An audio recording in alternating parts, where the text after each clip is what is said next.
Pilot will wait for your confirmation of thrust before releasing the ROV. Roger.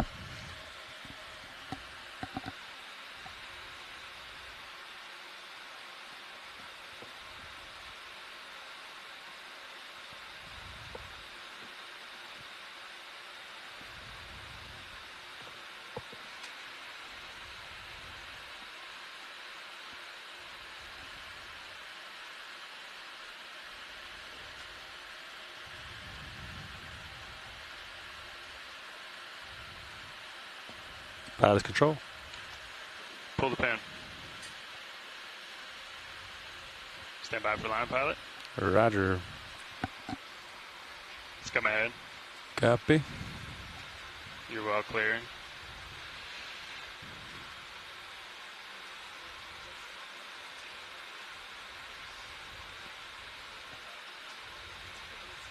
It's a good heading there, pilot. Almost the center line.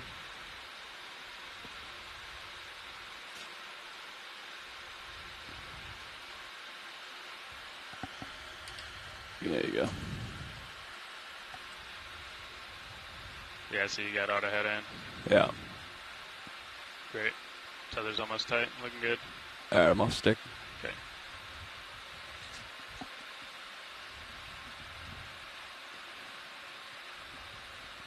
JD, can you try to push that monitor a little bit towards me so I can see the gel cam better, please? Thank you. That's perfect. Thank you. Yep.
We're standing by, pilot. We see what looks like a piece of line in the water, just letting it drift away for a minute here. Roger.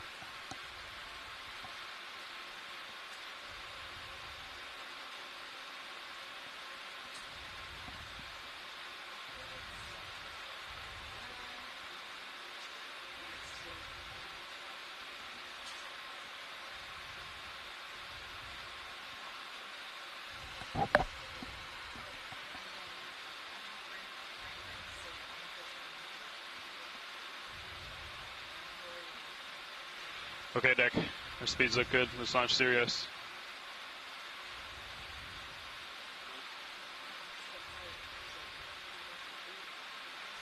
Pilot, I'll let you manage slacking the tether. Roger.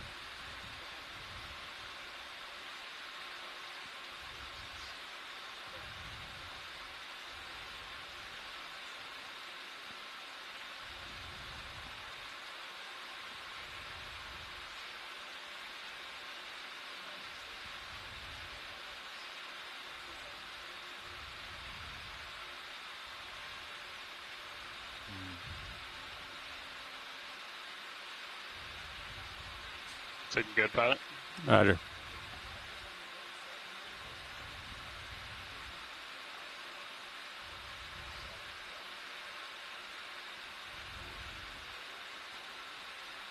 It's so calm, I can see the tether all the way to the boat. Nice. Yeah. Good viz. Yeah.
Yeah, I'll go off stick. Roger. Good call, you.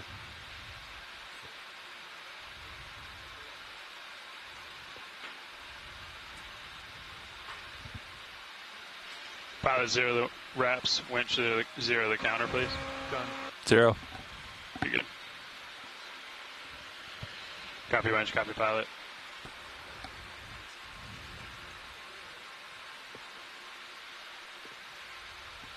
Deck disable A-frame, please. Thank you. Stand by for lines. Pilot, are you ready to descend? Yep. Roger, let's go down to 50 meters and hold at 15 meters a minute. Winch will do the same. All right, pushing down.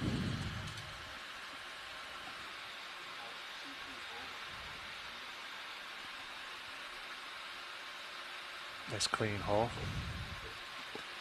Freshly scraped.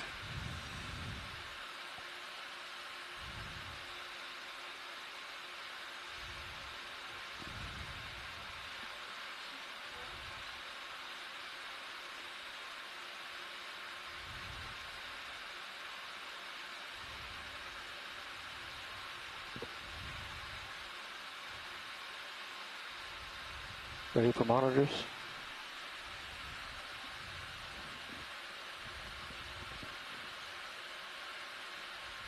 One 0 meters, wire out. Delta 3, looking good. D2, 17.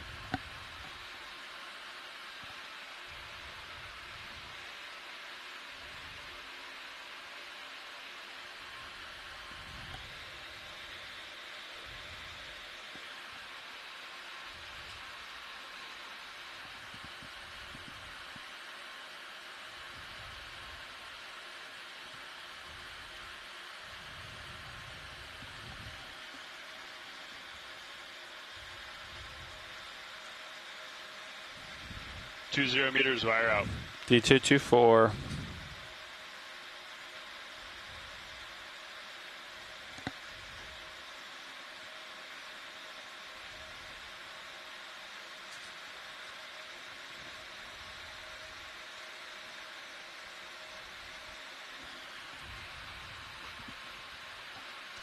Dive soup nav, good tracking both vehicles.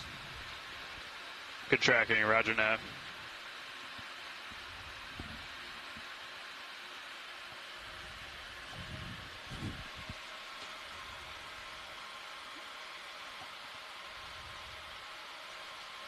Three 0 meters, wire out. D2, 35.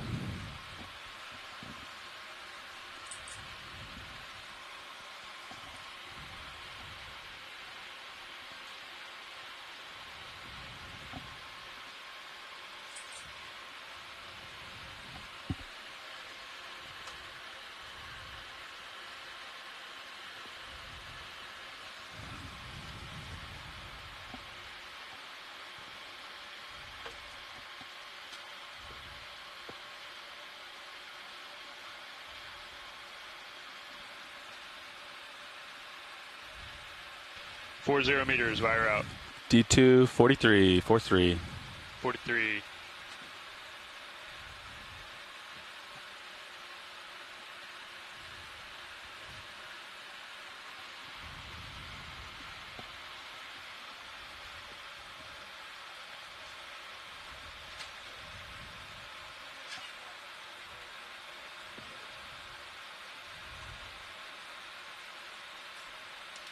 Five 2, auto depth.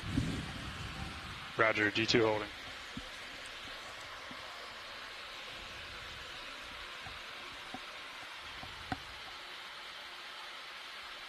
Winch all stop, 50 meters. Winch, dive super. Winch. I think we pass control to the control room, please. Done.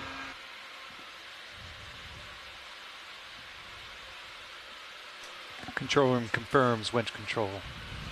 Copy, co-pilot. Nav, dive super. Go dive soup. Hey, I think we'll just pass back up as we have it here. Looks like our drift is the same as this morning. How do you feel about that? Sounds excellent. Okay, we'll go ahead and pass it back up to the bridge. Thanks.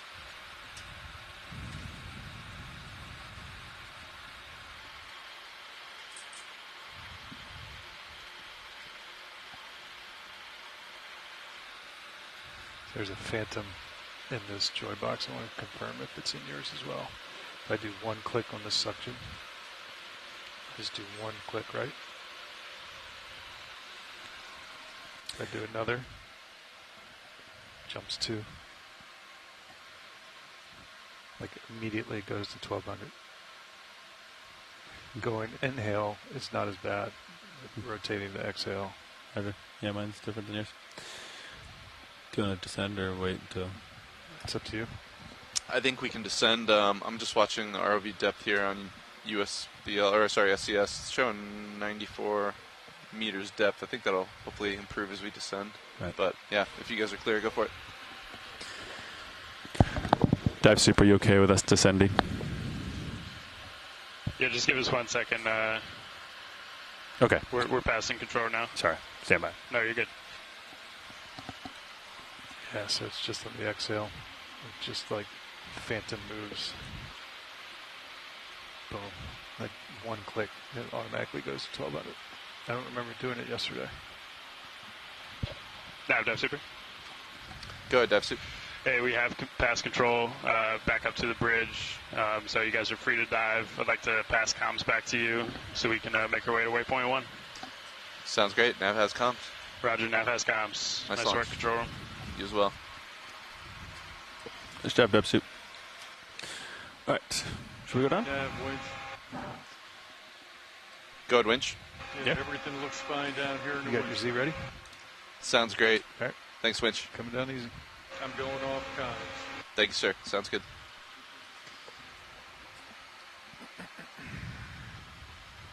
Might have to give me a second, Chris. Yeah, I'm at 10 right now, just holding. Yeah. All right. Thanks. Appreciate it. Yeah, got 5 Delta, 6 Delta. You should be able to get on it now. Yep.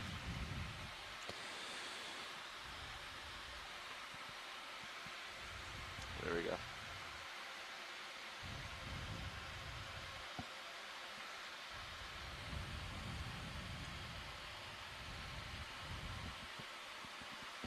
USBL depth looking better. Gotcha.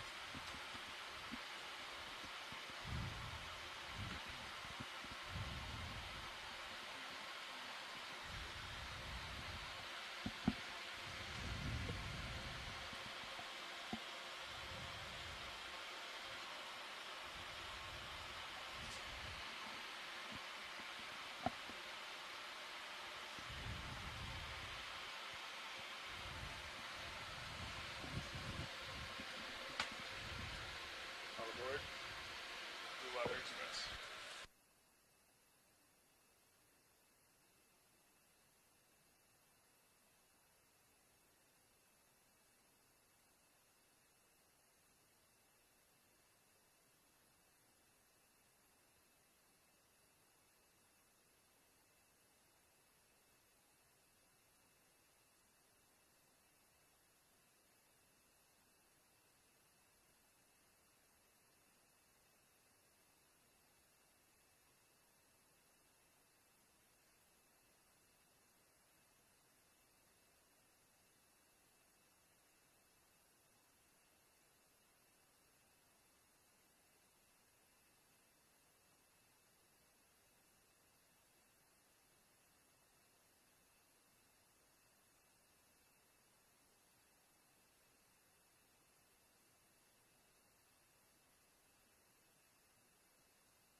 You dialed in?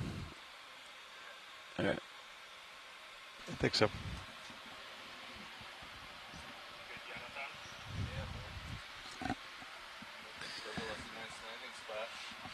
Do you want to take a picture of the comps every 500 meters, please? I shall. Through iPad of choice. What do we usually use? Pilot? Doesn't matter. That sounds good. Just do like a full picture of whatever you want to take a picture of. Mostly just for the comp values, but Yeah, look how you can see the light bulb.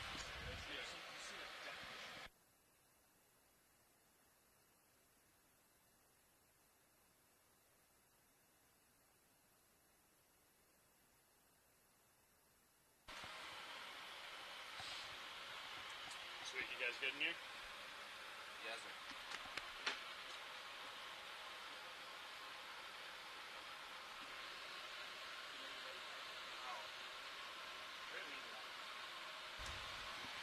Oh, it's in the middle.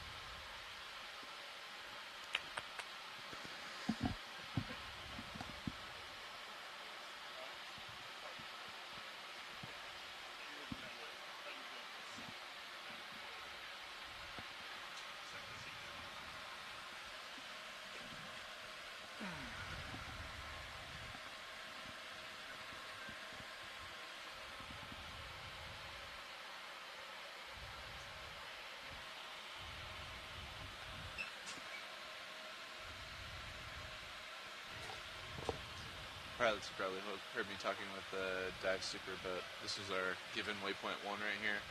Yeah.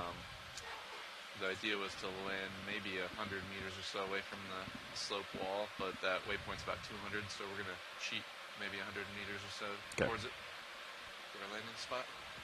Got a couple hours to get there. Yeah, we got plenty of time.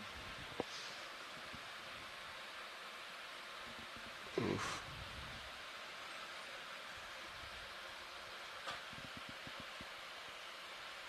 I am pushing pretty hard to go down. 56 minutes to be exact. Roger. 2 and change. I can back off a hair if you want. I'm tickling 2. Oh, yeah. I mean, it's bouncing. Yeah. It's not consistent, but Okay. let's see how that goes. The fine adjustments leaves a little to be desired. I put a couple pounds on T2 tonight. Today extended? Oh, yeah, today's extended. Because we're deep. Get some more bottom time.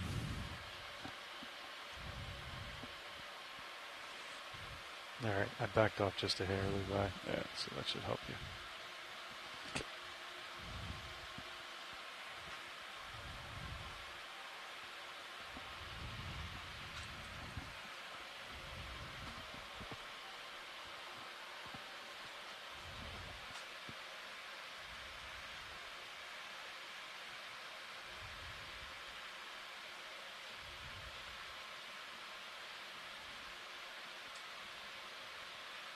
And every 500 or every 1,000? I'm going to set an alarm. Go ahead, Bridge.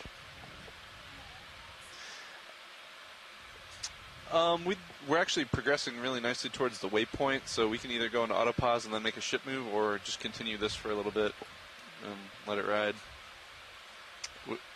Do you guys have a preference? Yeah, is that okay? Awesome, thanks. Tokyo Drifter. There you go. There you go. I missed it. It was right there. I've been trying to get that to catch on for a few years, but no takers. This is as nice of a drift into the descent as we've had in a while. Yeah, I agree. Nice weather conditions. Making my Streaming's job pretty easy. good. Yeah.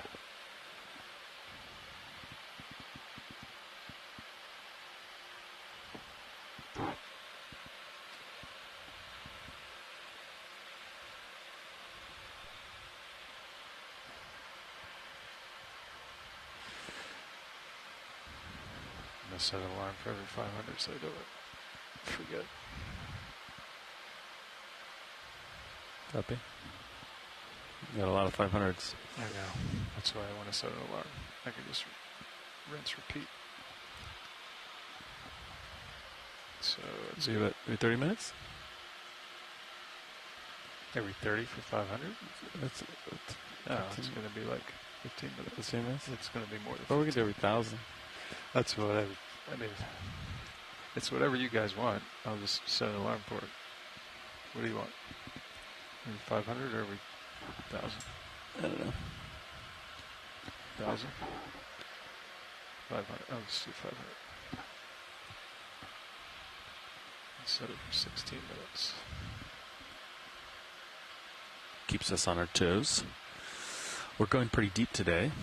The expected bottom depth is what, John? 4870 meters. So that's basically 4,900. Well, that's basically 5,000. It's close. I mean, it kind of rounds. closer to 4860 with our new landing spot, but It's pretty close to 4,900. So check. Audio check, Mr. Levi Pilot. Although I do tend to talk quieter in operations. Check. You need your NPR voice. This Ira Plato. is the Okeanos Explorer. There you go. And today, we're going to 4,886 meters depth. What we find, we do not know what we will find. We're going to go where no one has gone before today. Science Saturday. There you go.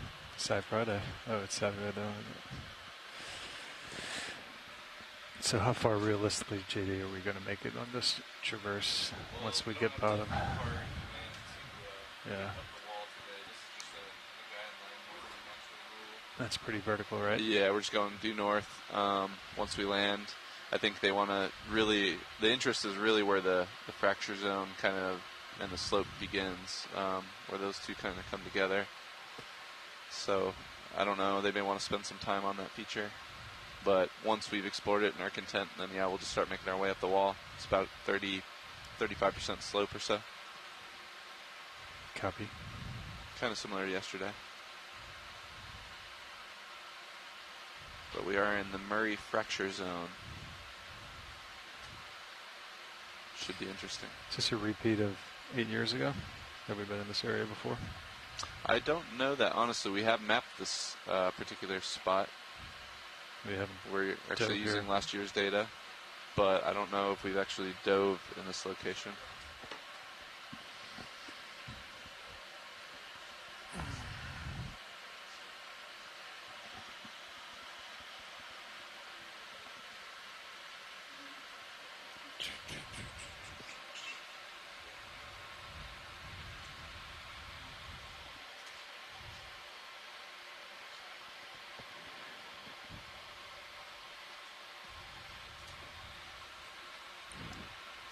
How was the bathymetry this morning? Great. Nice. We checked it last night. We had issues at first and Yeah. discovered the root cause of our issues. Oh, that's good. It was a flater mouse issue. Okay, that's been resolved. Yes, hopefully. Perfect. But we suspect that's what caused the trouble with that Yeah. one as well. Incompatibility with the new version of flater mouse. It's a feature. Interesting.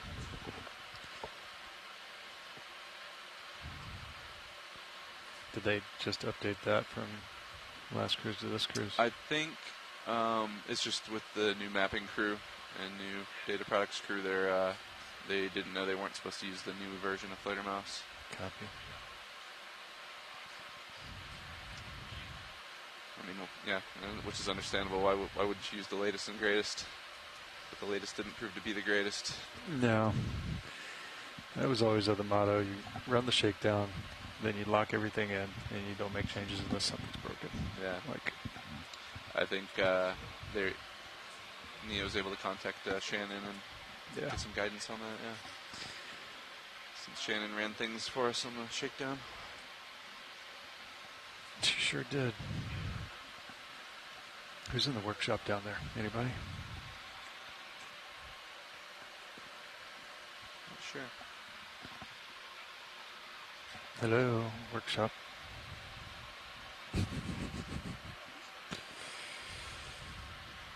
You got a picture coming up pretty soon. Are you doing ROV depth or serious depth for your picture? Split the difference. None of them read 500. I would alter. Actually, I must have be serious because I forget.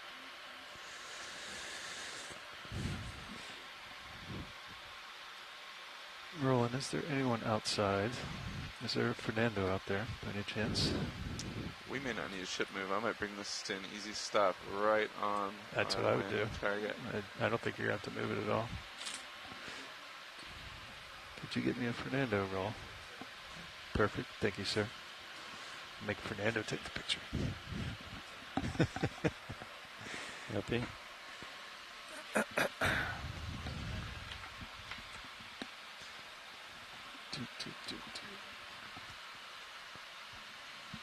appear to have a decent amount of layback already. You want me to come up a little? Are you happy with that? I'm pushing pretty hard, Okay. so I'll leave it there. I'll leave it there. Thanks, bud.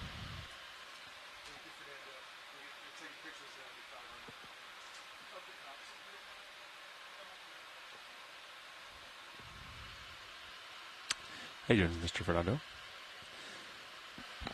I'm doing good. How are you? Pretty good. Do you know the maximum RPM command For? the ROV thrusters? What RPM is it considered max 100%? 1650, does that sound right? No, I can find out. No, don't. You don't have to mess with it. Just, if you have to top of your head. I know No. Sirius is lower, right? Sirius auto heading's only like I 1500 or something like that. I don't know. I know it's a file, or it might be part of the. Yeah, I don't know. Sorry. So if I have a Z-bias of 82, or excuse me, 84.2, then how come this says 88, 89? There's one like effort and one like RPM.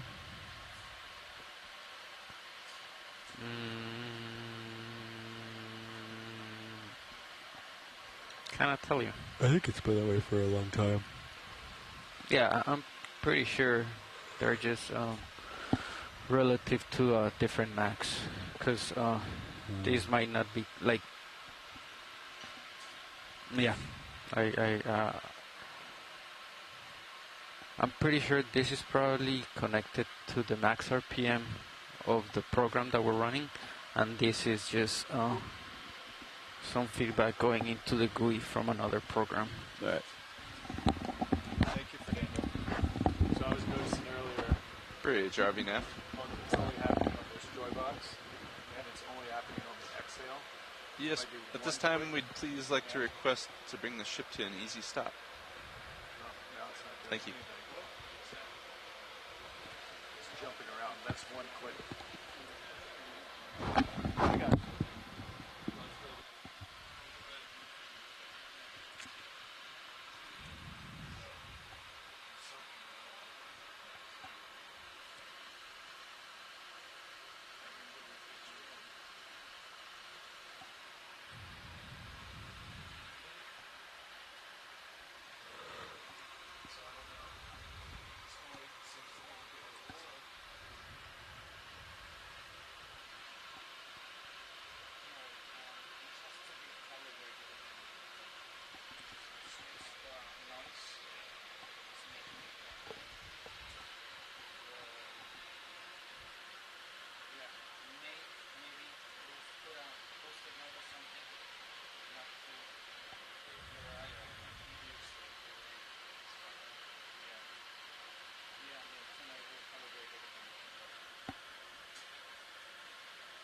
Very good. Thank you, sir.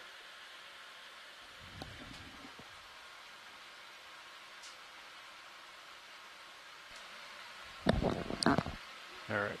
We're going to calibrate that control in the morning, or this afternoon, after the dive tonight. Copy. Encoder. Calibration. Yeah, I think the dead band's a little too high. It's just noise. Okay. Go ahead, Bridge.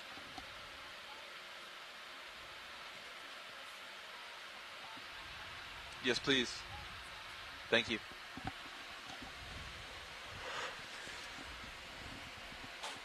How far is that off, JD? It can't be, what, 50 meters? I think it's exact. It's literally on the starboard rail. You shoot for the transom.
Yeah.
I think I'm going to catch you, Levi. You just leave it.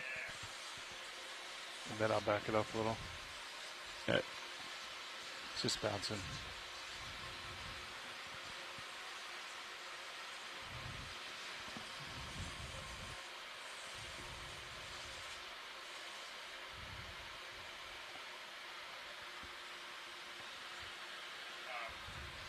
Yeah, I think when they call down, like, just don't even give them an option. Is that, like, So- yeah, what do you guys?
negative tomorrow's dive. So no embedding the audio, please.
Check 1, 2, channel 1.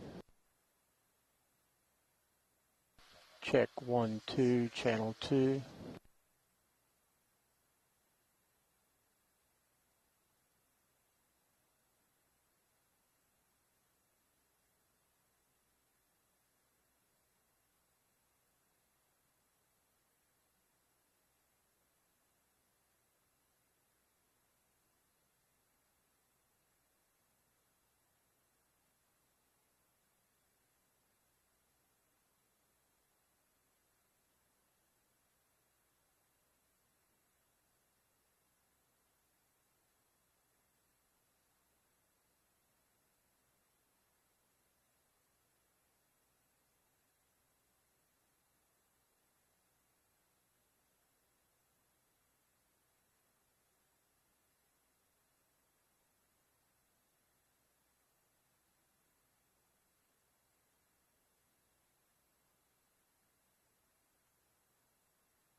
You're watching the Okeanos Explorer live.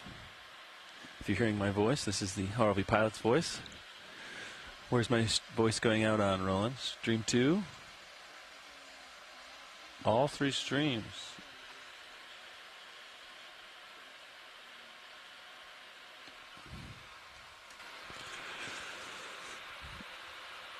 If you're watching, the ROVs are descending to 4,800 meters today, actually a little deeper than that. We're currently at 3,800, so we have 1,000 meters to go, and then we'll be on the bottom. We are in the Northwest Hawaiian Islands, northwest of Hawaii, and thank you for watching. I'm not sure what we're going to see. Likely old volcano. Yeah, and we're going to look for deep sea life, corals, sponges, etc. Nature Thanks of for joining us. exploration. We'll be on the bottom in the next 30, 45 minutes. Thank you. The nature of exploration is never knowing exactly what you're going to see. We have a general idea since we've been doing this for a long time. But as we explore these mysteries and share it with the world, we really enjoy that fact. And we are the Global Foundation for Ocean Exploration on board the NOAA ship Okeanos Explorer, diving with the Deep Discoverer. You'll often hear us refer to it as D2.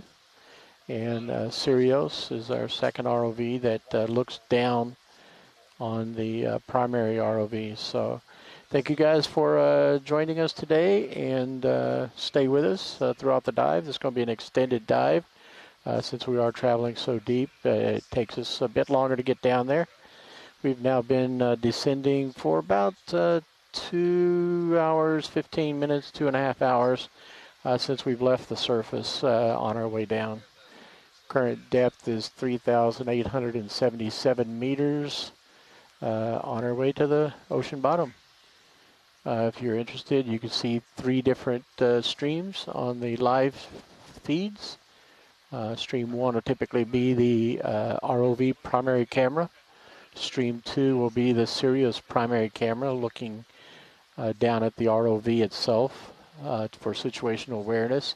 And stream 3 will vary. Most of the time it is a quad split screen showing the ROV's graphical user interface, so you can see the depth that we are as well as the direction of heading. And then the upper right quadrant will be what we call HIPAC, and that is our navigational map showing our relative position from the ship as well as the surface and the currents in the water. In the lower right of that quadrant will be our sonars. It's a combination of sonars showing both the ROV and Sirius sonars, as well as what you see in the blue view, which is our what we refer to as a side scan sonar. And in the bottom left of that quadrant on stream 3 is our either the ROV or Sirius camera. And when we're taking samplings, we'll switch that display over to 4 different cameras from the ROV that best shows the sampling process. So come along, enjoy the live stream with us today, and feel free to switch between the streams to maximize your knowledge and listen to our esteemed scientists on the ship and the shore, as well as our ROV engineering team, and learn about the deep ocean. Come along. Thanks for joining us.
this way.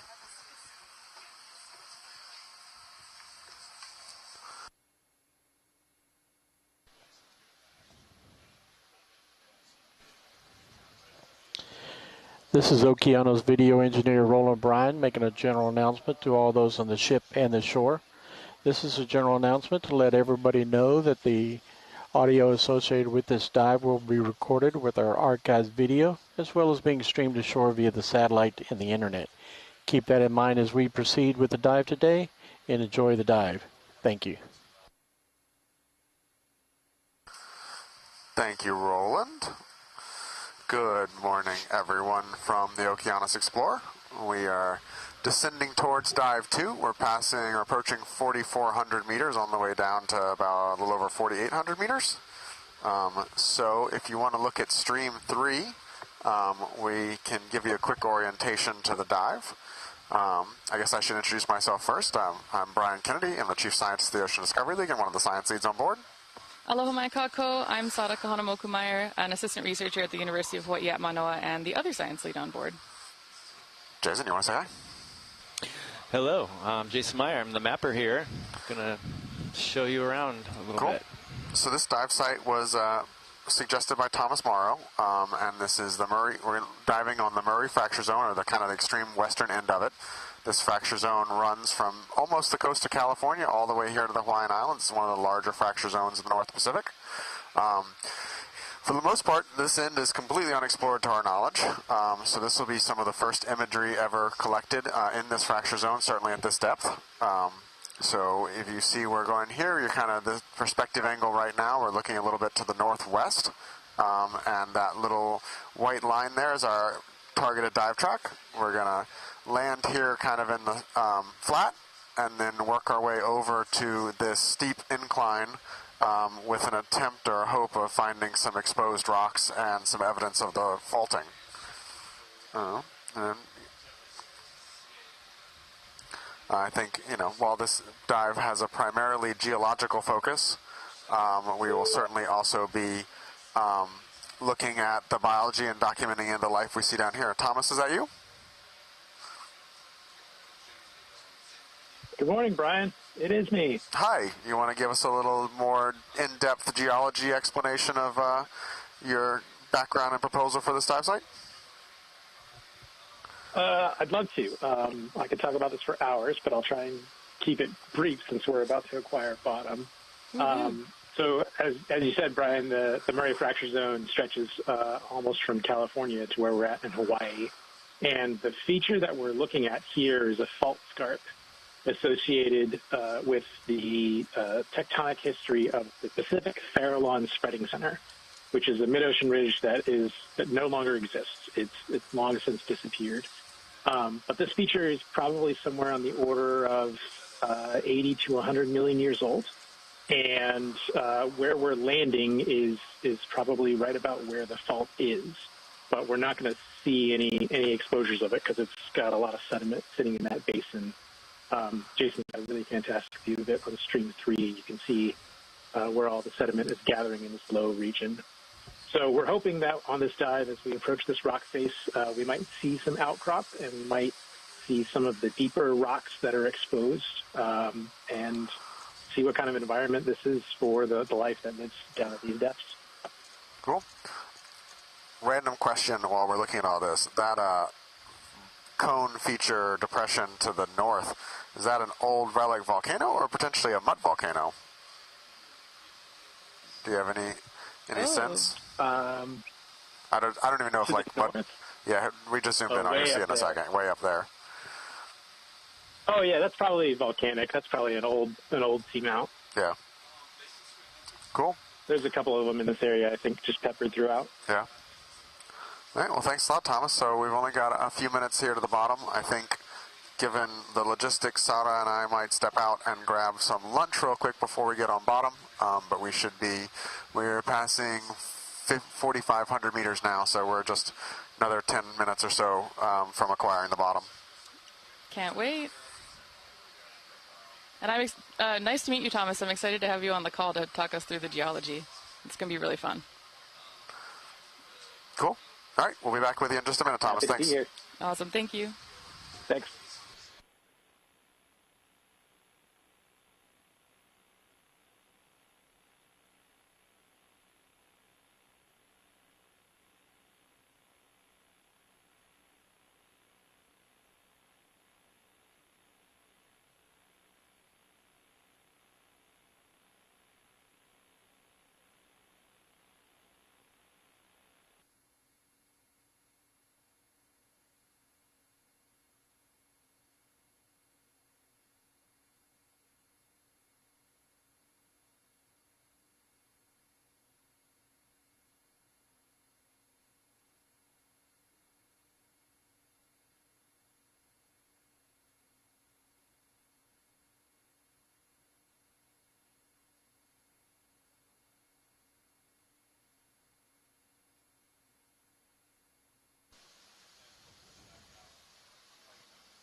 This is Okeanos video engineer Roland Bryan. I just want to bring everybody up to speed. We're currently at 4,570 meters. We're about 220 or so meters from the bottom. We should be there shortly, but just want to take this time to let you know from an engineering standpoint what we've got going.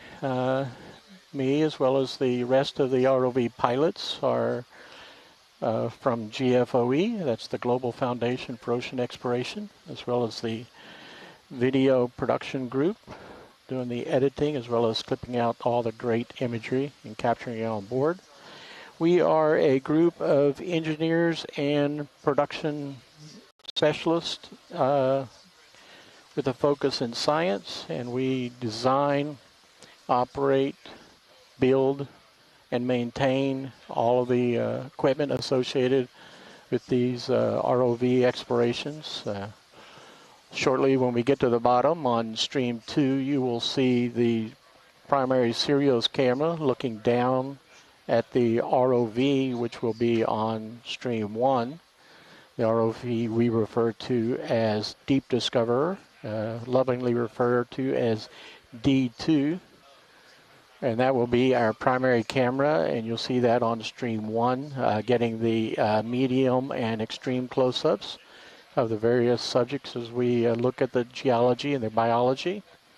We have various cameras. I believe we're up to about 17 or so cameras between the two vehicles to provide not only the amazing imagery that you're seeing, but that gives the pilots the situational awareness around the vehicle to keep everything safe, as well as many cameras around the ship that we use for launch and recovery. As you look, you can find us on YouTube. You can find the Global Foundation for Ocean Exploration, as well as NOAA's Ocean Exploration. And if you do a search for Okeanos Explorer live streams, you'll find the NOAA site as well as the YouTube live stream sites. And you can watch us come along and enjoy the exploration with us. Stream 1 again will be the primary ROV camera. Stream 2 will be the view from above looking down on the ROV D2 from Sirius. And Sirius' name came from the brightest star in the sky, and it's sort of similar to that with the vehicle as it's shining many lights down from the Sirius to sort of light up the surrounding area around the vehicle and light up the ROV itself. The ROV itself has many, many lights along with the cameras to be able to disperse the light and see all the details in and around the area of exploration. And on stream 3, you will see a quad split, typically during the what we call the survey mode or the exploration mode. The upper left will be a graphical user interface from the ROV pilot screen. And on the upper left, you'll see an icon showing the ROV and the direction of heading, as well as just below that to the left, you'll see the actual depth of the vehicle. And to the right will be the gray, right next to that will be the altitude. And that's actually the altitude from the bottom, while the depth is the depth from the surface. And immediately below that, you'll see a top-down view of D2, and you can actually see how much thrust each of the various motors are being used to propel the D2. Currently, we are descending down to the ocean floor. Currently, the pilots are using about 76% thrust on the vertical thrusters to push the vehicle down. And on the far right of the screen, you'll see a representation of the Sirius vehicle with a green outline showing the relative heading of the ship in relationship to Sirius. The yellow on the front of that icon on the Sirius gray vehicle on the right is the umbilical direction as it is going out towards the ROV. And if you look on the far left, you'll see the reciprocal. The ROV's yellow heading is sort of an indicating of which direction the Sirius is from there. And then on the far right and then lower section, you'll see the actual depth and altitude of Sirius above the ocean bottom. And very bottom right of that upper left quadrant, you'll see a little outline of Sirius, and you'll see a green arrow, and that green arrow is representing the direction that the camera on Sirius is facing. So when you see it pointed straight down, that's an indication the co-pilot is looking directly down. Typically that would be aimed at the ROV, so when you see that looking straight down, the ROV is directly under Sirius, and then when you see it pointing off to the right and forward, you can sort of see based on the angle how far away the ROV is from the Sirius, and it's sort of, so you'll see that when it's more horizontal, that means that the ROV is further out ahead, and sometimes we have to wait for the ship and Sirius to catch up to the ROV before we can proceed with the dive.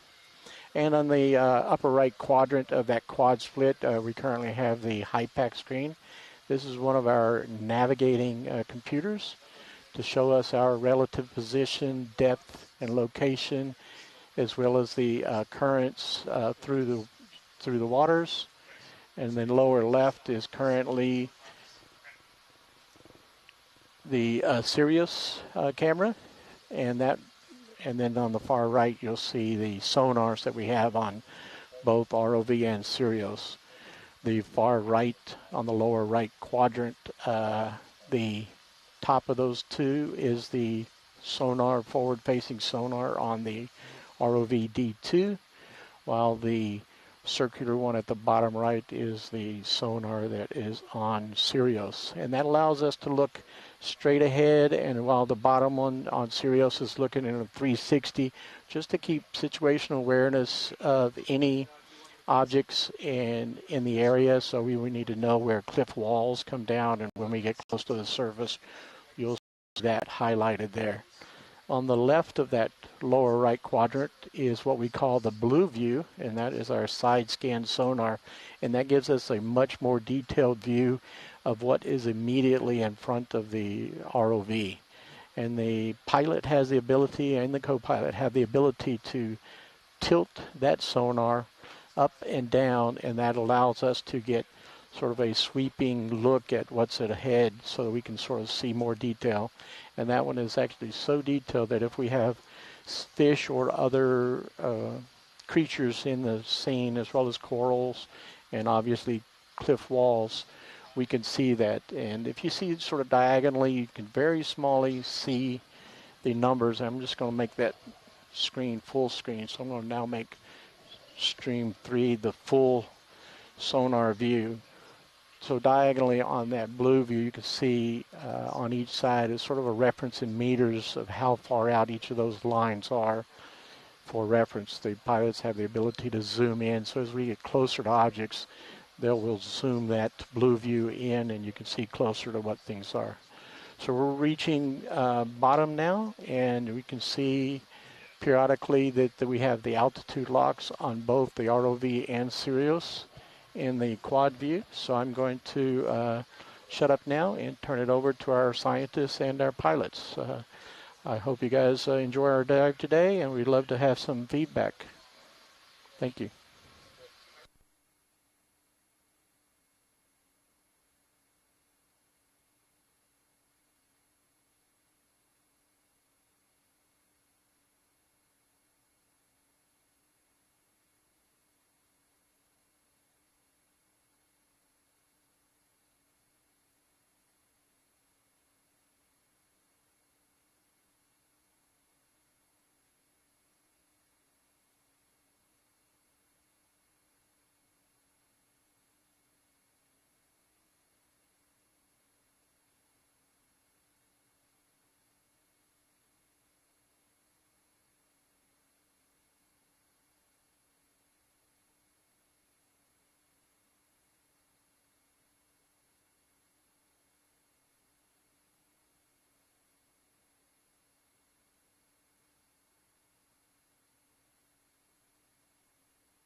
then your mic picked up more clearly when the actual voice.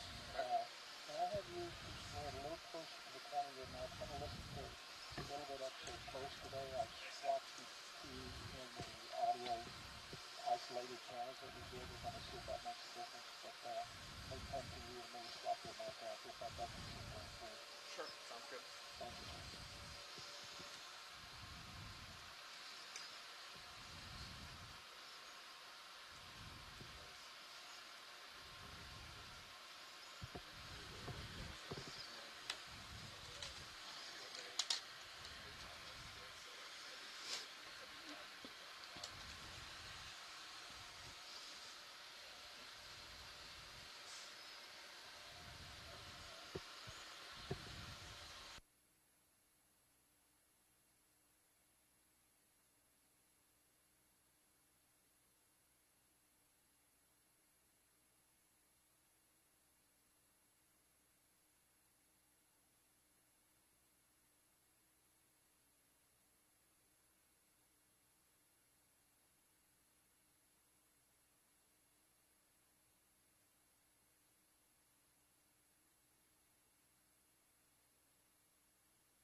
Good morning, good afternoon, shoreside from the Okeanos Explorer.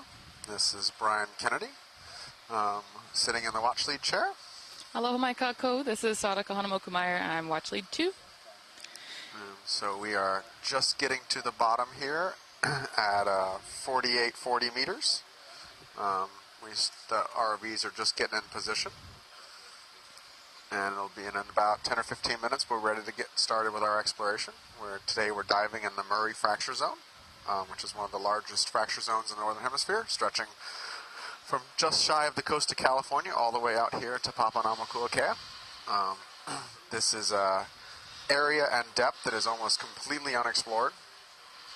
Virtually no work has been done around these parts, so likely a lot of what we're going to be seeing today is new. This is a primarily geologically focused dive. We're looking for better understanding the transform fracture zone faulting around here.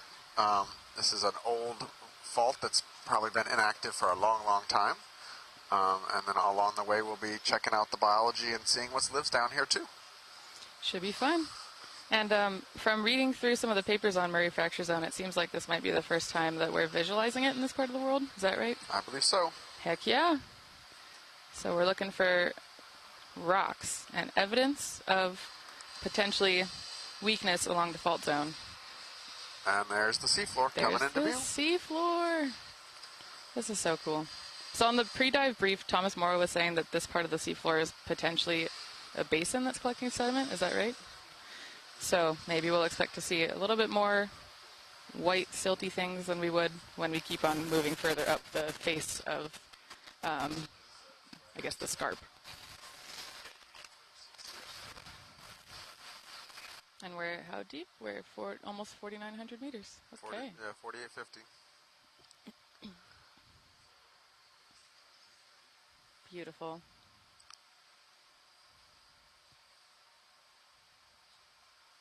Do you think the pilots will be happy if I ask them to take some of that sediment?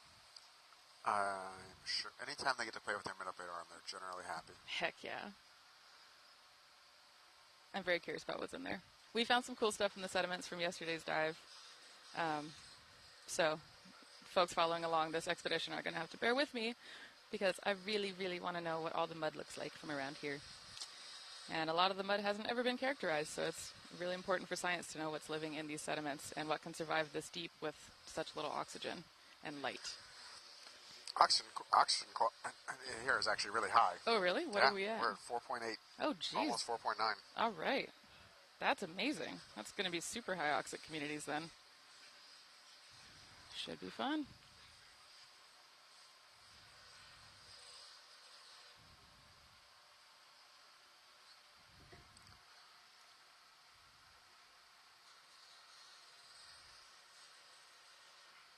So, Brian, on dives that are about this deep, have you seen anything that we should be keeping an eye out for from these sort of like deeper plain regions? You know, I have only been down this deep 2, maybe 3 times. Let's go. So this is really new terrain for me at this depth. Generally, life is kind of sparse. What we see is really diverse and interesting, but we're generally not going to see the same high abundance we might see on a shallower depth on a seamount. Mm-hmm. A lot of the life down here we really can't see with this vehicle because it's going to be in the sediment, the enfauna and the meiofauna. Mm-hmm. But in terms of macrofauna, this is really going to kind of be the land of the echinoderms. Did you call me video? We're going to see potentially more sea cucumbers and brittle stars and sea stars and the like. Wow. Maybe some crustaceans and shrimps and isopods and the like this shrimp here. Shrimp! Oh, that's a cool shrimp. Whoa! Are those antennae so it can sense what's around it? Yep, that's its burglar alarm system. Oh my gosh, cool. Do you know shrimps at this depth have like eyes that receive light? Photoreceptors? A lot of times they do, even though that we are way deep into the midnight zone and the aphotic zone where no surface light happens, there still is a decent amount of light down here in the form of bioluminescence. Yeah. So a lot of these deep sea creatures still have some level of photoreception in their eyes, even if they're not necessarily image forming the way we think about eyes being. That was a really cool visual of how that shrimp was swimming with its appendages. That's so cool.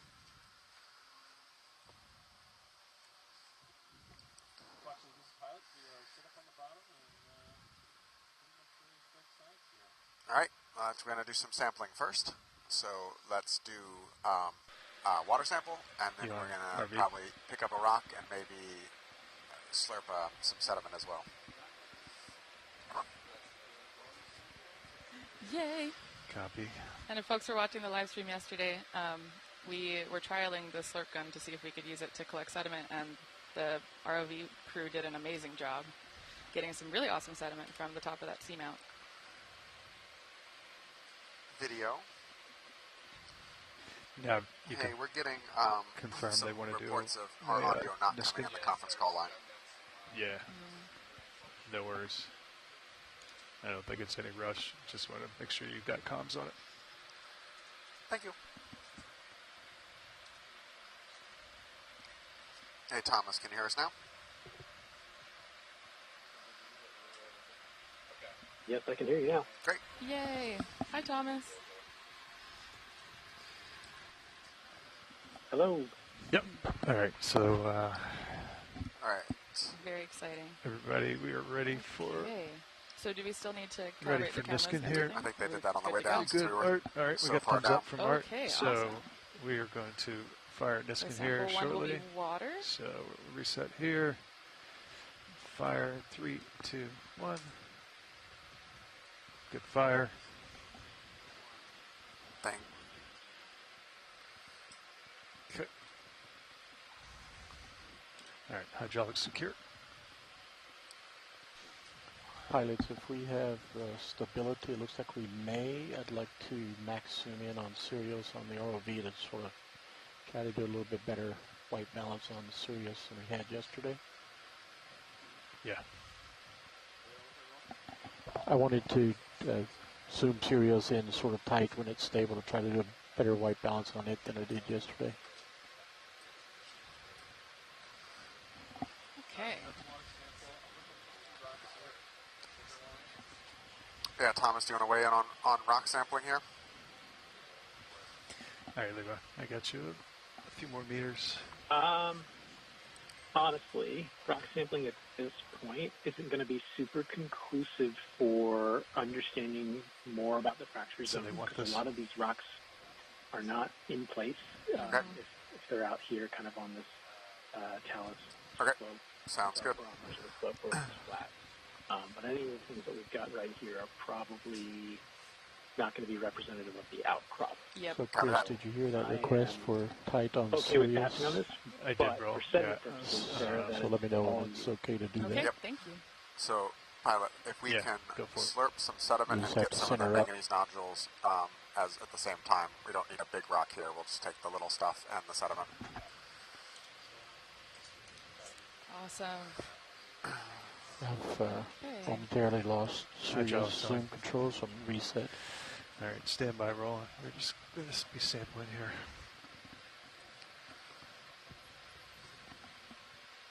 So this is rock first, Levi? Okay.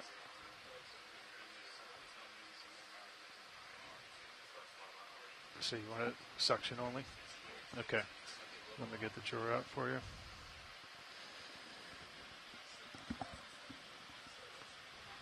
I would assume so. Can we turn on the jar light, please? Okay.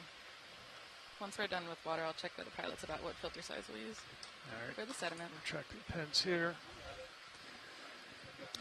All right, drawer coming out easy. Could we try the smallest mesh size? I think that was the 150 micron for this sediment sample. Thank you.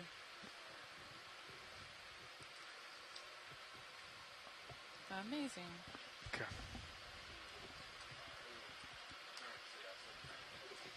Super fine. Good on 3.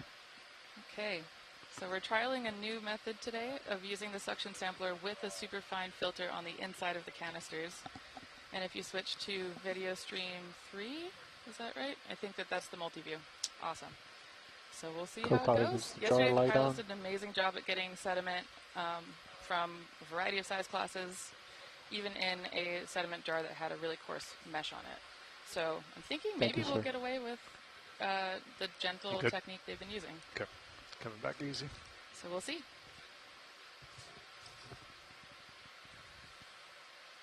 All right. Jar 3 is ready for you. Amazing. Jar 3.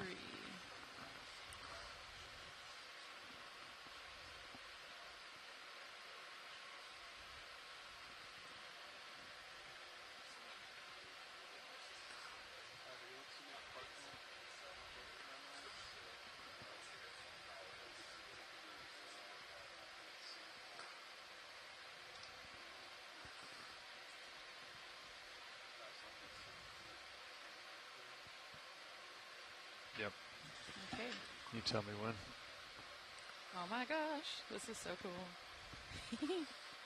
Wow, look at all that fine sediment getting kicked up. All right, coming up easy. Sure, I'd love all that if you can, including that nodule. That's beautiful. We'll see what size fracture we end up getting.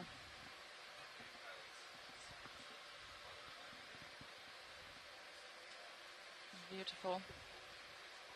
I can't tell if we got any of those nodules, though. It's impossible. You think it's going to stay on there? All right, coming in. All right. Yep.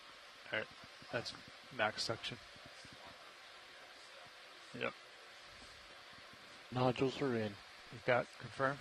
All right. Suction's off.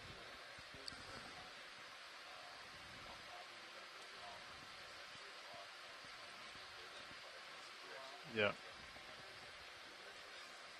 Yeah. Yeah. Yeah, we get the drawer out while we're waiting. Okay.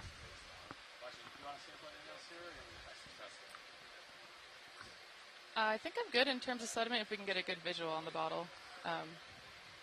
Can we zoom back out on ROB HD2, Roland? Thank you. All right. All right, coming out easy. Both cameras full wide.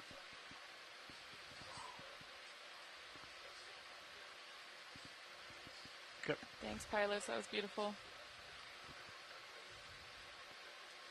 Okay, so let's see what we ended up getting. All right. Yeah, the sediment looks like it's really fine, so it's probably going to take a while for us to get a good visual on it. I definitely saw the nodules get in there too. So. Oh, you did? Yeah. Oh, okay.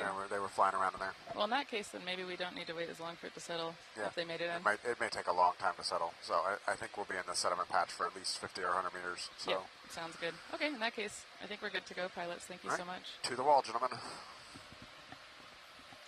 Okay. Just at 4.855. That's a great question. Confirming, I'm calling that sample 1 geo in section 3. Should be sample 2. Oh, sorry, sample 2. I missed the water. 2 geo. All right, you want me to rotate that over to 6, Levi? Let it be.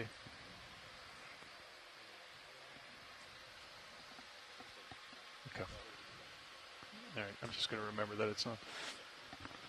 All right. Okay. Hydraulic secure. Okay. So. Yeah, that's 50 right there. Keep moving on. I guess we're anticipating being in the sediment patch for a little bit longer, and then hopefully we'll be able to visualize the outcrop. I think that's the idea. All right. All right, now. Pilots, anything we see down here is likely new or never been documented. So you see floaty things in the water or whatever before us, feel free to chase it. Look at those burrows. That's cool. I think those are burrows, right? These circular they might be. Sediment lumps? Yeah. Interesting. Co-pilot, are we good to zoom on serials for white Yeah, balance? sorry about that. Yeah. Nope. Go for it. And in a place that's this highly oxygenated, I might expect those burrows to be made by like annelid I worms seem or to have something lost control of zoom, so it might take me a second to No worries. And I think we get did things actually working. pull one up We're yesterday. getting ready to do a shift change. In the sediment sample. I got you. Ooh. Up out of the light. No idea yet. Okay. Oh my gosh.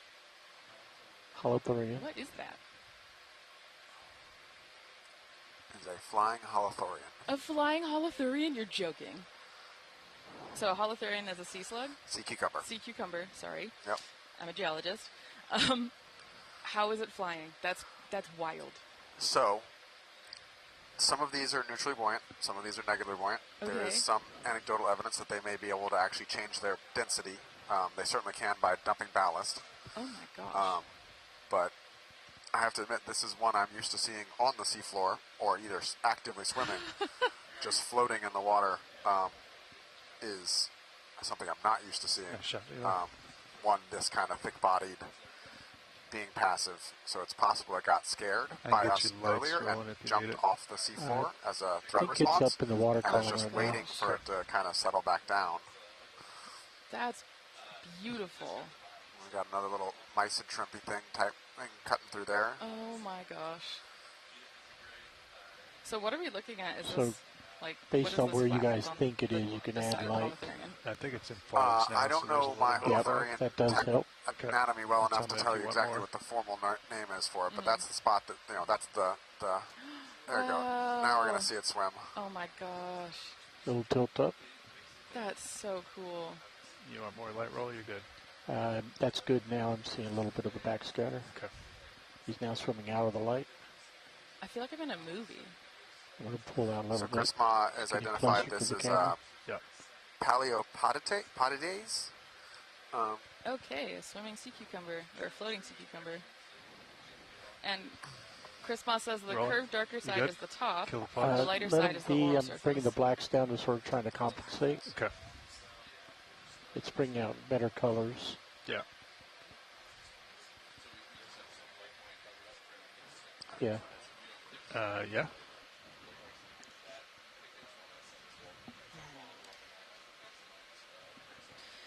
All right, so It's getting very close to the lens. Pulling out a little bit more. Oh, nice. Good beauty shot.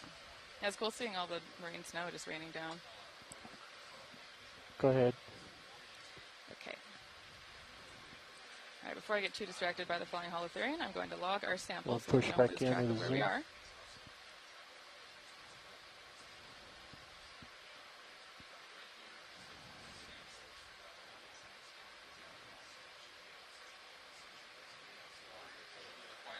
Okay.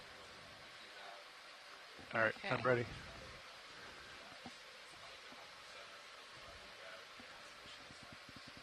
It went down. Okay, so we're doing some lighting adjustment to see if we I can can get take a nice your shot. rotator if you need it, Oh Levi. my goodness. Can you see the, is that the digestive tract that we can see through Yep, it? That's yep. so cool. Oh my It's- gosh.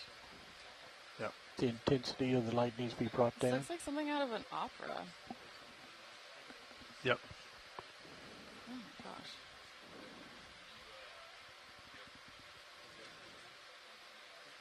Stand by. Yep.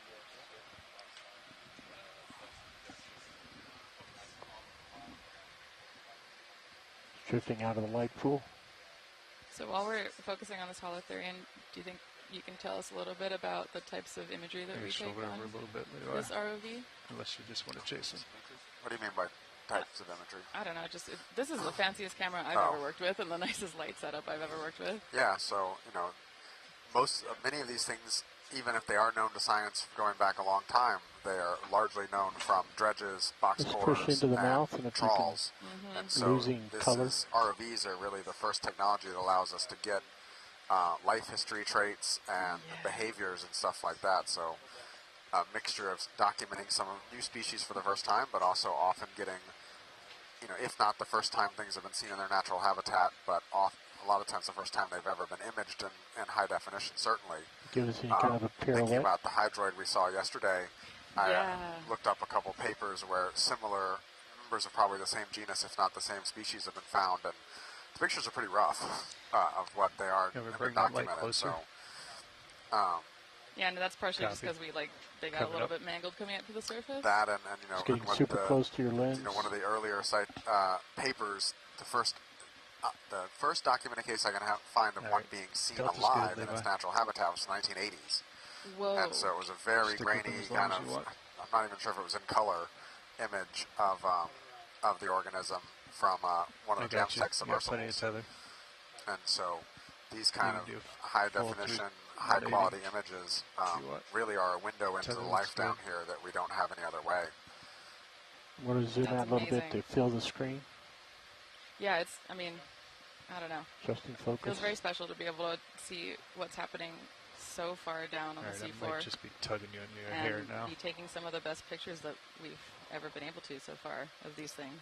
I mean, yesterday we went and looked through some, you know, the seamount site Yep. and sediments from that were, You're good. to me at He's just least, hanging really there. interesting and new, and showed us that there were some species there that we might not have expected living in the sediment because there's just not been a lot of work done out here. Yep. You can come up if you want. I got you. Wow, Coming up with you. that's magic. Delta's good. Tether's good. Oh, and Chris Ma just put in the chat that he's not sure if that's the mouth or the anus on the dark and light side that we were talking about. The sides might be wrong. So the light side might Okay, be I the think anal video's side, clear and with the darker this. side is the oral surface, I just killed my lights roll. potentially. I'm sure Chris will look You through good? these images later Okay. and give us Oh, yeah. lots of detail on what this is. All right, science is All happy. right, Thank you. clear on Full the lights wide. roll. Thanks, pilots. Video. All right. I got you, Delta 15. You're creeping back on me a little bit. Okay. So that's 45 in So my now we're camera. continuing over to. Can we get that white Heading balance? generally north. Yeah. Do not cut Towards the control wall. serious lens. Okay. All right.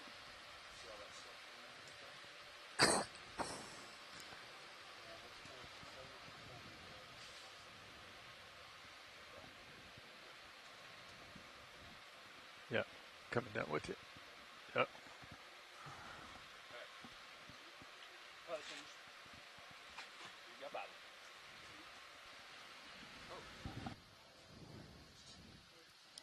Okay, we're doing a quick shift change for the ROV, so we're swapping out the pilots. And when they get a chance, I think maybe we should have them introduce themselves, yeah? Awesome. So bear with us for a little bit as the pilots are switching out. Look at those traces. I think that's the elusive ROV tracks. Oh, that's so funny. I just got told by video that's the ROV track. Incredible. It's fun being a paleontologist and trying to figure out what's like real. Protofossil. Protofossil. Yeah, maybe this is the marker of the Anthropocene stratigraphic record we need. In the deep sea, ROV traces. ROV traces in the deep sea. Now that that working group got disbanded.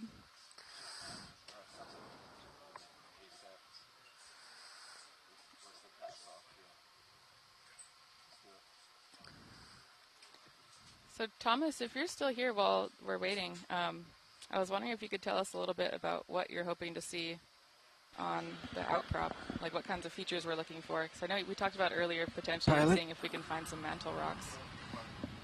What does that mean? Yep. Good question.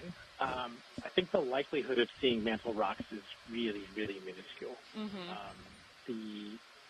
The big transform faults, especially those out in the Atlantic Ocean, that end up exposing mantle rocks have huge offsets, but also when we get to kind of those deeper exposures, it's usually on much younger fault faces, much closer to the active transform fault. And so we're dealing with probably 90 million years of sedimentation.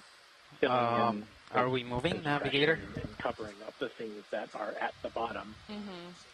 So, copy. And if you imagine a roughly 7-kilometer thick crust before you get down, how long does that take? The deeper mantle rocks. Okay, so we probably don't have enough exposure here. But it would be interesting to see if we get any of the deeper sections of crust instead of just the typical pillow basalts that we see at the surface. Awesome. And what would we be looking for those crust sections? Okay, I'm going to rotate a little bit. At this age, it would be hard to tell until we break them open and really identify the mineralogy of the rock, because they would all probably just look like black rocks on the bottom of the ocean. Right there? Like the ones we're looking at right now. But if we see those sheer cliff faces, the thing we might look for is textures that indicate we're not really in the pillow basalt section of the oceanic crust. I don't know what we're going to see, honestly. It's rare that we dive on fracture zones that are this old. There's not a lot of information about what they look like when they age. So I'm excited to get to the rock face and see what's there. Even if it is a little bit of a wild goose chase for anything definitive, it'll be at least one piece of information in answering the question of how these features age. Totally. I'm really glad that you're here with us because I'm not a hard rock geologist, so I'm excited to learn from you about what these faults mean. Okay, go ahead. Pilot, do you want to do introductions on the front row while we're waiting for the show? Oh, sorry. Power cycle, okay. I'm gonna turn off my camera more entirely. Pilot. Roger that. Okay. Yeah, thanks, Watch Lead. My name is Bobby Moore. I'm sitting pilot today with my teammates from the Global Foundation for Ocean Exploration. We're the team that's kind of tasked with the technical aspects of today's dive, everything from operating, maintaining, designing, flying these vehicles, to all the video that you see in front of us, to the networks, the computers, the satellite systems, kind of everything that's required to bring these images back to shore and to our viewers tuning in with us. I'm joined by several other people in the room right now. To my left at Navigator, Sean Kennison. And to my right at Co-Pilot, Fernando Aragon. And then if we go one more, we have the video station sitting today. And back in our video editing and clipping station,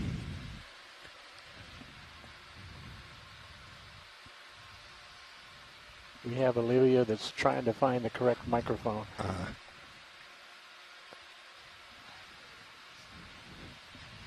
Wonderful. And again, we're from the Global Foundation for Ocean Exploration. And Watch Leads, just so you know, we have a ship move in right now. Our depth today is 4,855 meters. So at those depths, it will take anywhere from 10 to 15 minutes for us to see the ship moves propagate down the 6/8 cable and to Sirius. So while it may seem that we're stationary, we are actually trying to move forward. In the meantime, while we're waiting for some leash, can we set down and do some super tight zooms of the sediment and the nodules and see what the small stuff might be living in and amongst them? You got it. Yay!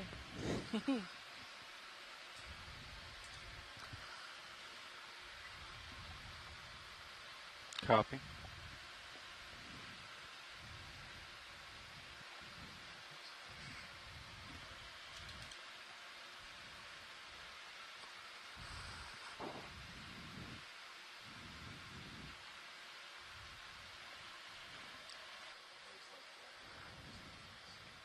What is that? Oh, ooh, a coral?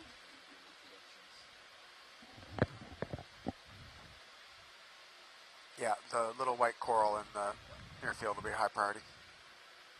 Brian, what kind of coral is that? Sorry, I always ask you before we zoom in. What was the bearing for last move, Nav? How do you know from this far away that it's a coral? I don't, for sure. Oh. My But guess the is vibe it's is coral, corally. but the vibe is coral. Cool. Love that. Experience. That looks like one of the ones you were showing me. I don't remember the name.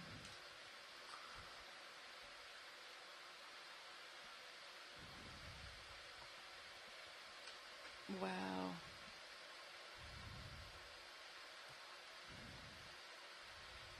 So what is this? It's a coral. Okay. He just moved It's the an shot. octocoral. Uh-huh.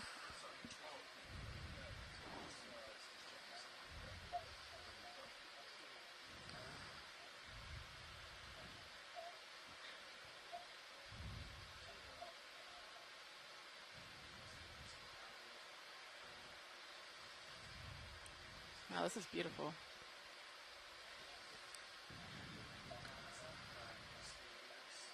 Yep. Can we before we pivot, let's pan. I'd like to pan down to the base of the coral, and then we'll go look at the cladorhiza next. Oh my gosh, cool.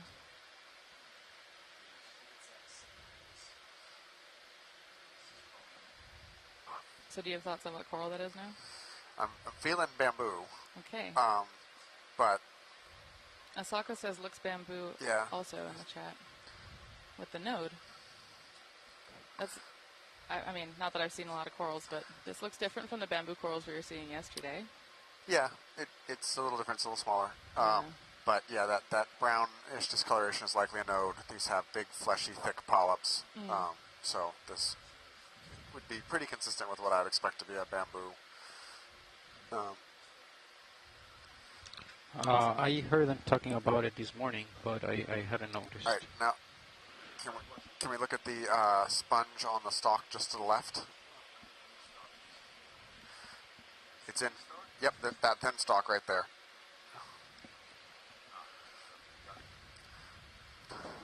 So this is looks like a cladorhizid, which is a carnivorous sponge. It catches mobile prey on those arms, almost think Venus flytrap or sundew style in the plant world.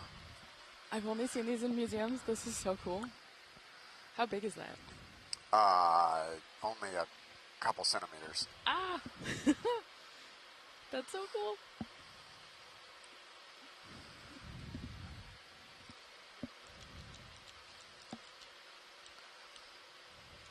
Yep, science is happy. Thank you, pilots. Did we get the sediment view well enough in that as well? There's lasers there, so 10 centimeters. Oh my gosh, that is teeny. Okay, so lasers are showing us 10 centimeters. That's a really teeny sponge. Whoa. Thank you. I'll have to go back in later and actually measure it. All right, well, why don't we hop, 5 or 10 meters ahead and then kind of do the same number of you get where you're happy and then set back down for a moment and look at the small stuff. You got it. Here's our shrimp friend again. Alright, as you move forward, I'm going to rotate to 000. Okay. So I need to come to right. Yeah, just 10 degrees and rotate. Oh, what happened here? I lost control again. I was trying to get focus and it wouldn't go. Rebooting. Losing control as in topside or subsea? Topside. Okay.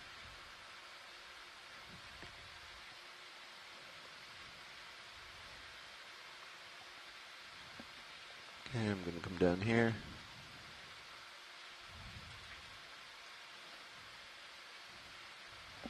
Oh, we might need to clear this. Look how sticky the mud is. It's still still stuck on the slurp nozzle. Yeah, it's probably a bunch of... After we come off this part, we'll give it a...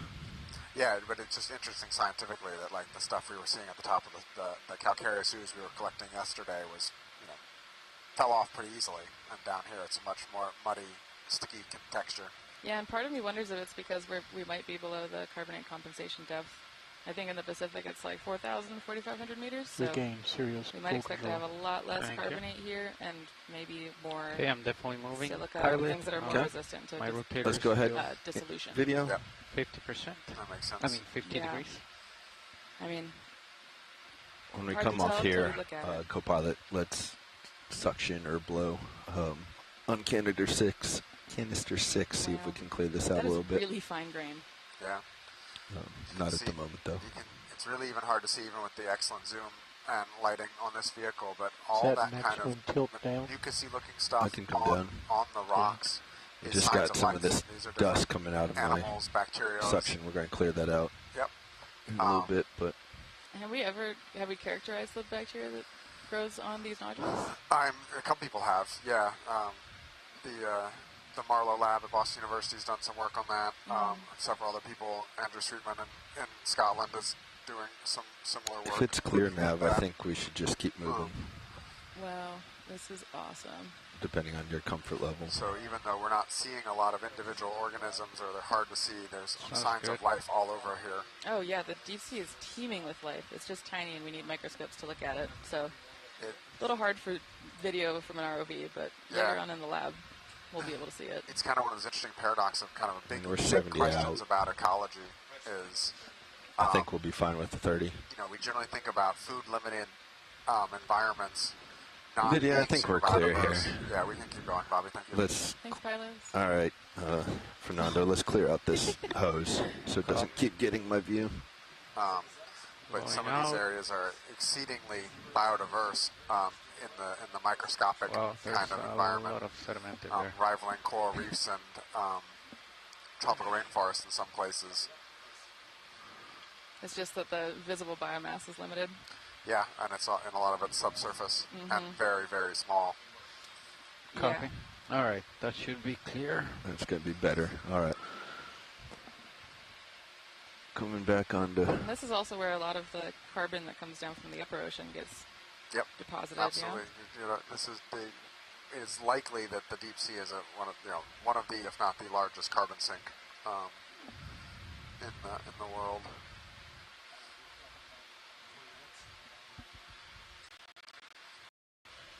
$20? Wow. Okay. Yeah. Okay.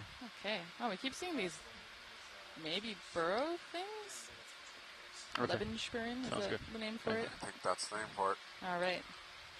Yeah, in the fossil record, they're called trace fossils, or oh gosh, it's Ichnotaxa, I think. Look at how the kind of linearity of that two lines of the little bumps seem to go in a line. Yeah. It's kind of different. Got a floaty, lower right, coming towards center, shrimp. Do you have thoughts on why? Nope. Like, do you think it's a colony of worms that just really vibe with that one spot? I do not have a theory right now. I'll have to do some Googling later. There's that shrimp friend again. That's so cool. Yeah, it keeps going. Whoa. Huh. Bobby, do you see what we're talking about? Yeah, I do. This section to the right's within reach, so I'm going to move towards it. Awesome. Yeah, I mean, when we think about things from a 4M perspective, so I work on foraminifera, which are like unicellular protists, essentially, amoebas that make shells, or sometimes don't.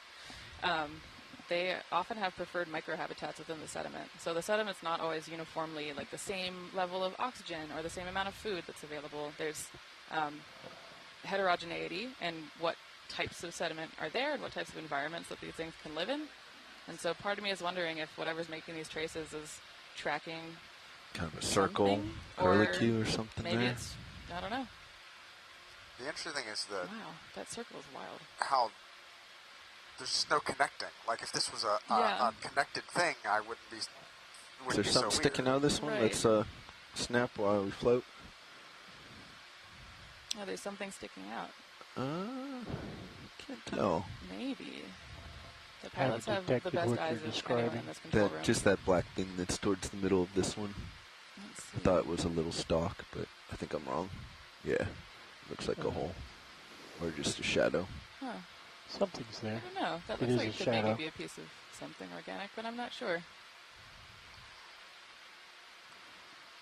I like that even at this depth you get large fragments of Just come back things. out a little bit. Partial. Partial holding.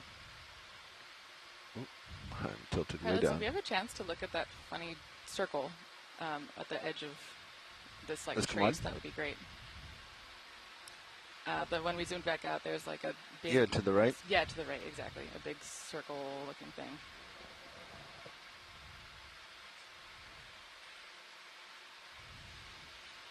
Yeah, what? That's wild to me. Like a sponge there going towards the left corner. Yeah, I saw that. That's good. We'll sit down and look at a couple of these mounds a little closer. Okay. We're zooming in to take a look at these traces.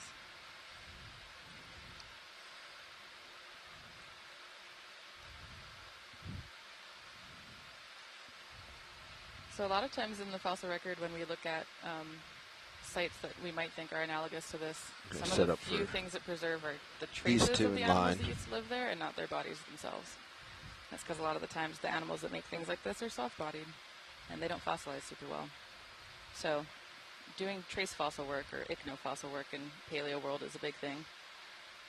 It also tells you about the energetics of the ocean, and as like life evolves, things get better and better at digging into the sediment and eating what's down there and utilizing it as a habitat. Looks like there's some indentations in this. What?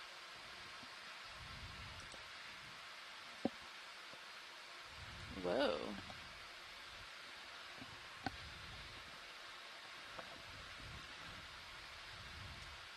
That's really weird. What do you think? Okay. I got nothing. Me too. I was just thinking, like, I find these kind of things very frustrating because clearly some organism has made this. Yeah. But I can't even see a clear burrow, and I really come up to the second one. And I'm at a loss as to what could be causing these, and the interesting, spatial pattern in which these sediment mounds are showing up is really pretty interesting. Yeah, I mean, the mounding is wild, and it looks like there's maybe like a repeated indent or depression in some of them. I don't know. At least, maybe my brain is seeing things, but yeah. And at the top of that. I've taken push cores on other vehicles and dug around in these things and just come out a little bit. Not really found. There's one more to the right I been can able grab. to learn much more from doing that. Yeah, well, the mobile infauna are really good at running away. Yes. Looks like we do have a few pteropod shells. Bobby, dead center right there. There's something stalked. What? Nope. Yep. Coming back. Go ahead, video. Okay. Another sponge. Rise over. What is this?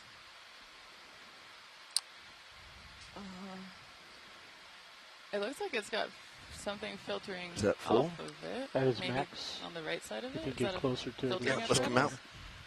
Yeah, can we hop a little closer? You got it. Working on it. Thank you. Thanks, pilots.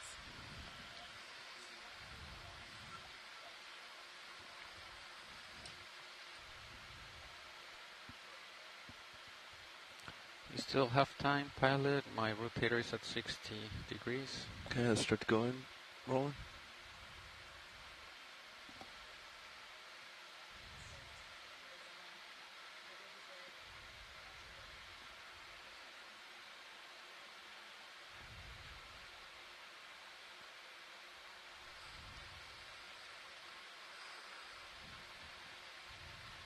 Okay, let's take a look. Oh, yeah. Oh, if we could get to the other side of it, I would love to.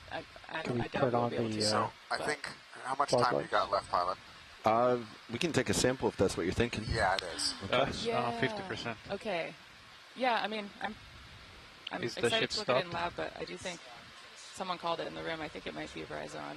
I But I don't know. So that's You're not 90 so sure? degrees. not If I don't side of the move way too yet. much. We got this, guys. I'm just seeing Alright. the potential So, individual enabling, zoids you with all the have filtering hydraulics apparatus on. sticking out. They're lophivores. Watch lead, are you thinking a suction? Try to pick up the rock that this is on?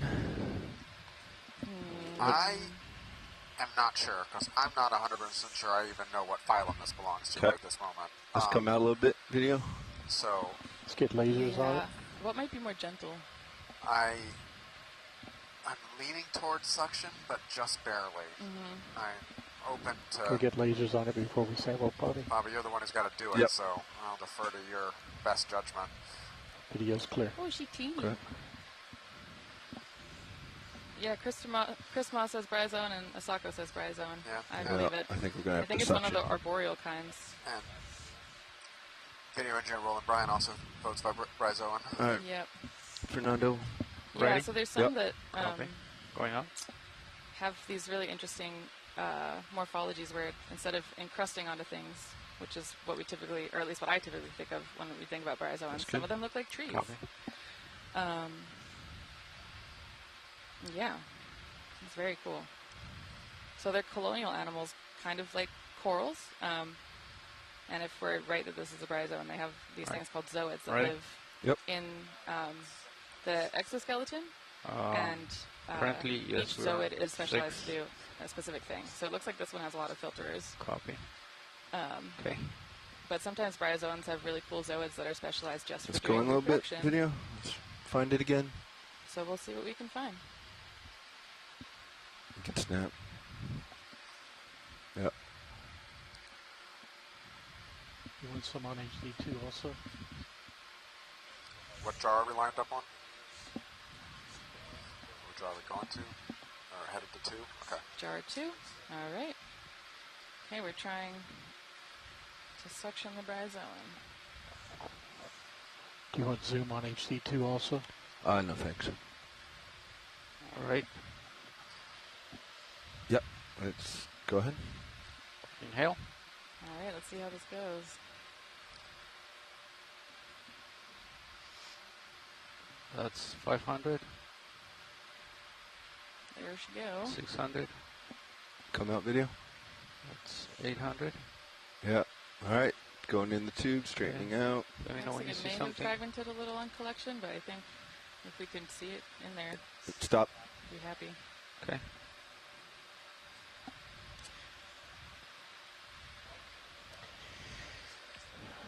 Is the light on right now in the jar?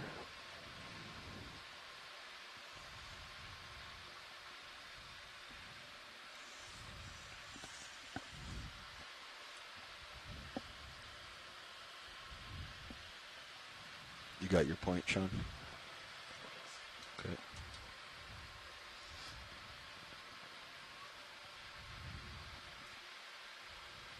Okay. So that one up there Yep. is my normal HD. That's what I'm driving on. Just trying to get out in front of you a little bit. You may give it a little more puff of water, Bobby, to see if we can stir it and visually verify it's there. Okay, well, So let me actually put it right here since you're not using that one. If you, or if you need to bring up JarCam to see if confirm or anything, feel free to do that. yeah, I'm not So sure right if there, I was I able think to we're visualize that looking in the good. can. Um, But No, that is one of the risks of using the slurp is sometimes they get destroyed in the process. we'll see if it recovers when we return. Okay. We want to Cool. pulse the we suction. can bring it up here. I don't know if you guys, if you see anything, Sean, or should we inhale a little bit more? Oh, I think I see something right pilot. there. you can drive around. Yes, go ahead, Wesley. When you get a chance, it looks like the rhizome might actually still be in the nozzle of the slurp gun. Do you think we could do we will good take a old look. shake? Thank you. I think what you're seeing is a little piece of string that we use to detect flow. Oh. Yeah. Let's snap in. Oh. Nope, I think that's a string. Yep. Never mind. Thank you. Let me move the roll set closer to the camera. Oh. I mean, there's something there for sure. I don't know if that's what we want. Is that a sponge down on the bottom of the screen? Yeah, I'm pretty sure it's in there. That looks like it's in there. Yeah, the white stuff looks like it should be it. Yep, agreed. All right. Can we look at the sponge? Yeah, behind the we're holding position here. Let us just get our arm hose put back, and we'll look at it. Sounds Okay, good. ready to want to push out the drawer? Yep. Make sure you're on Thanks, jar Violet, that 6. was awesome. Going out. Looks like I need to come up. Okay. Yeah, there we go. So that was think sample DO203B. Oh, come up. That's good enough. Copy. We are rolling. Yeah. Stand by.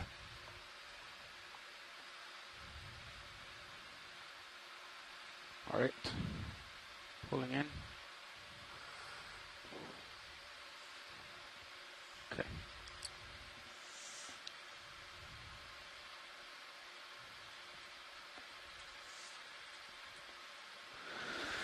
All right. Jar 6. Okay. Okay, my rotator currently is 77 degrees. Okay. Arm is off.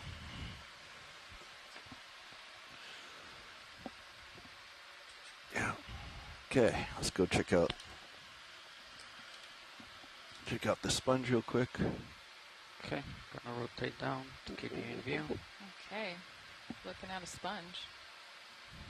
Is this the same taxon that we saw yesterday that had that really large growth form? It looks very similar. Yeah. I mean, I'm terrible at sponge taxonomy, so don't quote me on that. But it does look really similar with all those, like, blobby bits on the outside. Yeah. Come around for the side. Can't tell. Well, Go ahead, Roland.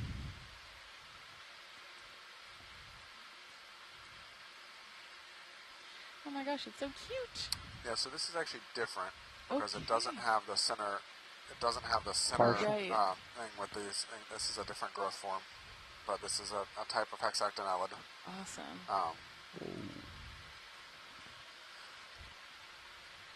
And then there's something else behind it on the right side, like a small anemone potentially. I'm gonna dust it. Yeah, sorry. It's okay. Chris Moss says it looks Pharrea-like. Yeah, I would agree with that. Looks like another. Let's come out. Looks Partial. Like another crisis. No, sorry. Cladorized? Cladorized. Yep. So cool. All right, that was enough for an ID pilot. We can Yep. keep moving. You were sitting right now. Delta says that it was like 21, but then the altitude said it was like 14. Let's go in partial, please. Snap. Let's ID what was on this side. That cladorized, that's so cool. Yep, that's an anemone to the left of it there. Wow. All right, thank you. Okay, come wide. Okay. Why do I feel like my autos are still on? So I know we talked about this yesterday, but do we expect to see a lot of associates or like organisms co-located together in a place like this? Yeah, I mean, again, this Maybe. depth is kind of new to me, Yeah. but in shallower depths there seem to be Yeah, maybe my aggregations. back end was touching. It was It's another sponge in the frame. not behaving how I wanted it to. Okay. I just brought up my rotator, Got a 53 fit. degrees. Ooh. Is that a fish? Yep. Got a Oh eel my gosh. fish Oh. there. All right. Eel, but fish. Let me get your multi-beam That up. fish looks like a ghost.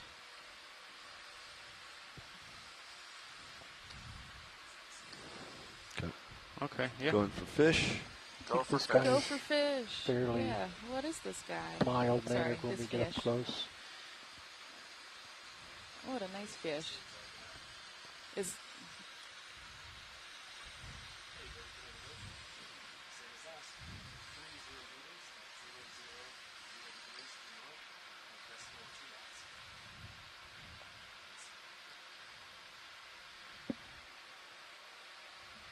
Wow. So we're at almost 5,000 meters.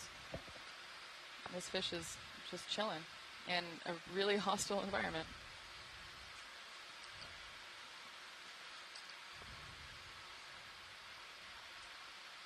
Brian, it looks like you might have a potential ID. Yeah, I think this is probably something in the family Bathysaurus Bathysaurus. It's a deep water lizardfish, so these are pretty common to or pretty closely related to the lizardfish you see in scuba diving depths all around the world. What do we know about the ones that live in the deep? Do they have any weird adaptations? Go ahead, Roland. Their eyes always are kind of interesting to me when we zoom in. You'll see what I mean. Oh my gosh. Also, you can see the musculature through its translucent Yeah, skin. it's lost a lot of its pigmentation. Has pretty gnarly teeth. Wow. Oh, fogs are up still. Okay. Look at that. It's Yeah, lost there's so still much 50% pigmentation. video. Full zoom. That's See so cool. The globe of its eye inside its pupil. Oh my gosh. Reflecting the camera back at it. Look at the eye on the far side too. Oh The my definition there. gosh. That's beautiful. Has so many teeth. Not a fish I We like done to with see. hydraulics? Oh, yep. I got it. When video's happy with the shot, if we can get a whole body filling the frame and kind of look at where the dorsal fins and the start and end, or the different fins, I mean, will help I get this past the family.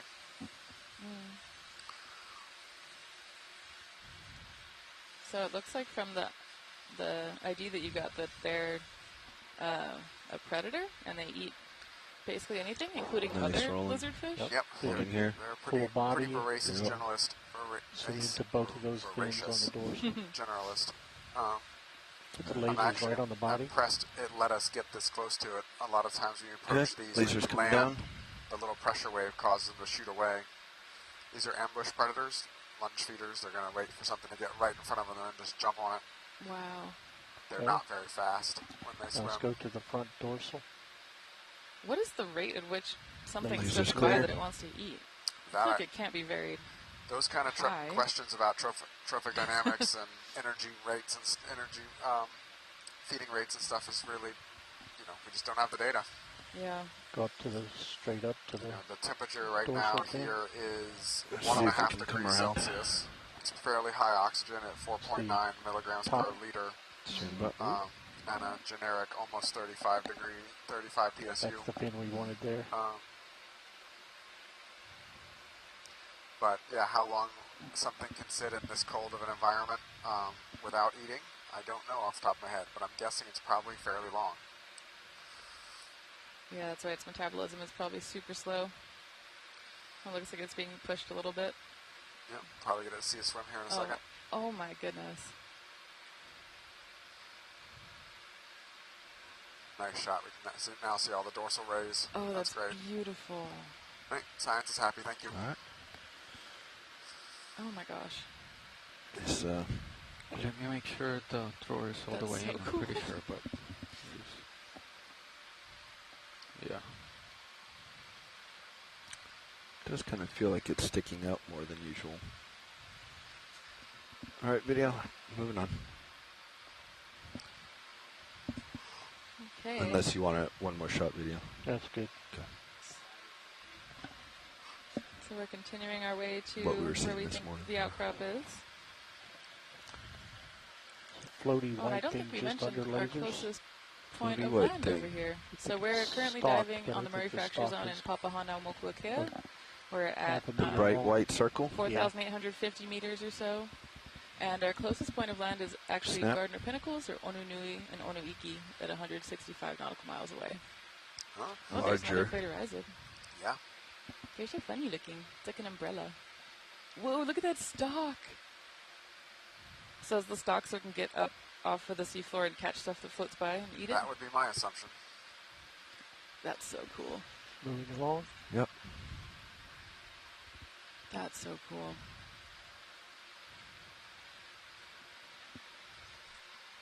So I'm gonna bring the fog lights down. Yeah. Video.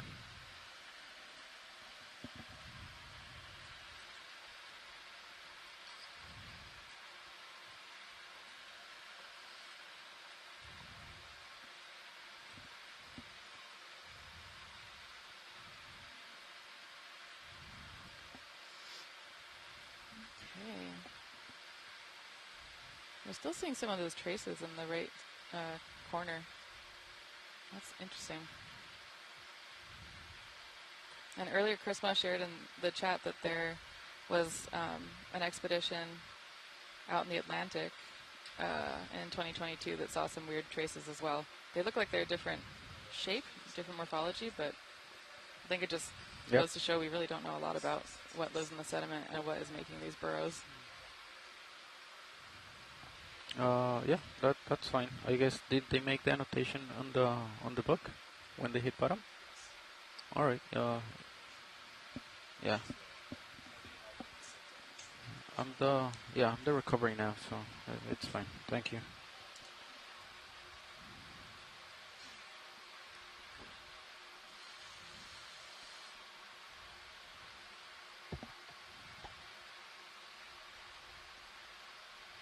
Okay. We're continuing on. Oh, are you looking? Brian is looking up ichnofossils.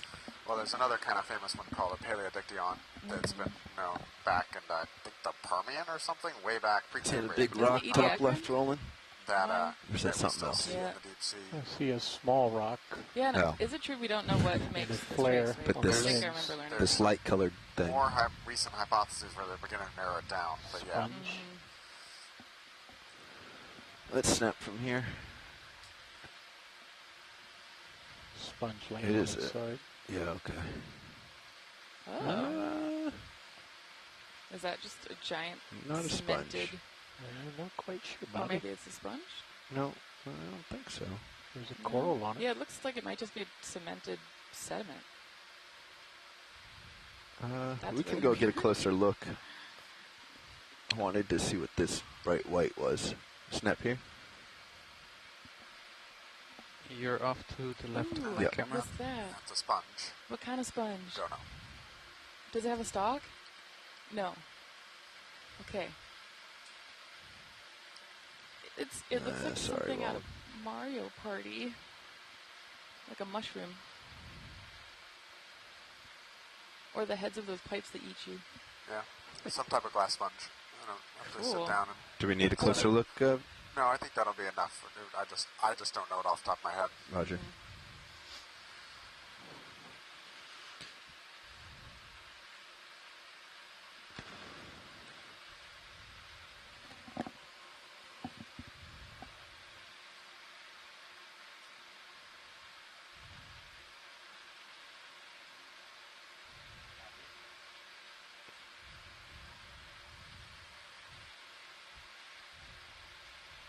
There's more of those burrows and potentially another one of those sponges.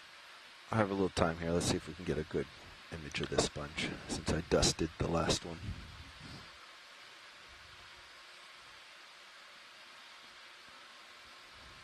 Wow, okay, so maybe 5 centimeter across.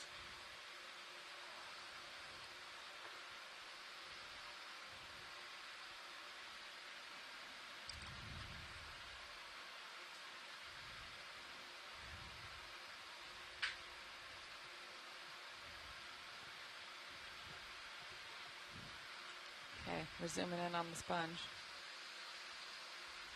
Heck yeah.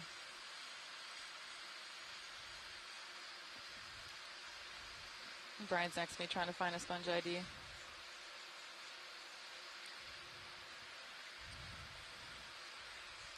Neither of us are really sponge people, so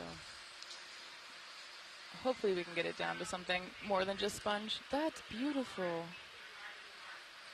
Yeah. I'm wondering if the top part of the sponge is... Oh. I thought it was hollow. Never mind. This has a Ferrea feel to me. Okay. But at this depth... Let's go to the top. Once you have it video, let's guides are... this is way deeper than I'm used to being, so... And Chris Ma says that potentially also another one of those Ferrea-like things. That's cool. Science savvy. Video's clear. Beautiful. Let's do it. Looks like they probably had a worm living in it too. And so what do sponges eat? They are filter feeders, so they suck water in and and Coming have back to center. internal. Pilot. Yep. What's it called? Flame cells. When he that gets then back to center, pulls the, navigator, that moves the oh, water the through its ship's tissue already and stopped, then, right? uses a filter system to pull Yeah. nutrient food out of the water. Yeah, I remember in invertebrate good. zoology class we did Yep. an experiment where we took some food coloring and we Rotating dyed the up. water and watched it flow through the sponge and the tunicates, which are different, but it was cool. Yeah, same A principle. little dark. Yeah. Rolling, thanks. Woohoo! Good morning.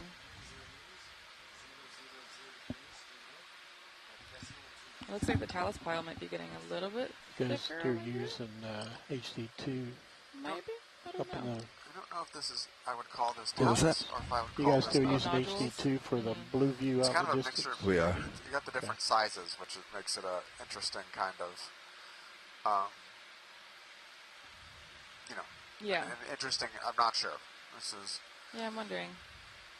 Because typically, I mean, in shallower waters, and again, I'm not a hard rock geologist, but when I see things of different sizes like this, the larger rocks take more energy to move than the Yeah. smaller rocks, so you expect it to be a higher energy environment. Wow, look at this trace field. What? That's wild. Thomas. You said this was probably about 80 million years old. When do you think this would have opened? You can even see it on Sirius. Yeah, that's my best guess based on just the age of the seafloor in this area. Give me a couple minutes, I could pull up a map and give you kind of my maybe better than a best guess. Yeah, Awesome, 'cause thank you. I'm amazed thinking about this being open seafloor for 80 million 14 years, to and this 13. being the entire When I sediment sat drape down, that it has, was 13,900 and accumulated. something. Granted, we're So, deep enough that a lot of Yeah. the carbonate and stuff is dissolving, but it's still an amazing amount of hard ground for something so flat and open that's being open for this long a period of time. Bob, you got the white thing in the top right? Yep.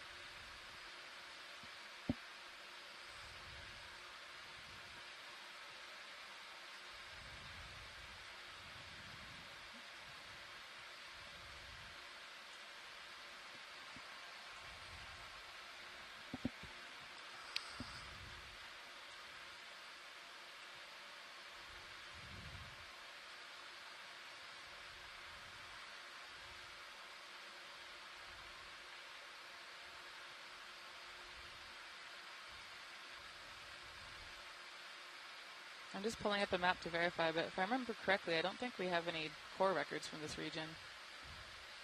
Where are we? Oh, you know what? Maybe. Go ahead, Lydia.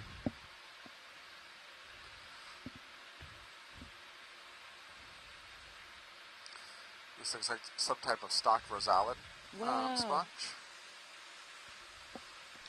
We'll go to the top next. Laser's clear. Is it called a rosalid because it looks like a rose? I do not know the history of the name. I actually don't know what rosalid means.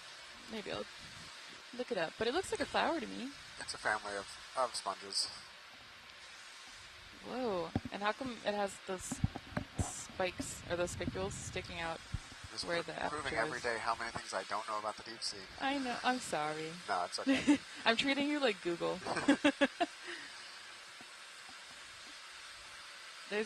But if you don't know it, then All right, science is happy. Thank you. that's gorgeous. Hold it for a few seconds. It looks like a little All right, I have an answer on your seafloor age question. Yay. Go ahead.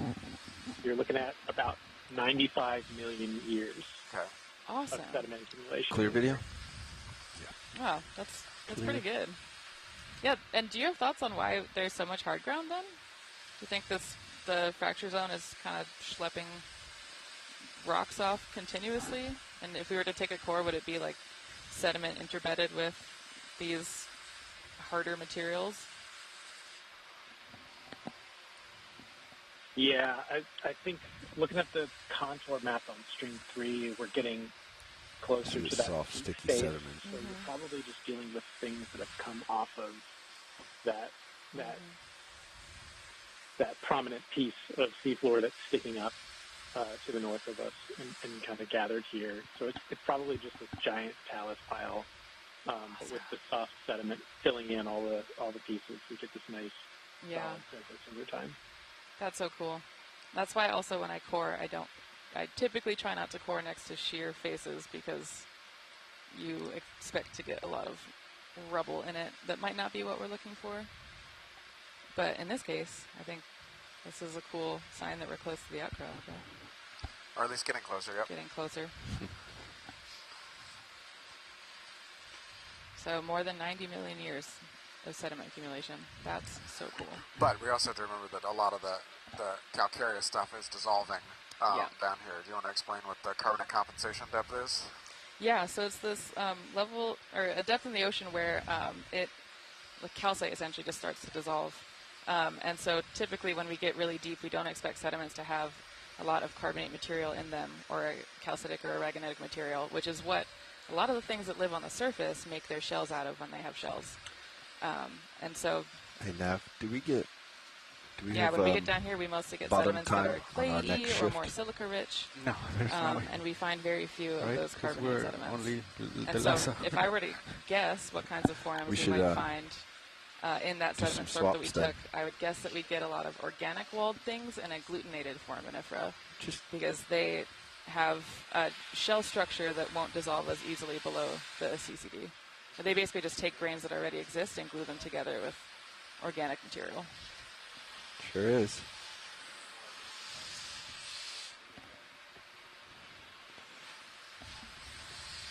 Do either of you want to sit here?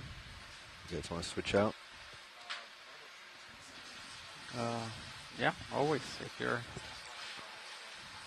So we're seeing more of those traces. You want to split it, Fernando, so another half hour or so?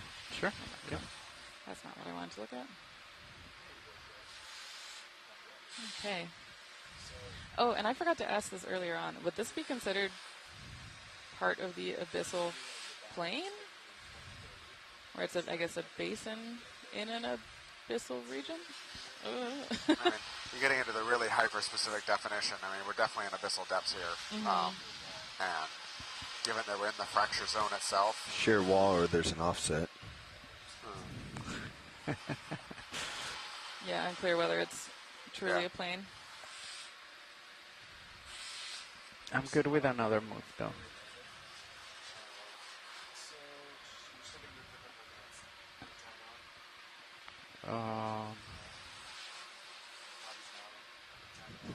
Sounds good.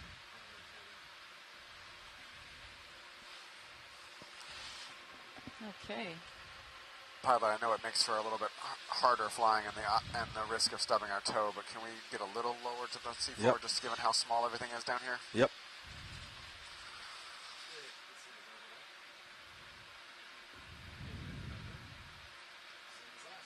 All right.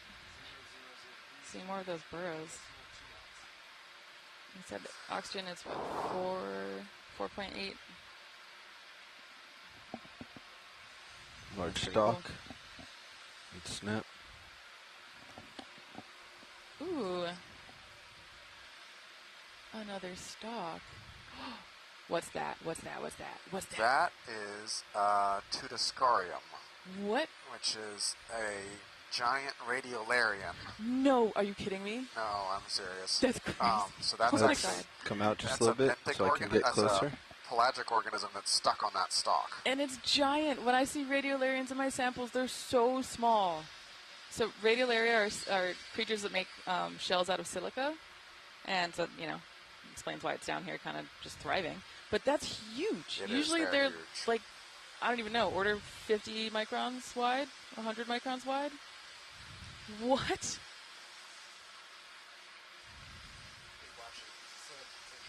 This is making my micropaleontologist heart I don't think so. Go ahead. I don't think I have a prayer of collecting this without just destroying it. But we can do a nice zoom. Yeah, but we can get a. So that this What's is. this Yeah, we would need to chain clip on it and try to get it in the bio box. Well, but it's not. So it's stuck. It's not. So it looks like literally we have like a stalk of something that's dead, with a dead brittle star skeleton that has somehow That's what hooked that is. the Tudoscarium as it floated by. So this is three different the things. small we're white looking at. things are what you're my talking gosh. about. Yeah, Understood. So okay. the sphere with the stuff stuck on it, I believe, is the Rediolarian. and the. And are those appendages? You want some more light, part Wallen? of the Would that help? Radiolarian too? You're the 4M person. I mean, I would assume so. Yeah, no, I believe they are. Here's This fogs is a at little 50. bit different than I'm used to Anything? seeing. I've only seen this once before, and it was Yeah, off. that did it. Where were we? I think we were off Centering. the coast of Palmyra. Oh my gosh. You want some more light? Yeah. Fog's full. Ooh, we're trying to give the Radiolarian a beauty shot. I'm so happy. This is awesome. Also, my mom texted and said that she's listening. So, hi, Mom. She makes fun of me for geeking out over my fossils all the time. But look how cool this is. So we've seen a lot of things that are what you might describe as alien-like, but this is moving towards the top of the list here. Yeah, ROV pilots say this looks really alien-like. I agree. The geometric shapes, the triangles, the lines, the sphere or circle. It's all very cool. This is so cool. So this is different than the one I saw last 70 time. degrees on my rotator. Oh my Roger. gosh. That's what it looked like the last time I saw something similar to this. So the one that Brian's showing us Centering. looks like it's got a large kind of central body like this one, but the appendages are circular. different. Yeah. And not as stalked, or they don't stick out as far. Yeah,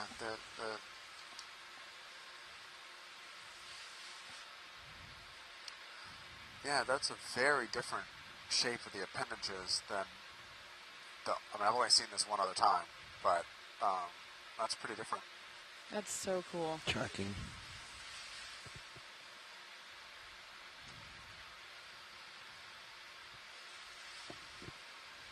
All right, video. All right. We've got it. I need to move on. Science is happy. Yes, thank you. Very cool. Wow, that is massive. Yesterday we saw the massive 4M, and now we saw a massive Radiolarian. What's next? Are there visible diatoms down here, too? Full screen of the sticklets on. This is so cool. I got to move on, Roland. Bye, buddy. Lasers. I had a poster of Not really Ernst gonna show Haeckel's us much. Radiolarian Too drawings close. in my lab in grad school. And so it's really cool to see these Good enough. sort of in Thank you, person. Okay. All right. Lasers out, and Lights we're off. coming off. Okay, fogs are coming off as well. Yeah, it's interesting what you can, some of the physical parameters of the deep sea that allows certain things to get much bigger. Like the majority of what we see down here is very small, but certain things we end up getting much, much larger. Like, these things that are normally microscopic that we're seeing at extremely large size down in the deep. Yeah, and I guess ecologically, do we think that that might be a function of, like, there's less competition for available resources, or? I think it actually probably has more to do with the biochemistry of high pressure and oxygen Sort of concentrations vertical and stuff like potential that. worm. Yeah, upper makes sense. right. Scale worm. That's Yeah, fascinating. we can try to go for it. I just got to keep it going. Snap. Swimmy thing. What is that thing swimming? About to see. Wow. Snap. Ooh, whoa. Is it going to be another swimming holothurian? No, it's a swimming polychaete. Oh my gosh, what? That's, okay, that looks more alien to me than the Radiolarian does. That is wild. Swimming polychaete. And it's so translucent. Maxim. So it's a type of Yeah, worm. I'm real far away. I'm wondering if the shiny little white bits that were around it are scales from other things. That or they're you'll pteropod point out. shells that haven't Do you want dissolved to get yet. closer? That's Kinda my guess. massive. It'd be better if it was no, swimming. You're looking straight down, so we can keep going. I don't want to lose too much momentum stopping the show. Well, yeah. Sirius is on a constant move right now. Okay. Okay. This is so cool. You're making my micro paleo dreams come true here, everybody. It's also kind of like a giant game of Where's Waldo, where you're studying everything, trying to find the one thing sticking out of the That's what geology. Yeah, that's what I do for my job. I just pick through sand all day to try to find the fossils that I work on. So I love this game. I was just in the lab doing it before we got on the live stream. Ooh, look at that. Is that another sponge? Potentially. deflatorize it? I don't know. This looks like it Maybe might not. be similar to the one I didn't quite get a good view on, so we'll So touch more down for this Earth one. shape. Okay, let's see. Everyone's putting in their guesses from the control room. Ooh.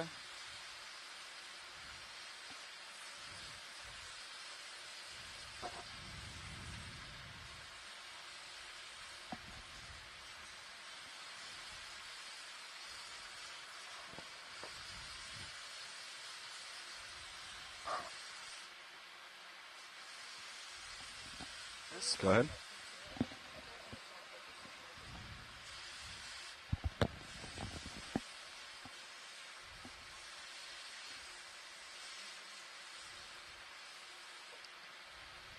Urchin, I assume. An urchin. That's wild. Chris, I hope you have Do you want some more an light ID for video? us. Because Negative. this is amazing. Chris Ma is asking if we can collect this. Yep. Are we stopped? The ship's stopped, I believe, yeah. But you're going to keep swinging. A little bit. What do you think? Suction? Is that going to fit down the hose? No, I think we should pick it up. Roger. Okay. All right, this will Let's get be lasers on it. one of our samples for collecting. We're being warned that it's going to be what extremely jar do we want? fragile. Extremely fragile. It's Roger. a Hall asteroid, probably super fragile and good. very rare. Okay. Well, and it looks like Chris is recommending suction. Yep, I was wrong. Chris won. Chris says suction will be better. Okay. Okay, wow, 5 centimeters. That's huge. Copy. All right. I'm ready for Jor when you are.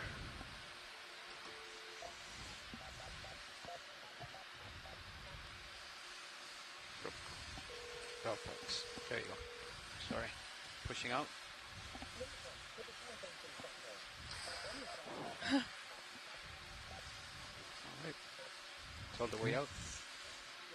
Okay. I love the use the suction sampler is getting today.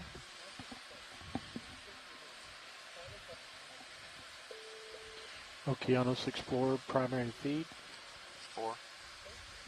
This is sample 4. And it will be 04B. My camera.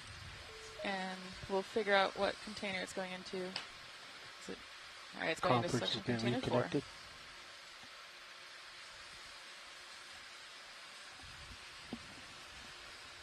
Ready to come in? Let me pull out a little bit. Yeah, go ahead. Okay. Pulling in.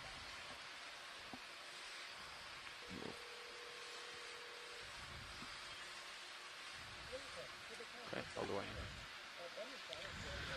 in. Then we're in jar 4, suction enabled. Let me know. Let's go in partial video. I think watching the ROV sample will never, ever get old to me. This is incredible. Okay. Come out a little bit. Just a little. Delicate hollorastoid.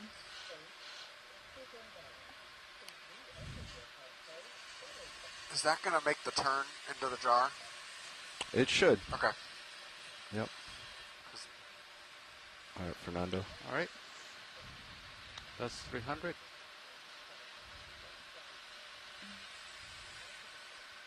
That's 600. Okay. Let me know when to stop. Let's take. Okeanos Explorer backup feed. All right, so we're looking In, at stop. suction cam. Okay. It made it. All right. Logging that as a sample. So confirming You got that it. was sample 2. Moving Or sorry, forward. You dive got 2, your point? sample 4B. Okay. Yep. Moving forward. And jar 4. Jar 4. Okay.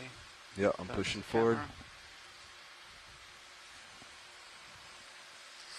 Great work. Yeah, so low abundance but super high diversity dive. uh, And everything we're seeing here bring is up my is window really a little bit. different. We're bouncing all over the tree of life here There, that's 85 as we're moving degrees. through. That's fantastic.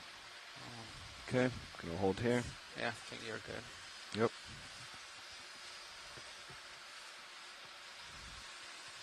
Everything still looks clear on sonars. All right, Jor. Coming out.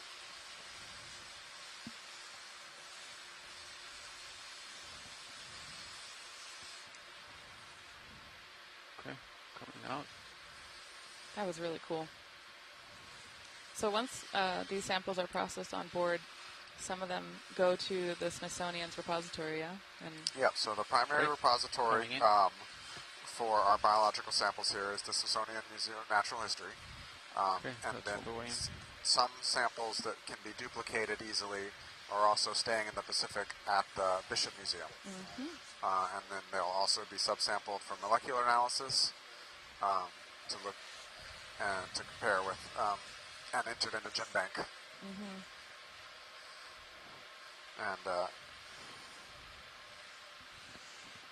And as we and Chris Ma, who is on the phone with us, is an echinoderm specialist at the Smithsonian.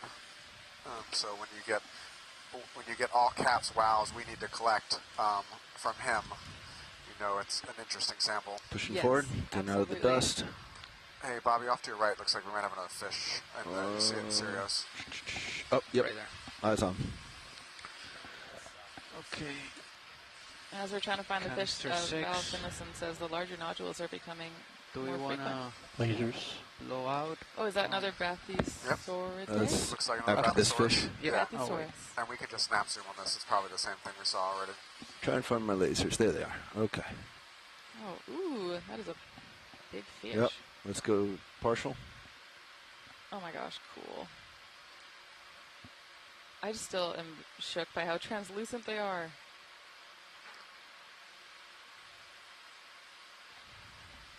Right, that's probably all we need. Thank you. Roger. Wow. Video, do you need anything that we didn't get on the last one?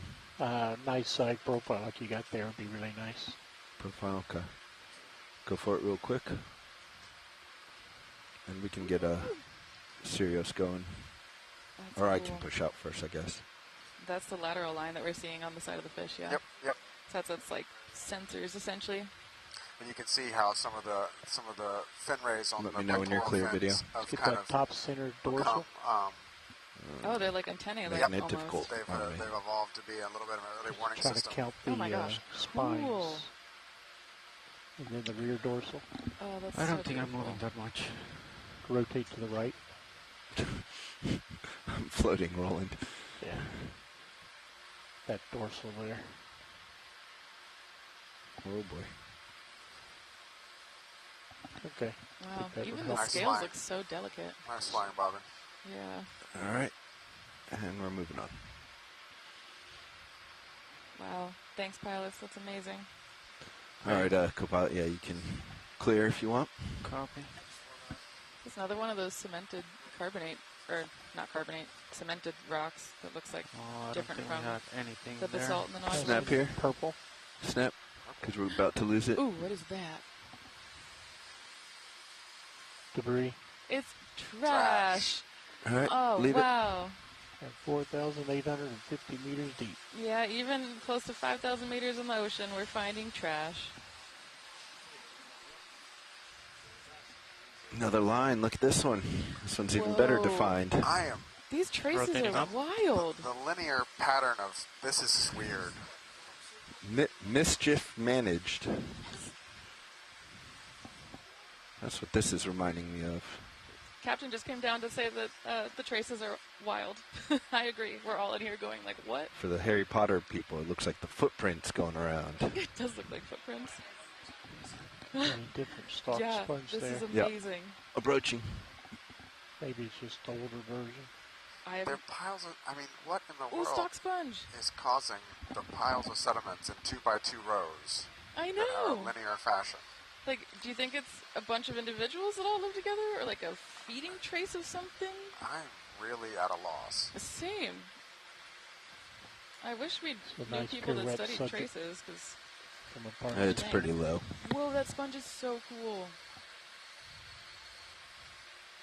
It kind of looks like it's on one of those burrow trace things too. partial. Oh, yeah, you can start going in. Oh my goodness. You just called in a move second ago, right? God. Copy. Okay, I know the sponge is cool, but the barrel in the background looks so circular. That's wild.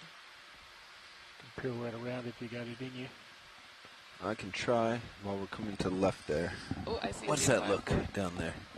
Bottom left. Shell. Shell? I think Okay. maybe in the top middle of the screen too. Is All right. Here comes a shell pirouette. This is a little bit of an interesting growth form. I'm not used to. Yeah, I'm used to stalk sponges having a thinner stalk than this. It's chunky. Want to zoom in as you go? Go ahead. It is a euplectellid. I've never seen this one before.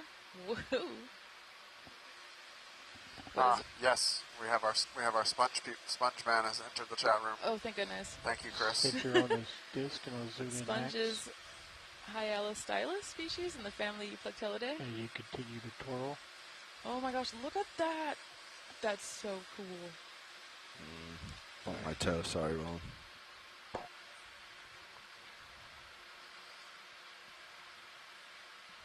Let's leave it. Wow. Hi, buddy. Steel's person's going to hate me for that. Sorry. I warned you it was low down to the ground. Wow, these traces are everywhere. Yeah.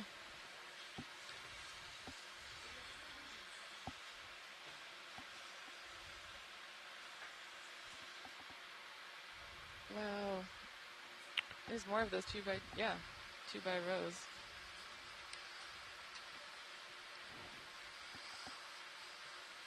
Oh my gosh.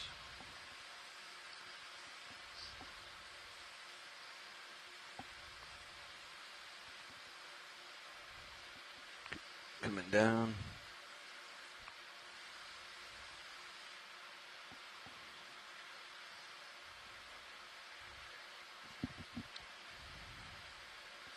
Oh, there's a shrimp. Go ahead. Take it. Woo! This is so pretty. What kind of shrimp is this? I always forget the name of this one. It's classic. It's got the big lobes on the nose, and then it's always swimming, but I can't remember the Latin for it right now. Oh my gosh. I see members of this group pretty frequently, but You're off of. Yep, time to leave it. I love watching it swim. Thanks, Bobby. Great flying. Coming back, More of those Fernando. traces. Copy. Jeez. Fortunately, I left a dust cloud on There's that so sponge. part of the thing that it makes it hard to identify what leaves these traces is they can persist for so long. I mean, on the order of hundreds of years probably, that we can see these piles of sediment that they may remain undisturbed for decades, if not centuries. So the animal that left these here could have been gone forever ago. Yeah, that's a good reminder that the sedimentation rate is so low in this place that what we're seeing is a Through the dust snapshot coming of back down. behaviors integrated across time. Yeah, on a long time too. Long back time down. scale. Yeah, but man, I still want to know.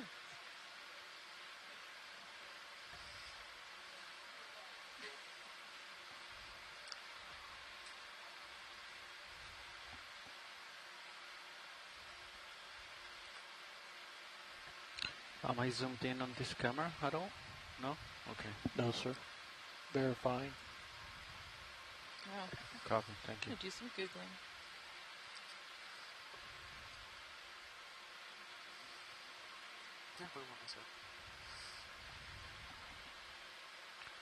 Rotating down a little bit. Look at that gray muck coming center. What is that? Similar to that other one, maybe, that we saw. Yeah, maybe Go it's ahead. another one of those cemented. Oh, it looks goopy. What? So are those filaments potentially bacteria or something? Well, Whoa.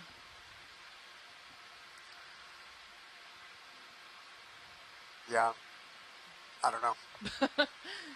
Same. That's cool. do you want a better shot video? I'm good. I Right didn't know of what it. science wants to squeeze it to see how hard it is. Oh, I know how hard it is. It's gooshy. It's gonna be goopy.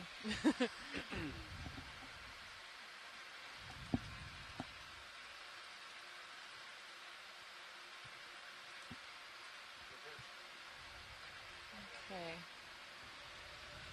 So we're continuing our approach in the Murray So Fracture how Zone. much, how well do we feel like we're keeping up? Has the total number of ship moves approximated Sirius's moves? Right. I don't want to stack up too many that. Right. Okay. Okay. I just don't want to.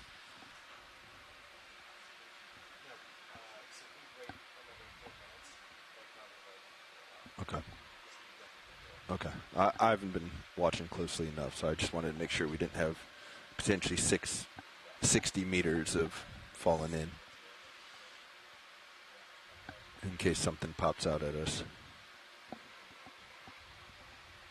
Yeah, I'm ready for 30.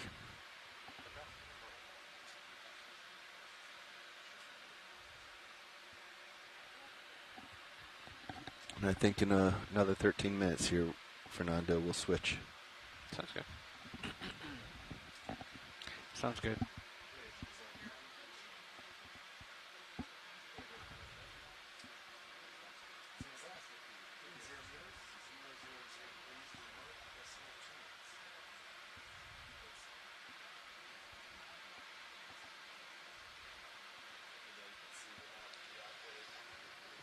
Okay, so we're continuing our approach to a place where we can visualize some rocks from the Murray Fracture Zone. And as we're doing that, we're looking at the sediment, trying to find any biological organisms along the way, playing a fun game of I Spy as we're flying through.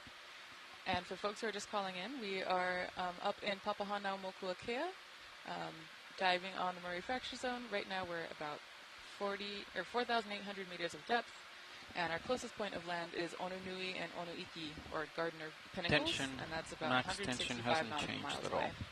So we're out here checking out something that we have never been able to visualize before. And so far I've been finding some amazing diversity along the way. And I'll just add when we say we haven't visualized before, generally this ship almost never goes somewhere that someone else has been, but often we're exploring a single seamount, or from side of the seamount, we're talking about an area the size of several hundred square kilometers around this fracture zone that has never been visited. Let's get a snap while we go by, at a please. depth that is extremely hard to access. Similar to the last one. Yep, that's that same one we just saw a few minutes ago. Yeah, and it feels really special to be able to, bring D2 out here to access these depths and help us figure out what's going on in the ocean. Because I certainly good. Yep. never really learned that much about the deep sea because there's not much to learn right now. Yeah. I mean, there's a lot to learn, but not much that we know, I guess. But this is what you're seeing largely. The seafloor at these depths covers something I think like 65% of the seafloor of the world is fairly flat at this depth. And so while we are in a fracture zone here, which makes it a little bit different, these large, big, expanses of the seafloor are, with the exception of the water column, pretty much the largest single ecosystem on the planet. Yeah, and like wildly, wildly understudied. So, because you think about all the biogeochemical processes that happen in the deep sea and stuff like that, a lot of them happen here. And so, those of you who are familiar with kind of fisheries biology, and that upwelling zones that bring nutrient-rich water from the deep sea up into the shallow water, where it hits the ability to do photosynthesis, and you get plankton blooms, and that get the whole cascading trophic reaction to that, and that result in large-scale fisheries like you have off the coast of California and Peru that are some of the most productive fisheries in the world. The water that is central to that reaction is all made here. It's recharged, it's renutrified by the bacterial actions of what's in the sediment here. It's invisible to us with this camera, but these kind of abyssal seafloors are really the critical area in preparing the water that will get. That's a gastropod? We need to look at that. Okay. Let's come wide again. Stop. That's so cool. Oh my gosh. It also doesn't have pigmentation. It's white. It's a white gastropod. Oh my gosh, that's so cool. I'm obsessed. Ah. Do we have a gastropod ID guide we can look through? That works at this depth? I Yeah, doubt it. probably not, huh? Oh my goodness.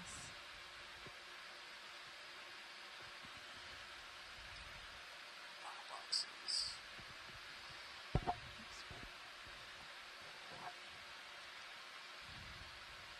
Quite small. Wow. Okay, go ahead.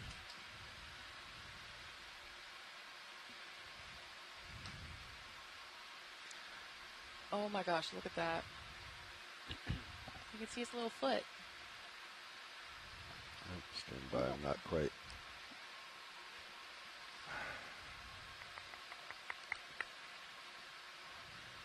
Whoa. What are we looking at? I can see part of its foot sticking out.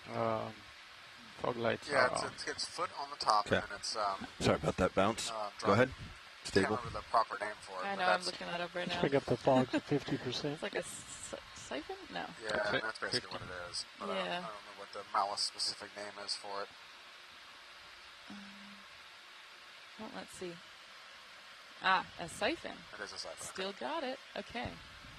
Yeah, Is some that full? tentacles are sticking out too. That is maximum. It is small. Look at that. What a little guy. Can we slurp this? We can. Let's get Okay, looks lasers like on we're it. going to collect this gastropod. You were telling me earlier that there's not that many, What do we have still? what's it called, non-coral and sponge samples from the deep I sea. think that's is that okay. right? Correct. It can turn. What do we still have open? From this vessel and other ROV platforms, there is a bias towards coral and sponge is in the archives. Yeah, it makes sense. But you also do get other things when you box core and dredge and stuff like that for it. Yep.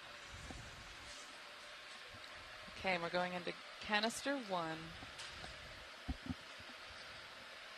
All right, and if folks are tuning in from shore, you can switch to stream 3 to get the multi-view and take a look at how the sampling works. Okay, whenever you're ready. Ready? Copy. Right. Coming out. Bell packs, always working.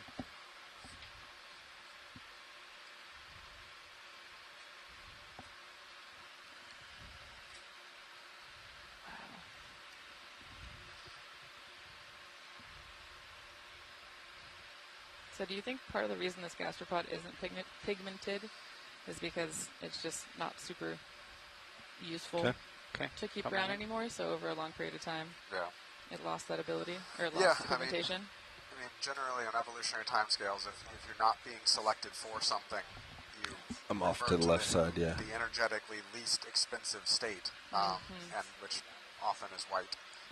So if you've got no selective pressure, it'll drift. Yeah. I'm on there's a tail really cam large as well. tube-looking trace to the left of the gastropod we're sampling. Video, let's go partial, you know. That's probably a holothorian. Oh. Cool. So that Sea cucumber. our shoreside scientists are looking through different museum repositories for records of gastropod from this Can depth we in this zoom on area and coming up with nothing. ROV HD2? We're ready? Yep. Okay. Wow, yeah, and it looks like they're saying they've never seen That's a snail this 300 deep. right there. So this is pretty rare. Need the jar light. He's in. All right. That's 600. Let me know when to stop it. Okay, we're visualizing the canisters to see if the gastropod's getting in there. In. Gastropod made it. All right. Okay. So we're going to All right, log Sean, the you saw sample. that as well? So when you dive 2, sample 5, I B didn't see it. in Okay. canister 1. So We can get a replay if we need to. All right, let's ready to push out the drawer? Yep. Copy.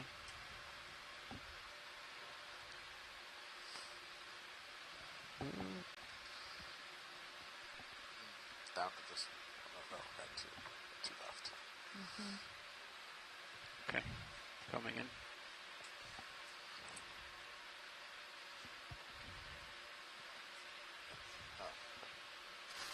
Okay. It's all the way in.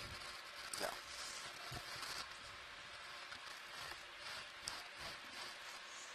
Okay. I know the ship's doctor is going to be kind of mad at me because yesterday when we sampled some barnacles, he made me take Benadryl early. I'm super allergic to shellfish. That's part of the reason why I'm a geologist. All right, that was jar 1.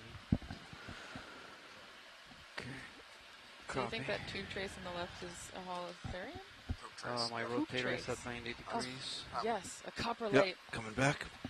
That's what we call fossil poop. We get confirmation from survey 2.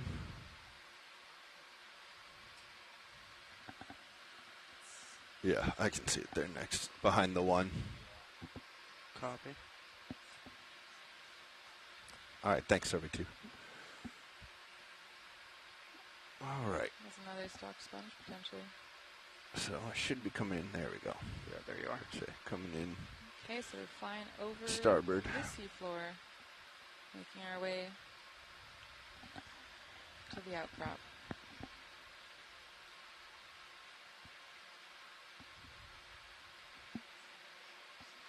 Wow, some potentially different traces here that are just Okay, longer coming back down a little lines. bit. And pushing out for you, co-pilot. Copy.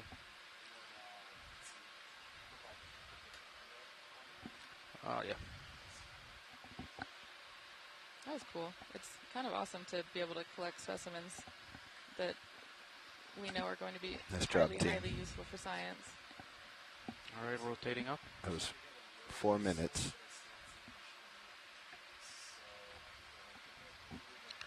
Okay, disabling suction. Yeah. Actually, do we want to blow out on jar You may if you want. Copy. Moving to jar 6. Let me turn my head. Point you towards the current. All right. All right, I'm ready. Jar number 6, exhaling. I don't see anything coming out. Okay. No, I think we're good. Disabling suction. Oh, I need to All right. Everything looks good. Hydraulics are off. Valve packs are off. That was a 30-meter move? This has got. Copy. Whoa, there's another one of those sponges. Yeah, except this one appears to have A thin thinner stalk. stock. What? And then you Is said it the only common empty for one is sponges to number have 5 now. different, like such different stock Copy. morphologies No. within the same Short group? answer, no. Short answer, no. Rotating That's a little weird. bit down. Could it possibly be that the stock was... If you want to go partial video, you may. Or maybe this is just how it is. I wouldn't say that looks super healthy. Doesn't quite look like the other ones. No, it's not. Yeah, Okay. it just looks different. So I think Bobby, we if we see not that one, but the one we've seen with the thick stalk, we're probably going to want to take a sample if we see a third one. Roger that. Oh, Chris Kelly says this is the normal looking one. Yep. The one with the thick stalk is unusual. Okay, we'll be looking for the thick-stalked, trumpet-looking one. Roger, we're looking for I guess that would be thick-stalked sponge. not quite a trumpet. It'd be a... Not sure what that instrument is called. Caitlin's going to be disappointed you're getting your instruments wrong.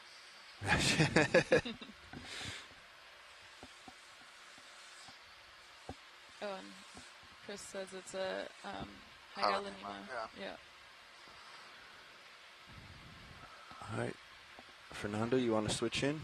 We want to all Sure. shift left one? Up to you, co-pilot. Or up to you, Nav. Okay.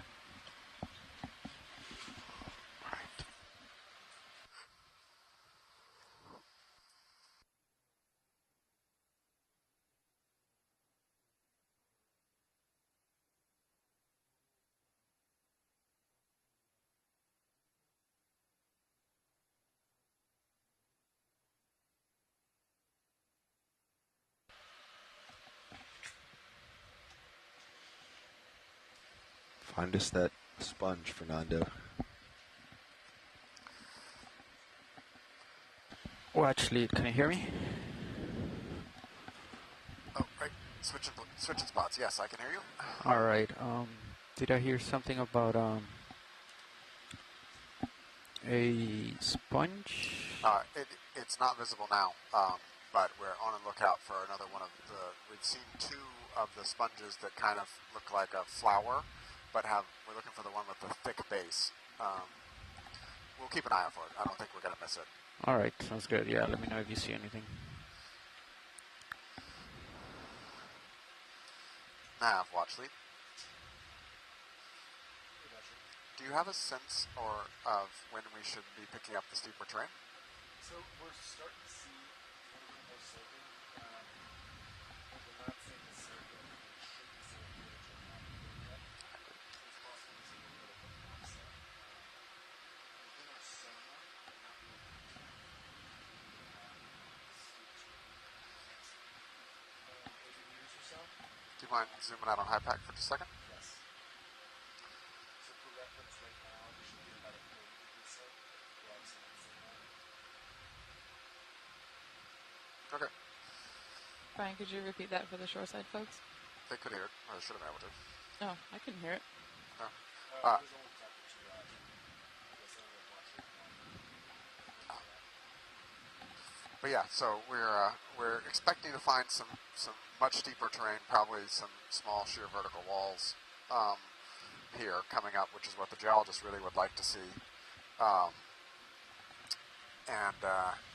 Camera's 54. I was expecting to have been a little bit steeper terrain by now, but it's definitely steepening up.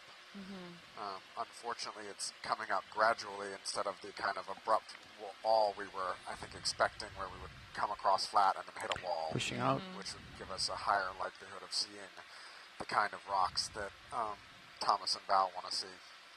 Yeah, we're looking for places that are exposed, and typically those are steeper, so sediment can't collect on them as well.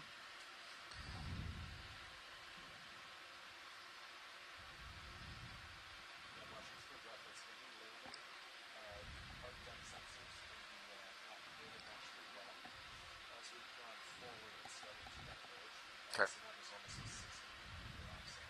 All right. Right. 60 meter offset, which is shallower. Correct.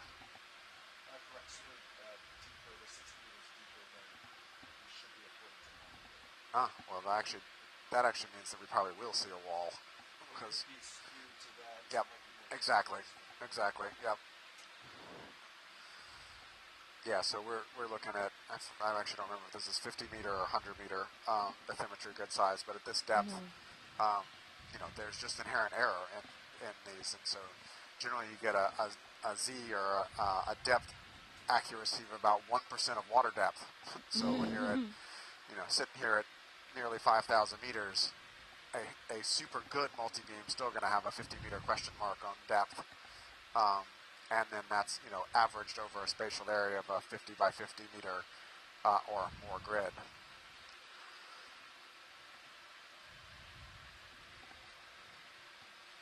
These are things I never knew about the ocean until very recently, like in my PhD Camera stage. 50. I didn't know how we mapped the ocean. I didn't know what the certainty was on the maps. This is super, super cool to talk to people about. Yeah, globally, only about 26% of the world's ocean has been mapped in quote-unquote high resolution. And honestly, the cutoff for high resolution isn't very high by my standards already.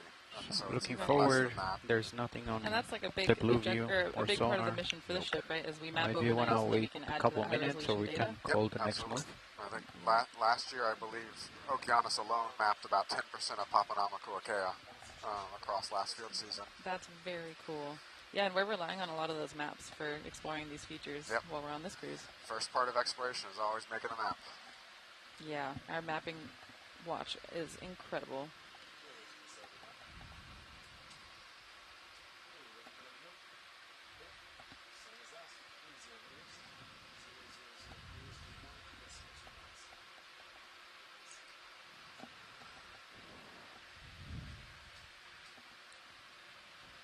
I'm looking, co-pilot. I want you to find this sponge.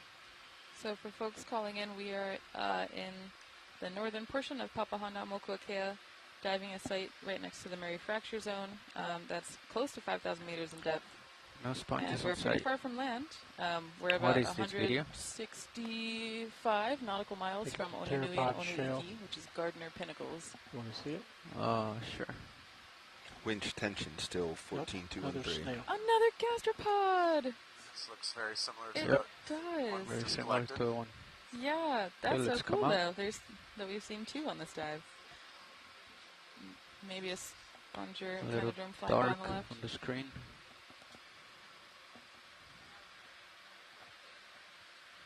And tilt up past the skids.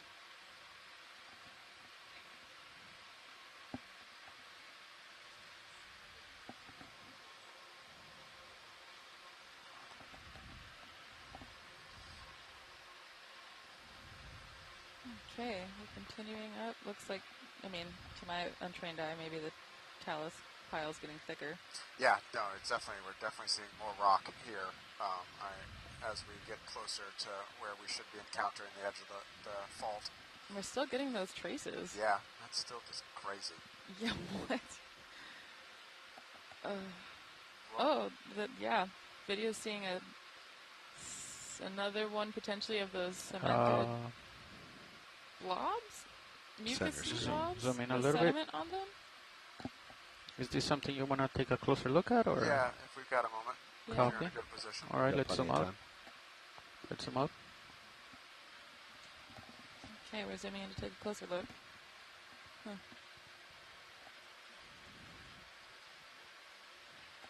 I feel like today's dive is a lot of just going, what's that? I don't know. Cool. Ooh. Okay.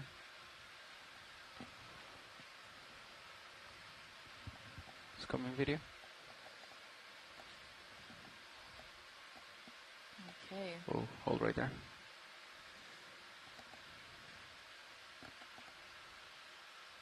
Tilting down. That's very large. Go ahead. Let's get fog lights on at 50%. Please. I mean, to me that feels like something organic, It's good. Thank you. potentially, but I don't know. Let's tilt Yeah, down I the mean, lower this section looks of it. created. Yeah. There's an organism that has made this. Vaccine. Copy. Yeah. Wow. Yesterday we picked up a xenophyophore, and we looked through I guess you'd call it the shell that it made, and it does something kind of similar to what I expect is going on here. Agreed. All right, I think we're good. Thank you, Fernando. Yeah, thank you, pilot. All right. It's clear. Let's come up. Yeah, maybe this is something that's glued together by like mucus or organic lining. And yeah, but Tilting that's up. huge. Camera 6.2. Way larger Copy. than I would expect. All right, pushing out. Yeah.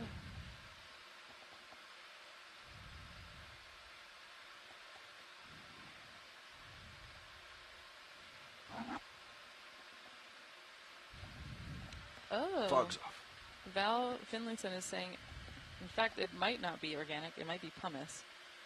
Part of an old pumice raft that drifted from one of the arc volcanoes, probably to the north or west Pacific. We saw one of these a few minutes ago, earlier, that clearly had like mucus nets and was kind of broken apart. Yeah, it was definitely.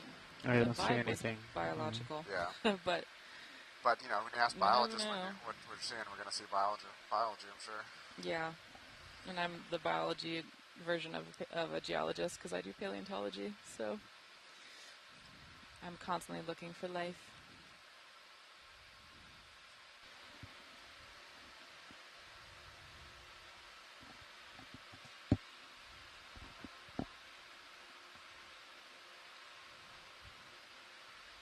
Okay.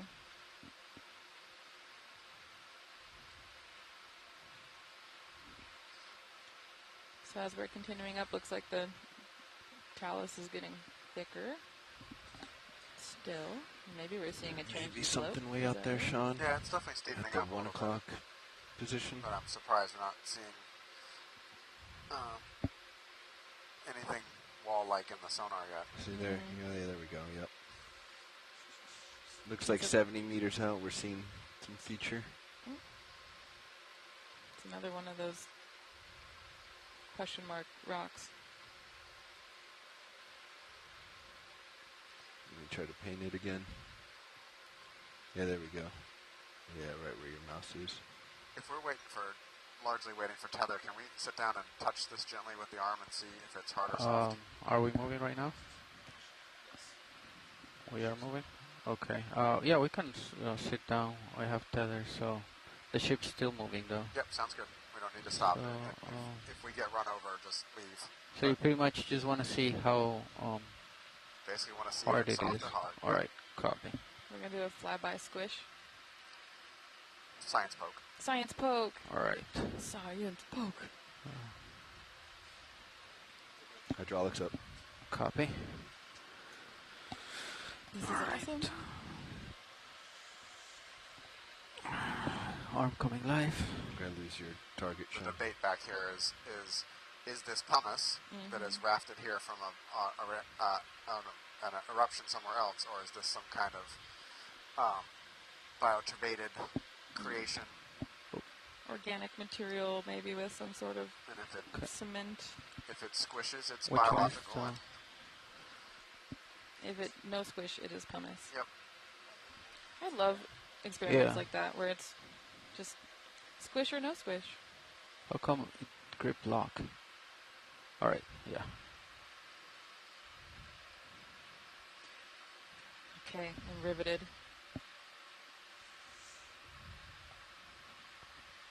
All Ready right. for science poke. Can we get a partial zoom on? Hold on 1 second. Let's come in video. Tilt down. All right. All right, science poke. Science poke. Okay.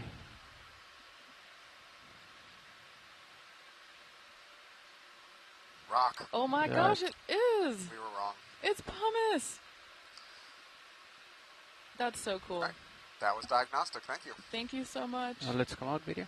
You don't want to sample it, right? Nope. No, all good. We don't need to sample. Copy. Heck yeah. Like, the geologists in the chat, some kudos. That's very cool. So you think the one we saw earlier was pumice, but maybe with some sort of Some bacterial kinda- mat on top? Yep. That would be my guess, given that it was hard. Cool. And Val Finlayson is saying that these pumice stones sometimes float for years after an eruption before they sink. So there can be these things called pumice Right. rafts, where after an eruption, you'll get a bunch of Arms pumice off. rocks dumped into the ocean, floating on top, kind of We're good. floating around like plankton would, and then eventually, after a very long time, they Camera's sink. looking down, 7-0. Copy.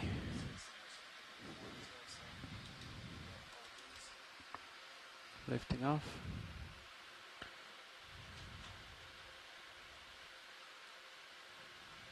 Okay. And we're continuing our journey. Yeah, looks like it's slightly off to starboard. Yep. Looks like it's going to be about 015. Yeah, so right there, Yeah, why don't pretty you much go ahead and point at it. lined up with him. Let's adjust our heading. As we're going, we're getting a pretty good look at our first abyssal region of the Is dive. this what you guys are looking at? Yeah, there's kind of a divot here. This kind of It's been pretty cool so this far to see section. all So the you're pointing at it. diversity of Yeah, it looks like out it's here. 5 degrees, 10 degrees. So I'm going to keep that heading. 60 meters out. Are we still moving? We are, right? Go ahead, survey 2. Yeah, it Sure. doesn't look. Yeah, and it doesn't look like a hard wall. Like there's no shadows. Agreed. Okay. Copy. I'm pushing out. Copilot. Yep. Camera's 5.5. Copy. Okay. Looks like we might be creeping up a little bit in slope.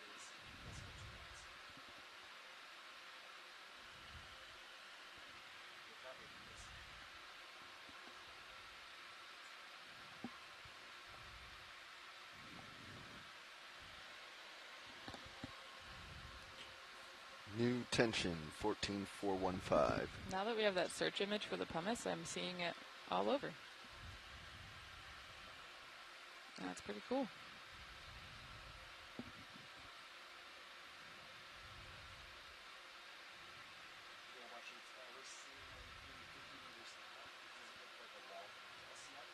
There you go, straight on it.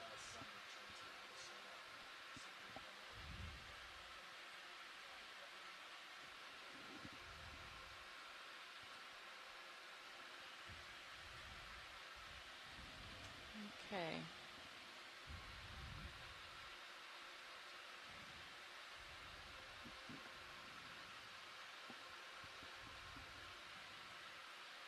Looks like that feature is going to be more at 025. We've got So a as much we're more making our way defined view through on it now. this basin at what we assume is the base of the Murray Fracture Zone. I mean, it should still it's be fun for me within at least to reach, think but- about I mean, how like, places right in like front of this me, there's are a sort of shadow archives right of there. ocean I history. mean, if you wanna because just ask they them to collect adjust the the sediment that bearing falls down of the from the move. surface, and in doing so, kind of capture a snapshot of the communities that live Yeah. all through the water column and on the seafloor. And these sediment packages can be retained here for hundreds of millions Coming of to years. 25. And that's how we know a lot Copy. about the history of the ocean and the history of life, is just by looking at the fossil record that we get from basins in the deep sea.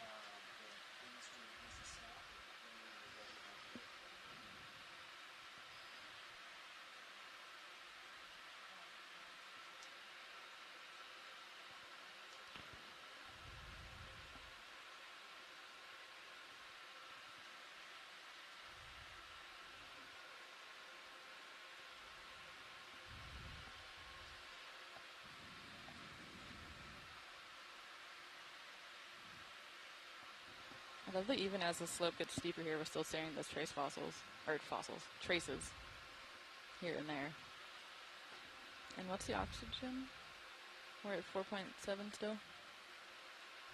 That's pretty good. It's a divot with a hard feature behind it. Outcropping. I think we're going to see somewhat of a step, would be my guess.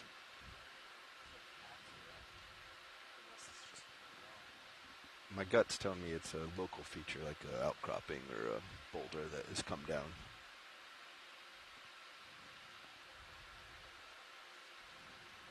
I mean, this already feels steeper. Yeah, I think we're finally... There's something swimming on the top of the camera. Maybe we could try zoom a little on that. Let me see. That's your red tail. How far are we? Go in, video. Yeah, it's coming Oh my gosh. straight. You Is have this enough room what to is pirouette this? to your right. It's a fish! It's a fish. Yeah, if you want a lateral to right, Oh. that would be your Wow. best move. Sorry, video, come out. Partial. Copy. Do we know what kind of fish? It's likely a cusk eel. A cusk eel. And if we can get a side shot of it, that would be ideal. Copy. Go the other way. But I'm around to the right. recognizing that they rarely Right. cooperate. It looks like it's trying to stand full off wide. with the ROV. Copy. Are they pretty territorial? No. I think it's just I think dazed and it's- confused. It's either dazed and confused or it's just completely unaware the vehicle's there yet. Oh yeah, because they can't see very well. Oh, you got it, buddy. Oh, nice side angle. It's Do very you want me to follow you? bright. No, I think I'm good. It's coming this way. Nice shot, Fernando. Oh, beautiful. Fogs are off. Love You can being come in able if to you see want the video. musculature on A the little fish bit. in the deep. Hold right there. Oh my I think goodness. it's up in the That's light, gorgeous. upper light pool. That's such yeah. a good shot. If I rise, you have to come out. So Wow. Right, science is happy, but get whatever video wants while we got it set up here. yeah, if you. I'm rising slowly. Yeah, just sort of pirouette with it in whatever direction it's coming from. Yeah, it's coming up. Are you okay with Oh, me it's so coming up? beautiful. You're clear. All right. It's also swimming away.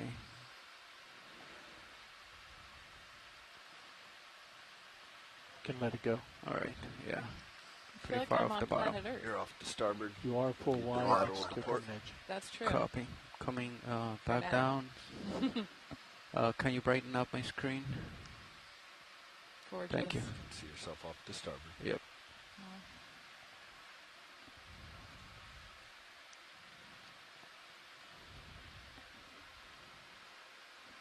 All right, tilting up video. Okay.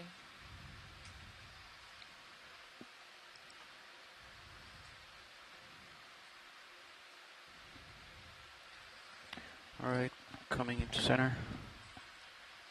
So shore side, we've been watching the ORP sensor on the vehicle over the course of the dive, and it has been slowly coming up.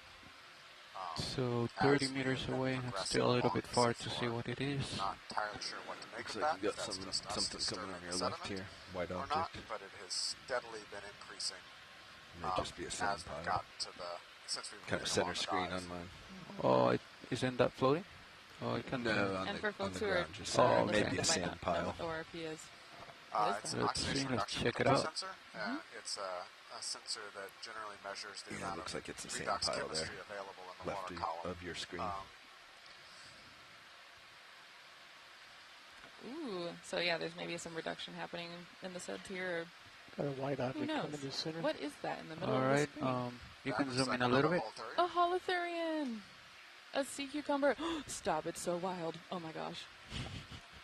Oh. All right, I'm still pretty far off the ground, so, Oh, so let's come cool. out, video. It looks like a fossil from the Cambrian. Ah! That's so cool. It seriously looks like this one Cambrian specimen or fossil called Buwaxia. I think Buwaxia is maybe thought to be a velvet worm, but it had all these spiky things like that, and it was blobby. I'm sure the actual echinoderm people are horrified at me right now, but Okay, let's come in. that is so cool.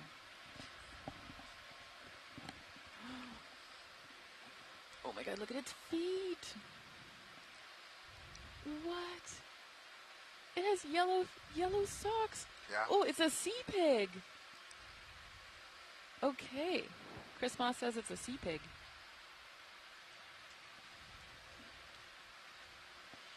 Wow. Is that full zoom? So a sea pig is a type of Partial. Copy.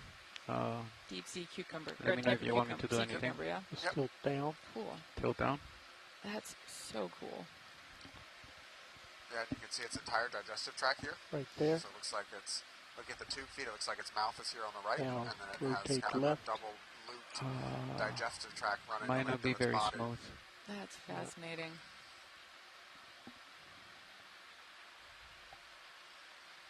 Wow. I love how you can just see all the innards of Hold everything there. down here. Copy. Just going to hold this shot for a few seconds and I'll pull for a full screen. It looks like there's something maybe All right. crawling up it too. All right, science is happy with this, thank you. Copy. Going for full screen. Okay, put that down. Slight tilt up. Hold that. Sea pig. Why is it called a sea pig? Because it's plump? They have different names in different parts of the world, I don't know. Video's Chris clear. Moss says, all Copy, things let's come considered, up. we don't see these All right, types lifting of off. sea cucumbers as 30 often as we would meters like. forward, you should be able to get eyes on. We collected a similar Copy. Let's see. Wow. Let's check that out. on Nautilus last fall. It didn't have the yellow kind of twinge on the feet, but was otherwise very similar and collected them much shallower. I'm sure it was a different species. But See the divot in your minute cams.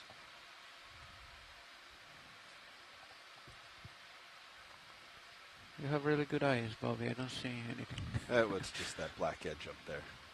I think it's the peak into this. My mom is texting me and said, yes, that sea pig has really whatever you cute wanna call feet. it. Do we know if it has eyes? I'm going to tilt up a little bit, Roland. that's a question for Chris. Copy. Yeah, I'm hoping Chris Ma can tell us whether or not the sea pig has eyes, because I don't know. But hold on, Mom, we'll find out.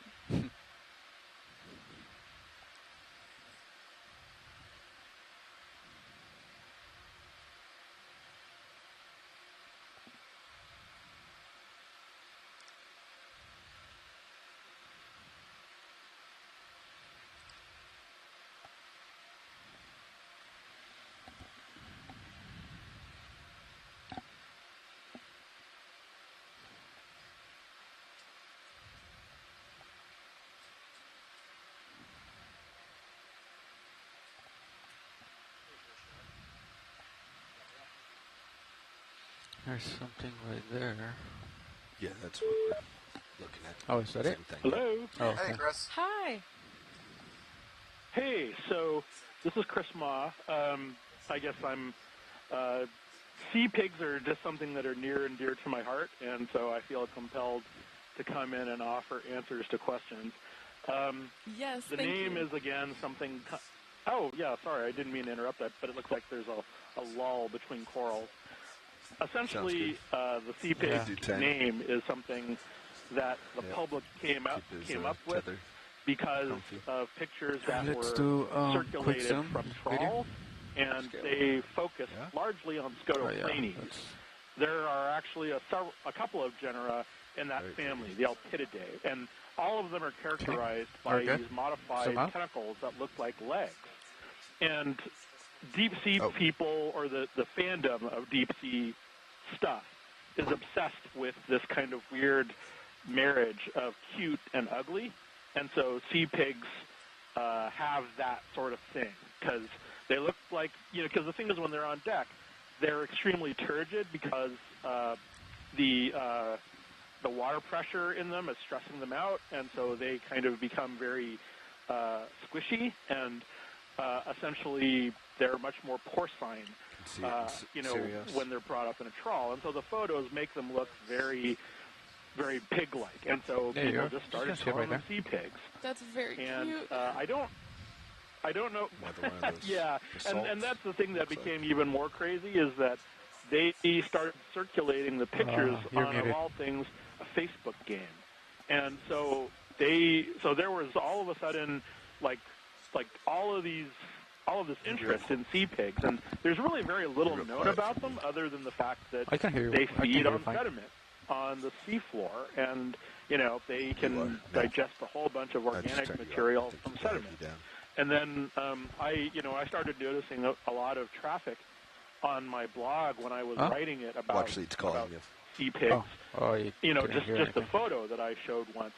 And so sorry, it was the the thing thing. is, Everybody was really into sea pigs. So I wrote a little just blog about sea pigs, and before I knew it, everybody was interested in sea pigs. And sea pigs became a whole Is there thing. anything particular you're looking for? There's actually a video, one of those Zay Frank videos on YouTube, everything you need to know about the sea pig. And, and so over the years, sea pigs have become part of this kind of popular deep-sea lore. And, and that's where the name, in part, comes from. And that's why they're some of the more photogenic, even though they don't look conventionally attractive. They are one of the more photogenic deep-sea animals, because people just really dig that kind of, sort of leg, tentacle, sounds good, sea cucumber thing, adding yet another common name to the repertoire of sea cucumbers. So, but I mean, a lot of what they do is very interesting in a general sense, but it's not like they get up and dance around, or they're not predatory. They don't hold right there. They don't really sponge or do anything. They don't emit glowing bombs of light or anything. Well, because those worms that we went by earlier, the swimmer worms, they actually do that. They actually, when they're threatened, they'll emit small glowing pods of light. Are you interested? Awesome. That's really cool, anyway, Chris. Thanks. Yeah, thank you Yeah, so anyway, much. you see that worm again. We can move on. Yeah, I see that we're coming up on another sponge. But anyway, I will probably have to hang up soon. But if you guys see any stars that are not Brisinghids or slime stars, then please do get one. I'll spare you the dignity of having to unpack a slime star. So anyway, thank you. I appreciate it, Chris. I'll talk to you guys later. Awesome. Thank you so much. Good night. Thomas, what do you want to see most specifically here on these rocks? Can we now that we've snap found zoom some on rocks? that white object that's coming in? Top screen-ish? Yeah, it's sure. a fantastic outcrop to run into, and from what it looks like, it is pretty heavily encrusted. You can probably zoom in a little bit we're not from surprised. here. Okay, snapping in. Yep. Just 2AD, see if it's a sea star. I don't think so. Just no? looking through this, like a shell, or oh yeah, shell, gastropod. If we can get a video's sample clear. All right, we can come up. that is not just a ripped-off piece of the crust, which is going to be really hard to determine. Let me know. Watch lead. Incredible, but that's a big challenge. The right rock has to looking for rock sample, but this is pretty heavily encrusted. Hang out here and keep an eye out for anything that looks promising. So we're looking we've for got something that's broken off. So Thomas, we've got a lot of swing. We've got some swing built into Sirius. We might have to come up at a little bit here just because of the physics, but generally, would you like to watch the interface between the yeah, you're going off the sediment, port. or just go ahead and come up and do like a vertical transect up the wall?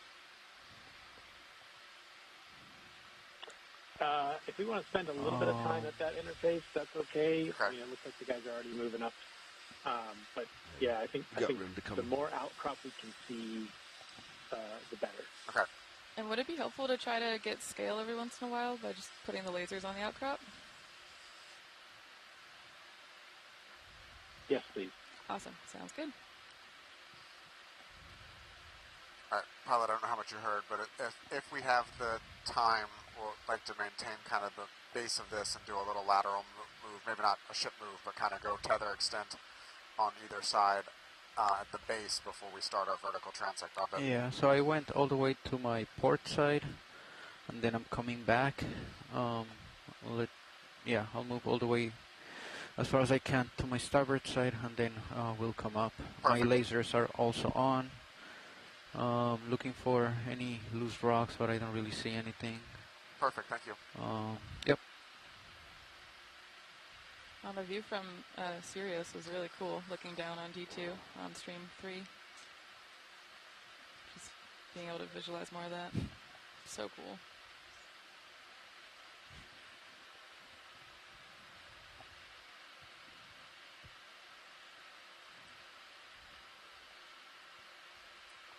This is the sponge that we saw when we first made contact. So let me go to the other side to see if we see anything different. Great.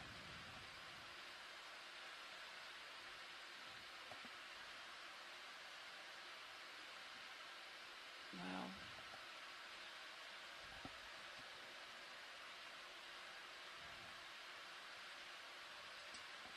Brian, can you remind me again how tall this feature is? How tall we think it is? It's pretty. The overall feature is pretty tall. Not going to be anywhere near getting up to the top of it. Yep. Give me a second, I'll tell you. Great lasers for scale. These are showing us 10 centimeters. Wow. Yeah, so I'm pretty close to getting off screen. I can follow you if you like. No, but we can see it from here. No, that's good. I think that gives us what we need. You can see how it looks right there. I think it's just going up that way. Yep. So why don't we go ahead and head up? Copy. Thank you. Are we interested in that sponge right there, that stock, or not really? If you can reach it, yes, but not going to move the ship. All right. Let's zoom in from here, video. Okay, we're taking a look at the sponge on the wall also. Copy.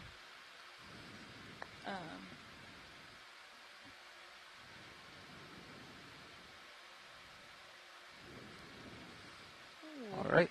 Let's hold right there. Okay, holding. Okay. All right. All right. We're good. We can come back. Yep. Okay, if science is good, I'm going to come back. All right. All right, and then... Full wide. Thank you. Then that's cool seeing there's a couple specimens from that. Coming back, co-pilot. Just Raj. Scattered around the wall.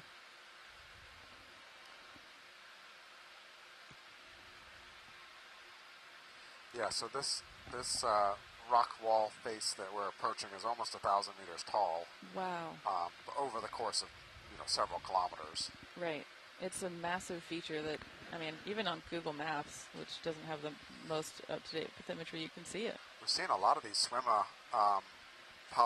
polychaetes here. Okay, so I'm going to start going up, watch lead. Swimming worm. Yeah. Wow. So that was a bolosoma sponge we just looked at. Awesome. Thanks. We're getting some great sponge IDs from Chris Kelly.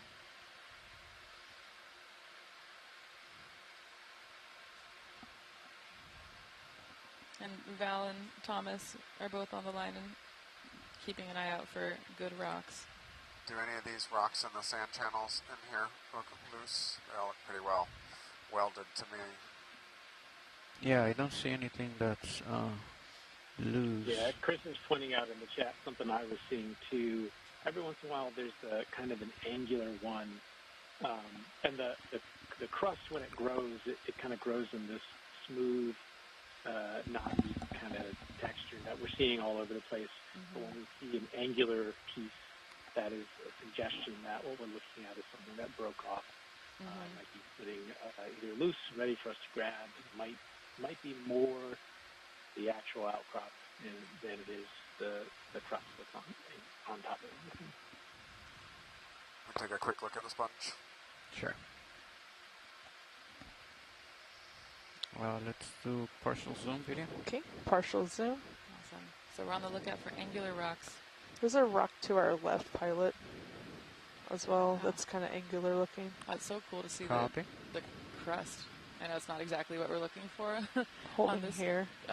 Yep, geology part of the dive, approaching it. but it's still cool looking. Let me try to stop right there. Yep. Okay.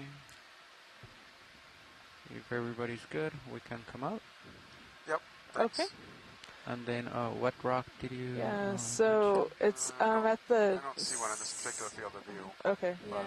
The one at the 8 o'clock position. There's a large boulder. Yep. Too big to pick up. It's at an coming angular middle, face. but Yeah, the like one that's she's just talking- below Yeah, lasers. she's talking about this one.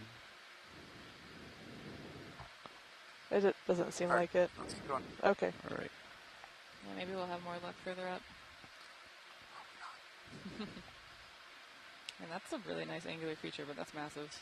That's the size of D2. I know. Well, okay, we need a bigger robot. I'm joking. D2 is twice the height of my mom, which is not that tall, admittedly. She's very small. But still.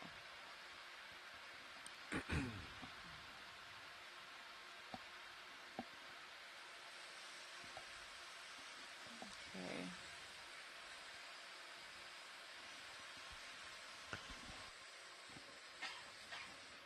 I still can't really register that this is the first time that we're putting eyes on this fracture zone. That's wild. It's very cool to see it. At least this end. I didn't check it. I didn't follow it all the way to California, but nothing in Hawaiian waters Right. has had a dive on it. Yeah. That's funny. Along with a couple of collaborators at the Ocean Discovery League and Boston University, we've put a major effort in the last 3 to 4 years, trying to collect every deep submergence camera deployment. White objects coming up straight ahead. We've been put our hands on. We've got about 65,000 records globally now. Whoa. Like to keep stars. track of what has and hasn't been explored. And are you putting that in like an open access database for folks to look through, or what's The static database that we published on, can we take a look at the Burstengines, please? Oh my gosh.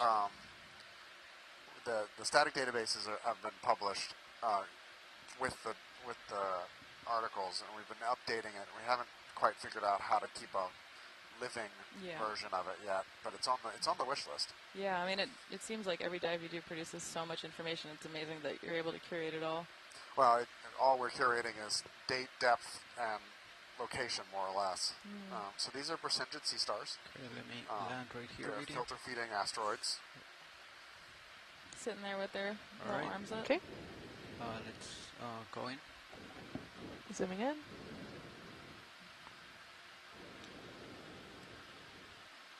Wow. That's beautiful.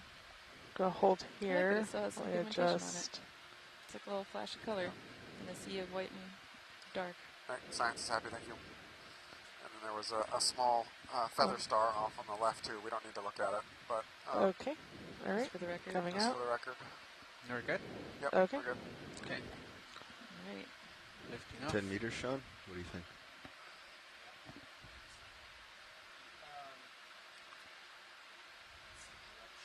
So we have found the rocks. We found the rocks. I think That that's is good for now. We found the wall. I have to admit, I'm a little interested, Thomas and Val. This looks a little more lava-y, flowy than I would have expected, I guess.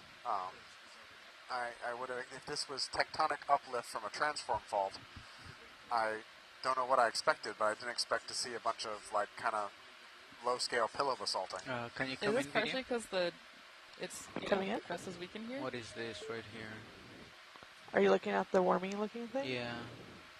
So I would say that apologies. There we go. with all of the crust put on top of it, Can't really it is tell, hard to tell what the textures are. I don't think it's anything But alive. we're It's like probably some, still in no, that it's some kind of upper tube. section of crust that is All right, going to we be can come mostly up. comprised Mud tube. of pillow basalt. When we look at the fracture zones and the transform faults, they're really large features, but they're just disruptions of the crust that we're used to seeing.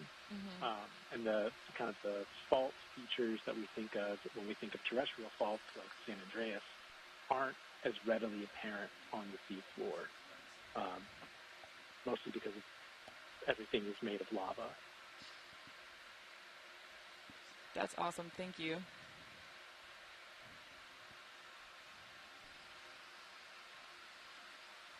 Wow. Is this All another right, percentage that we're zooming in on? Not sure yet. I think it's closer to crinoid is my guess right now. But Video. we will take a look here in a second.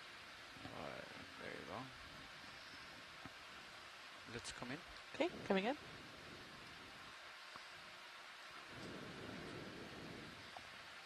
Holding here. Whoa. This looks like some type of Do you want me to crinoid. tilt down a little bit? Yes, please. This is so Tilt down, cool. and then I have more So zoom. these are the kind that are not stocked. Correct. Okay. So this Okay, would be go a ahead. feather Okay. star. Zooming Wow. in. Naturally, it covers its middle. I see why it's called a feather star. It looks very That's max feathery. zoom. Copy. I'm hoping it opens. There it go. Well. Not really. Oh, I think there's a sea spider to the left too. Tiny Maybe. little one. Little bitty guy. Science is happy, thank you. Copy.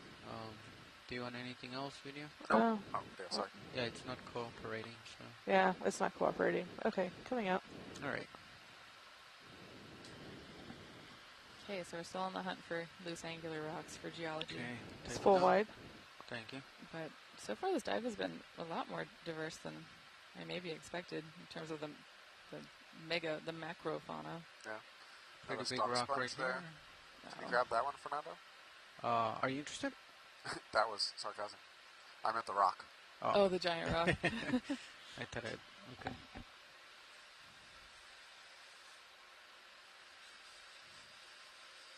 Val says you can see striations from the current in the crust.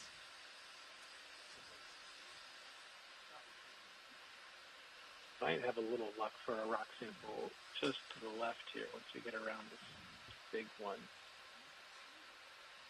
Pilot, we're getting from the shoreside team that there might be a good rock sample just to the left of this big rock, if that's possible.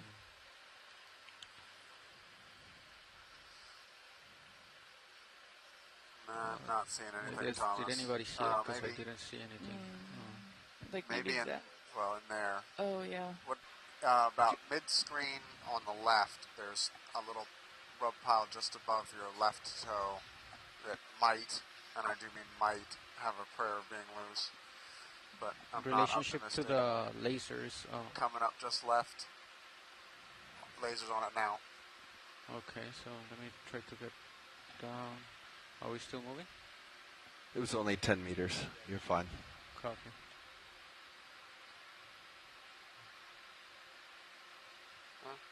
Yeah, and for any of these, I'd request our customary squeeze to make sure it's not just going to be crust.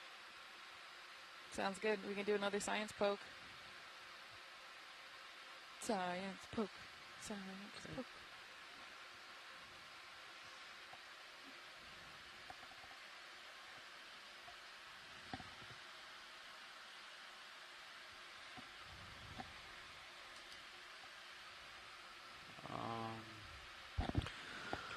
All right. I think I'm Okay. good. Seeing if we can sample.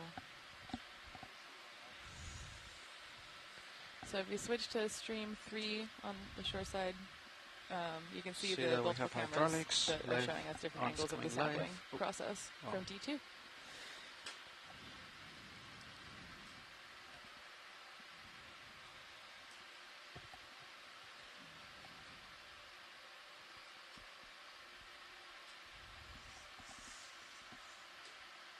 Okay, let's see if anything moves.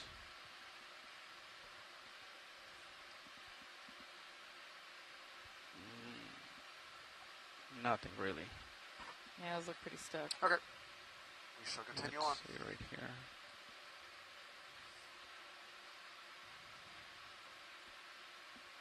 Yeah, I think all of these are stuck. All right, thanks for trying. Okay. All right.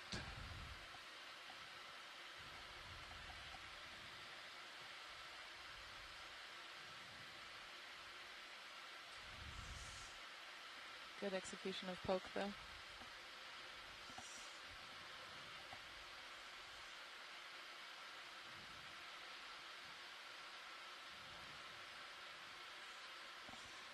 Okay. Before we fly away, can we look at the white thing, bottom of the frame below the left laser? Way bottom. Yeah. I'm wondering if that's a sponge or... Let's zoom in, video. Okay, a mollusk? zooming in. I think it's another... Drum roll, please. I can rotate a little bit. It's a gastropod? That's so cute. Do we know what it is? Nope, I cannot rotate with that much. It's a teeny snail. Yeah, the interesting thing about it is all the tentacles coming Oh my out gosh! from it. And look at its feeding trace that it's been going through and grazing on whatever's on the rock. Yeah. That's so cool. Yeah, it does have a lot of tentacles. Is it a snail? Or is it wearing? Would you be interested in taking it as a suction sample or not? One jar left. Yep, that's correct. And we wanted to save that for the sponge, yeah. No, we'd probably pick that we'd probably put that in the bio box. What do you think? Would it be helpful to... Still got it. Yeah, maybe not then. Yeah, let's pass for now. Copy. This is always the hard Let's call. come out, video. Okay, coming out. Thank you, pilots. It's so cool seeing it eat. We just walked in on it having its lunch. Okay, rotating up. Lunch 20 leagues under the sea.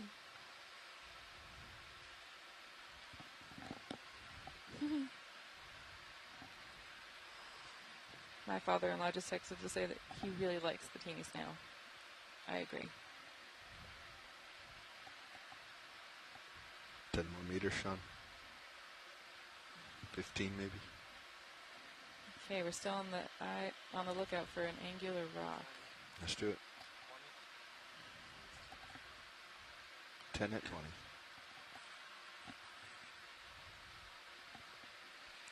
There's another big rock right So here. Val was pointing out in the chat that we'll probably need to keep an eye out for talus slopes. Take advantage of places where the rocks are choosing to come loose all by themselves. Yeah, that sounds good. Fish. Another Or no, sea cucumber. Yeah. Yep. Do you think that's the same kind that we saw earlier in the dive that was floating? That looks pretty similar to that one, yep. Yeah. Let's do partial zoom video. Okay, coming in partial. Okay, and we'll try to keep an eye out for talus. Okay, hold right there. Holding. Geology. Oh my goodness. Yep. That is so cute. Alright, science is good with this one, thanks. Copy. Is that stalk Okay. coming from the cucumber? Or does it just happen to be Oh, next it to is. something? And it's very long. I think it's coming from the sea cucumber, but I'm not used to them having long appendages like that. Well, he's going to fly, so we'll see in a second. Wait to It look looks at the attached. appendage. Loop. Oh. Could it be a Oh, it's a parasite? different color than the one we saw previously. At least that one I remember the basal part of it was white. Yeah, the dorsal aspect of the last one was lighter color. Yeah, I'm pretty sure that's part of the... Let's see. Cool. One more flip. Oh my gosh. Show us what the tentacle is. I know it's probably swimming away because it doesn't like the ROV, but it's very cool to watch it swim. It's getting out of the light pool. I can zoom in on it, but we might lose it. Is that another crinoid in the bottom right? Looks like it. Nice. All right. I'm wondering if these dark Let's squiggles let on it the go. rock are more Okay, feeding sounds traces. good. I don't know. I'm going to come or if wide. it's just Copy. a feature of something else. Then keep moving up, Fernando.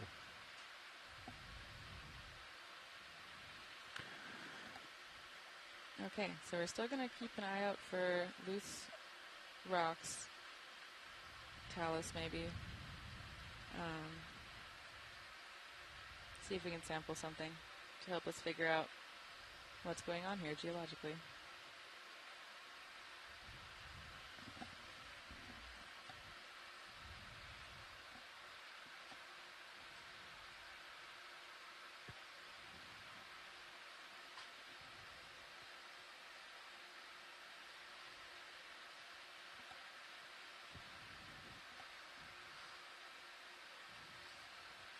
Maybe this rock right here might be loose. The one right there. But I don't know if you'd be interested in that. Yeah. Yeah. At this point, I'll take any rock that it's got actual rock and isn't just crust. Copy. Hold on. Can I grab it with that other one right there? Like how hard would that be? Are you talking down and to the left? Right there. Oh. That one right there. Okay, so I'm going to try to grab that rock that the laser's pointed at right How now. hard would it be to grab it with the If can. the craft? I think there's probably better candidates. That looks encrusted to me. Yeah. Let's zoom in video. Okay. What about the one that's left of lasers? It's kind of sticking out. Yeah, I think this I'll is swing probably now. just encrusted. All right. Let's come out. Okay. Do we have time, you think? We zoomed in and it looks All like right. it's mostly crust, so we're going to Copy. keep on looking for other rocks. I think they want to move on, Fernando. Okay. All right, then. We'll move on then.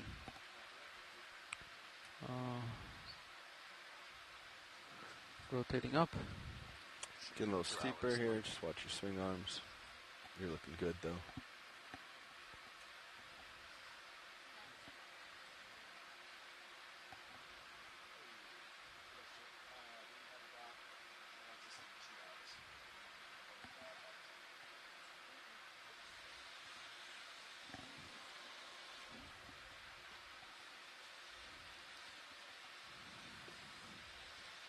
Okay.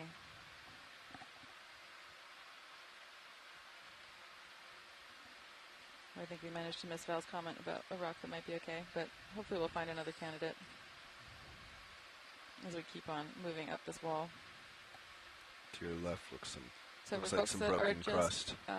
calling Off-screen in, left. we're diving on the Murray Fracture Zone up in northern Papahanaumokuakea, and we're Something pretty in deep there today. may be loose.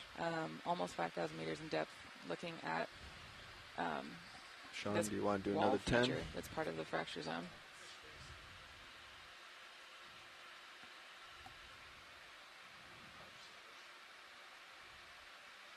What was that? Fish in the dead center, kind of far out. Okay. Look at that piece. Let's do partial zoom video. Okay, zooming in. Hold right there. Holding. Whoa. What is that? Is it a cuskeel? Probably. I have more zoom, pilot. Yeah, go ahead. Oh, hold right there.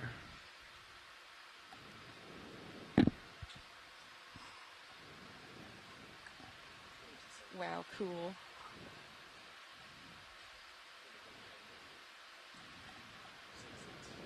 I have more zoom. No, I don't think I can keep it. Okay.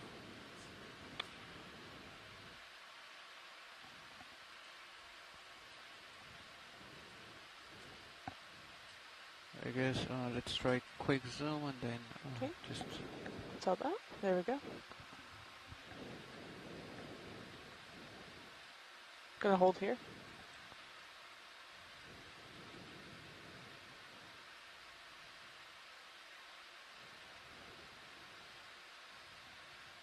all right. Let's let it go. Thank you very much. Okay, coming wide. Pilot, on this big rock that's to your right, there is a stalk.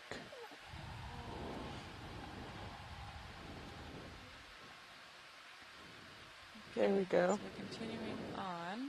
It's like a straight tube that's going up and down.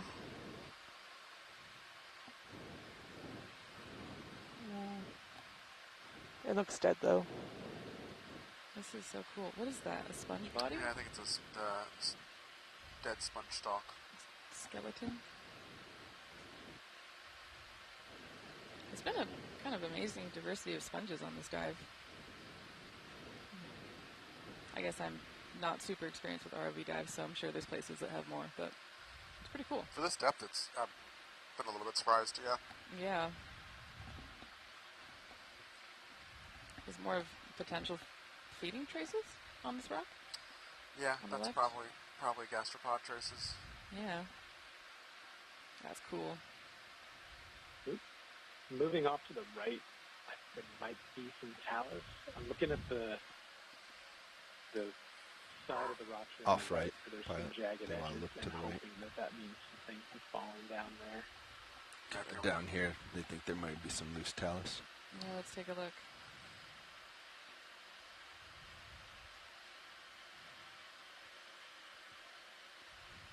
Oh, yeah.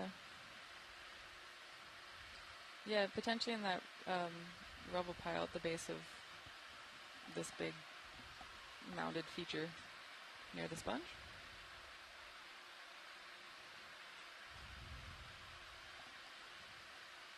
Should we see if we can sit down? Yep. Pilot, is it possible to try to sit down there and pick up a rock? Yep. Thank you. Let me see. What looks like a good candidate? Maybe these black ones right here? I think closer down, closer towards the bottom left, I think is closer to the vehicle is probably looks better to me. These ones look below the lasers. a little bit big, but Sean, we'll how's try. that port swing arm look? yeah, maybe like Try 20 to bring it centimeters in. below the lasers. You're muted.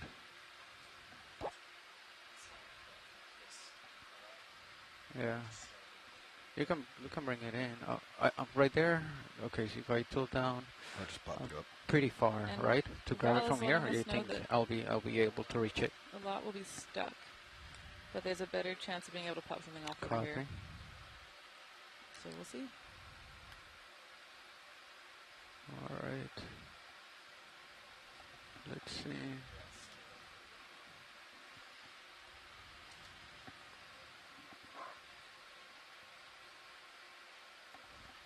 Thank you, co-pilot.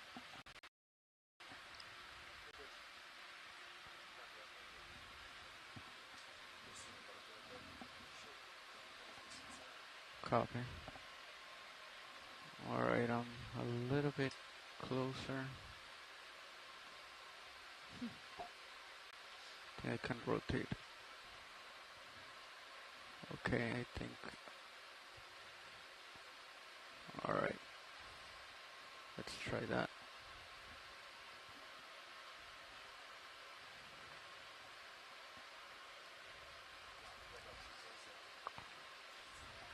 Okay.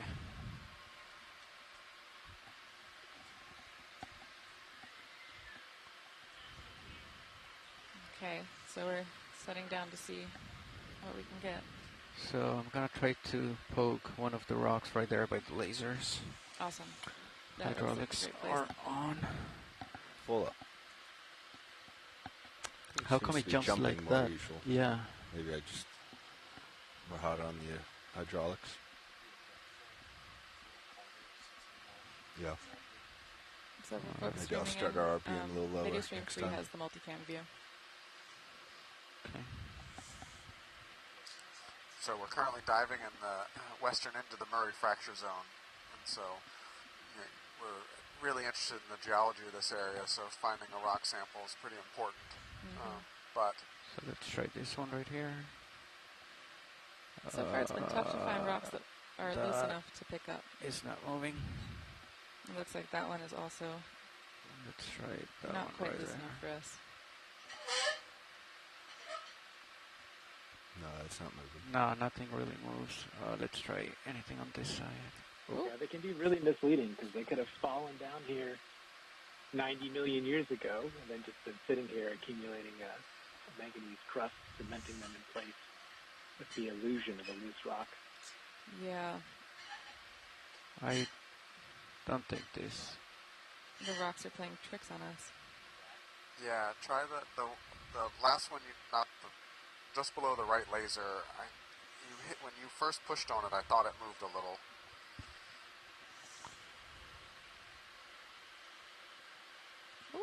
Oh, that. Yep. That's just crumbling. Yeah, that's that looks not crust. useful. That's crust. Okay. So you were talking about. Yep. Push down. Yeah, I was going to suggest you push that rock from the other side. Showing how thick it is. So I'm touching the one. What was that, Thomas? No. The piece of crust that was turned over there. It's helpful, I think, for folks at home to see how. Yeah, like I don't think. Okay. Right there, I'm touching. Yeah, it's really thick. How far we Pushing want that to way, get down and to get nothing's the real moving rock. either. Yeah. Well, before we leave, can we take a tight zoom on that piece of crust you broke? Sure. Yeah, I don't think any of the rocks right here around the arm is moving. Okay. Let me rotate up, and then video, you can come in. Okay. We're going to tight zoom on the crust. Oh, wow. That is thick. Okay. Yeah, okay. Right there. More zoom. So a good example of the, we're definitely going to need a rock that exceeds that thickness to get potentially past the crust to the original rock.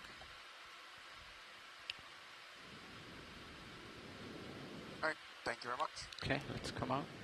All right, just going to hold there for a full crust and coming out. So going Full forward, wide. pilot, you may just want See more to hit Holothurian things with food. your toe, see if something's Nice. loose. Okay.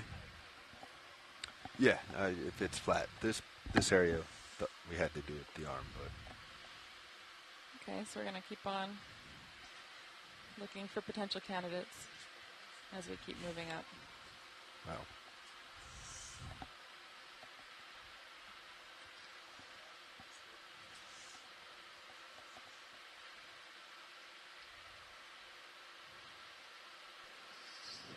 I saw, pilot, I saw what looked And like Falcon was in the chat a saying sea that spider to your as we're upper over here left trying on to the find cliff. rocks that are We loose, can and probably keep snap thinking we soon see as ones you that are. take off. But the illusion gets a lot worse when there's a lot of fine sediment that's settled around the rocks. I think this is something that's historically been Where was tricky the for sea spider? geologists. So in the mini Zeus is to the left. Well, we'll see. Maybe we can get lucky. In Sorry. mini Zeus. So it's to your upper left. Okay.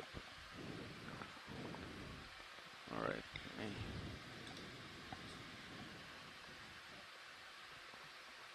Upper left. On the cliff. I'm seeing more of those potential feeding traces above the sponge I don't too. see anything. Lasers are on. Oh. Okay, we're going up a little bit. Yep. And right there. Okay. There you go. Crinoid? Maybe? Potentially a picnic on it. Really? We'll see in a my second. goodness. Let's. I picnigonid as a sea spider. Hold on 1 second, video.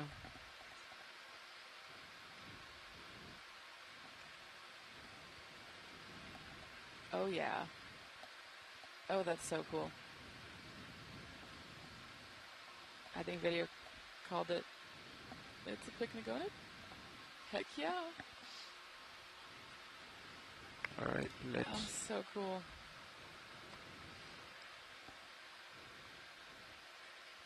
Okay, let's partial zoom. Okay, partial. Yeah, Hold here. So, Ah! so this is picnigonid, Gonna which is a tilt sea up spider. a little bit. It's not actually a true spider, but Okay. I Right. think I'm stable, so you can come in a little bit Okay, closer. so if what you does want. that mean? Gonna They're zoom not a in true on spider, head. so they're not an arachnid. they're not an arachnid. Okay, I'm terrible with buggy things, but I do know about sea spiders because my advisor was Okay. very interested in them and told me a bunch Tipping of stories down. about being a Tilt down. student Perfect. and trying Awesome. to figure out how to work with Ooh, picnigonids that and looks figure out good. what they would eat. And they're just so wild. You want more video? This is another one of those creatures that is very, you see them in shallow no, water reefs, but they're very small. And in the deep sea, we get these Better or worse? good-sized ones. They get Worse. massive. And they can get way Go bigger Go than back us. down? Yep. Cool, thank you. Yeah, that Perfect. is fascinating. I'm trying to I'm trying to figure out which way is the head end. I guess it's right at the bottom. of lower this. the thrust Would that be it? to see if we get rid of that I don't know. movement. But Potentially. 'Cause I think also I'm don't seeing want to some claws pointing towards fly the bottom away. that maybe are You don't have shielding that much vertical on. its mouth. Yeah. Yeah.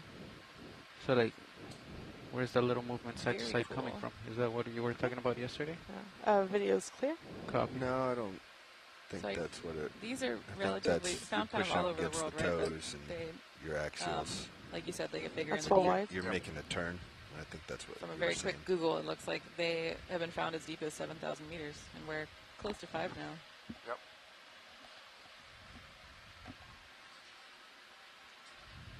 High beams down. Okay.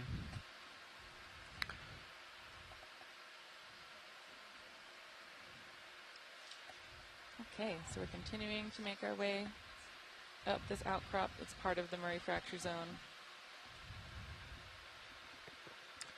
which, as far as I understand, is like an underwater transform fault, right? More or less. Thomas, over to you. Yeah, Thomas, can you explain what a fracture zone is to folks at home? Hold on a sec. 10-1.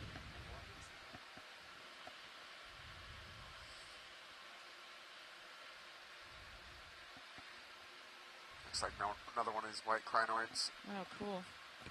You have some white objects off left if you're interested. Let's see video if we can get a little better shot of this one. Okay.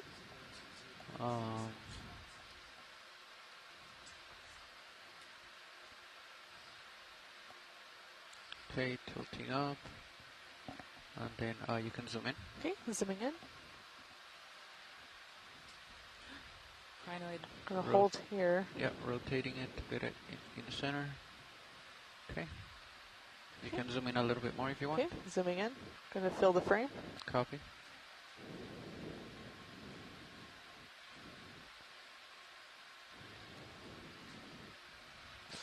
Oh, Right, that's good, I'm thanks. sliding. Oh, Okay, sorry. coming wide. I think there's something else off out of frame to the left. Full wide. Copy. Yeah, in serious views, there's a couple white things off port side.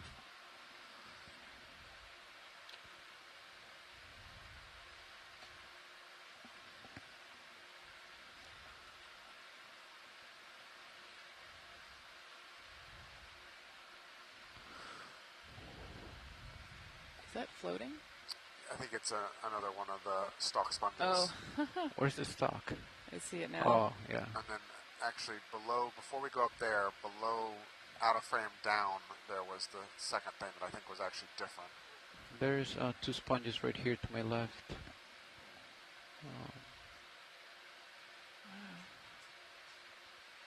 So there's one right there. Ooh. Ooh. Two. Oh, actually, that's not a Holothurian sponge. on a Yep. sponge? Yep. That's a new sponge. And oh. So if we could just take a quick zoom of the sponge from here.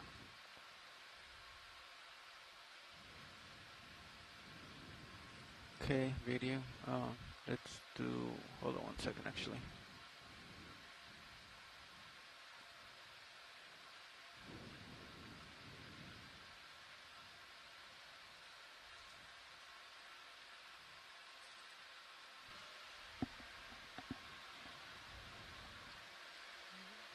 Oh, there's something inside of it too. Let's do zoom. Okay, zooming in. Fogs. Gonna hold here. Do you think that's sediment Fogs at inside 50. it? I don't know. I'm not sure. All right, that's Coming probably up good a enough bit for more an on ID. fogs. Okay, we're good on fogs. Okay. All right, Fernando, I think we're good with the sponge. Copy. Let me Okay. know video when you're good. Okay, coming out. All right. That's full wide. Thank you. Lifting off.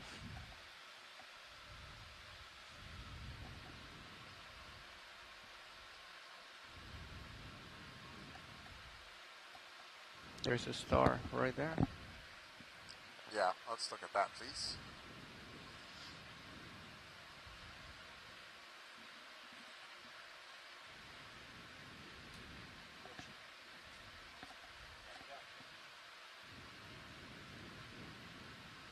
What kind of? Oh, is this the cookie star? Hold on. I don't think this is a cookie star, no. Oh, what is it? Not sure yet. Oh, Chris Mall left. Oh no.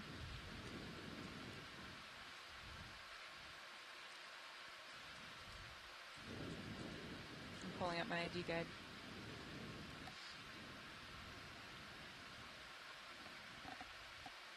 Okay, let's do partial zoom from here. Okay, coming in. It's so pale. It is so pale. Wow. I suspect we're going to want to collect this. It's got chunky little scale things on the outside. Have a little bit more zoom. That's so cool. Let's actually come out. Okay, coming out. Okay, so That's full wide. can you brighten up the camera a little bit, video? Yeah, I think we're okay. That move's complete, right? Yeah. Yeah, we'll just have to keep a good eye on it. So, okay. Just try to expedite this. Oh, Steve Voskovich says it's a Goni asteroid. That's where I was going down. Awesome. So if you could come up on top, Fernando. Otherwise we won't be able to open the drawer for the suction. So I would suggest just putting your right or left toe on top. With suction? Don't know yet. Cool, we'll find out. Grabbing would be my preference. Grabbing. Because I'd rather leave the... I mean, like, I can put the toe right there, but then... That's a good spot to grab. Close. All right. Not yet. It's small. Look at the loop. Yellow loop. Okay, then we'll slurp it.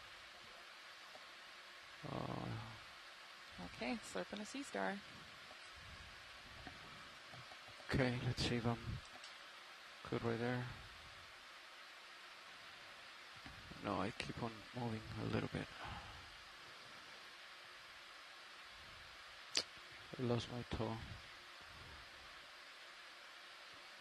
So folks watching in from shore want to switch to stream 3. You can see the multicam view, which is pretty cool to watch how the suction sampler works.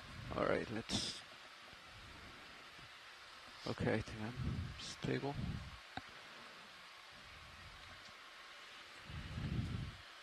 So I'm starting you at low RPM.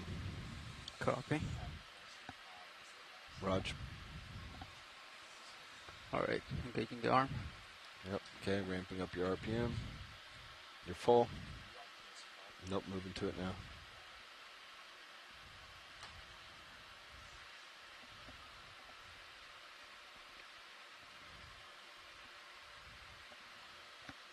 Ready for drawer? Yep. Extending.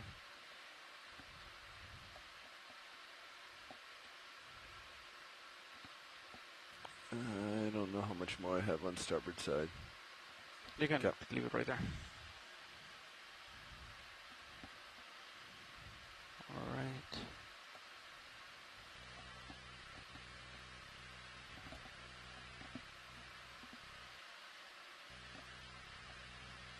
How does that look? All right, locking grip. Okay. And then, I think, yep. You're okay. good. Retracting.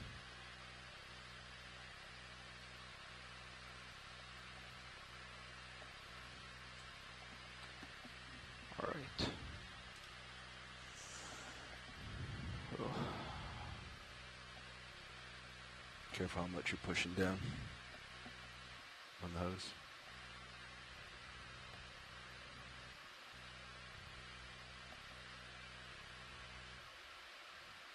Wow.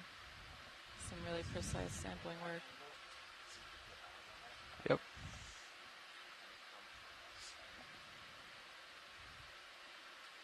Wow. I'm still amazed at how the pilots can pick up samples like this without stereo vision. This is so cool. All right. Let's zoom in on Mini. Okay. On HD2. Zooming in on Mini. Okay, as much as you can.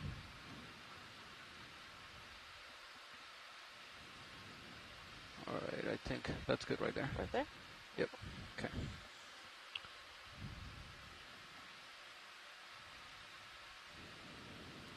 We're on C5. Copy. You ready? No, I think I gotta get it a little bit more steep. Why don't I give you some suction? I think it'll help. All right. Okay, coming up. That's 300. 350. Gonna hold there. Give you a little bit more. All right. 450. Is it really? Increasing. I don't see the little string moving. But yeah, you have it. I'm getting enabled. RPM feedback. All right. Yeah. There you go. More. All right. 1,000 RPM. Increasing more. Slowing down. Yeah, I see it right there. You can maybe increase a little bit. Yep, still at 1,000. Can you turn your nozzle? Oh, it's still there. Okay. Yeah, we see it in the main camera. Yep, I see it clearly. So right there. We go. It went in. Slowing. All right, it's null. in. Yep, there you go. All right. All right. Thank you, front row. Thank you. So that was sample 6B in Come right on HD2. 5.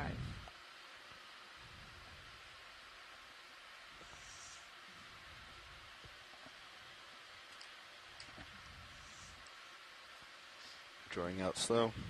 Okay. Looks like you're a little high. Copy. Oh, that's as far as I can go. Okay. Steve Oskovich is noting that the nearby feeding traces might be. If I on let the it go right there, means yep. maybe It's it's a good. deposit feeder. Okay. Very cool. All right, opening to jaw slowly. All right, drawer retracting. Full retract. Copy. All right.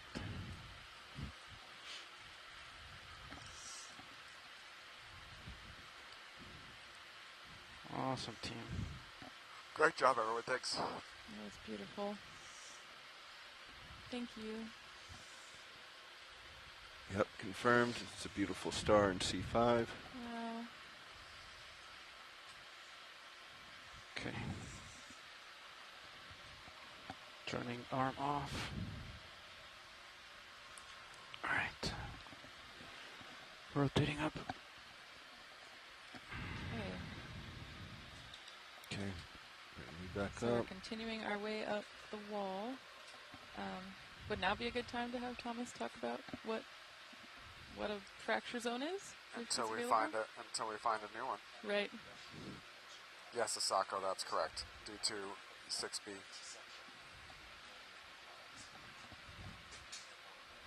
All good. I didn't take it that way. If you think No worries. describing fracture zones is going to make rocks jump out of this wall, then I'll give it a shot. We're manifesting.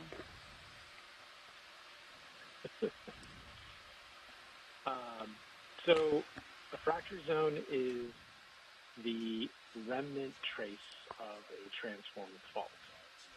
So they are faults, but they're not active anymore, or not like they used to be. And the transformed fault is an offset in a mid-ocean ridge. So if you were to I'm go looking to down Google Maps 7-8 right now pilot. and Copy, put it on pushing up. satellite mode and look at the Mid-Atlantic Ridge, you would see a mountain range in the middle of the ocean, and there are zigzags along that mountain range that are caused by the pattern of seafloor spreading.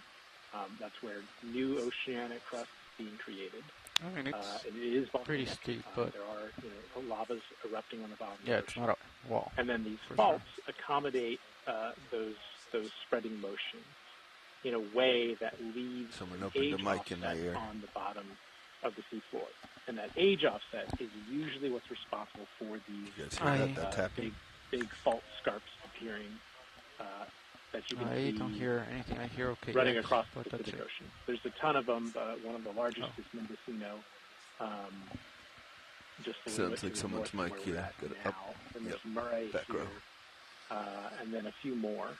But if you zoom way out on Google Earth and take a look in the satellite view, it's very clear to see the Pacific I'm good with it. zones. And they've existed for 100 million years. Oh yeah, plus, it just happened. Easily. Most of them trace back to the Pacific Farallon Spreading Center, which is now no longer functioning. 0022. Seeing a talus pile a little bit I noticed that yesterday, I think, as well, but this didn't turn red. I think this turns red. I don't remember how much time it has to pass.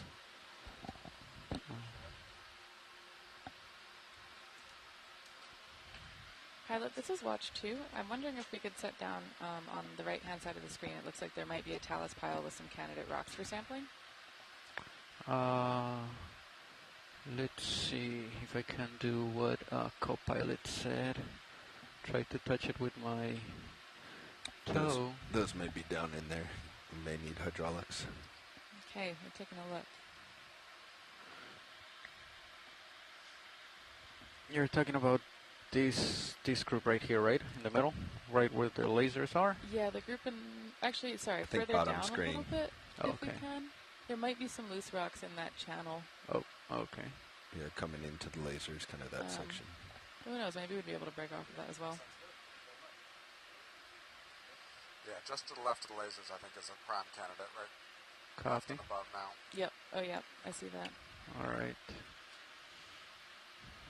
Let me... Val's suggesting another science poke. So we definitely had Sirius auto heading when we came off the sampling, because I looked down, saw it confirmed. It does look fairly... so it was somewhere between him getting back out of front and when you noticed it, Sean.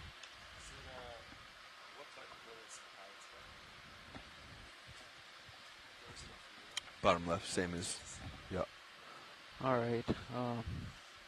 Hydraulics are on. Good catch, those, Sean. So for folks streaming in, ready to turn on the arm? arm? Has a multi-view. Yep. If you want to watch the sampling from multiple angles. They're ramping up.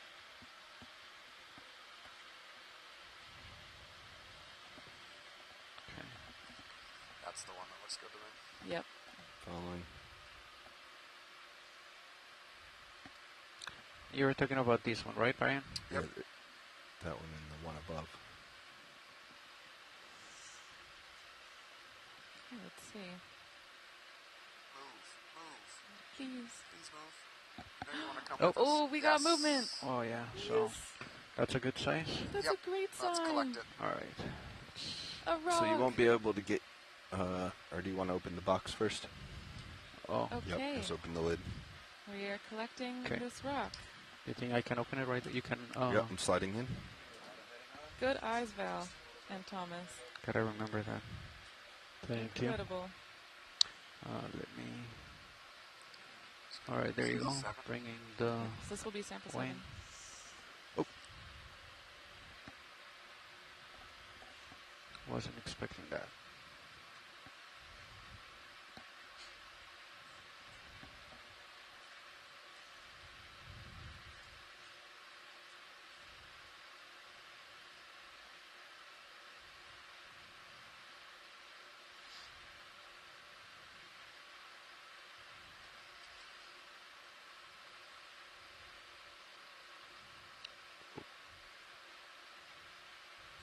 Okay.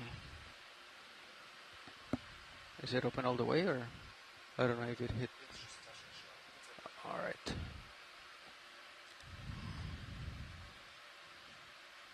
Okay. So this is the rock that we. Correct. Okay.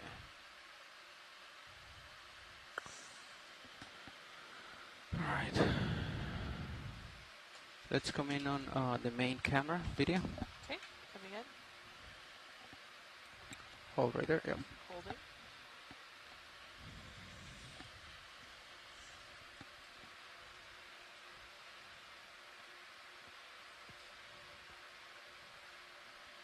Then grip for 6.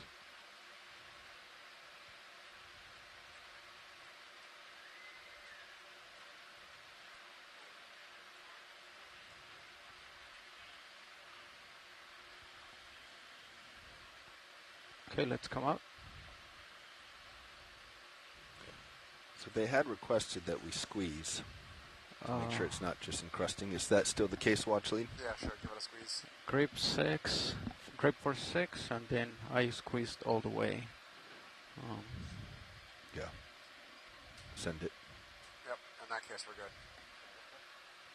Do I have to open and close back up, or without my... And then take it out of lock, yeah. All right, out of lock. Yeah, so I'm... Yep. Okay. All right. Yep. That's a hard rock. Hard rock for the hard rock geologists. Yee-hee.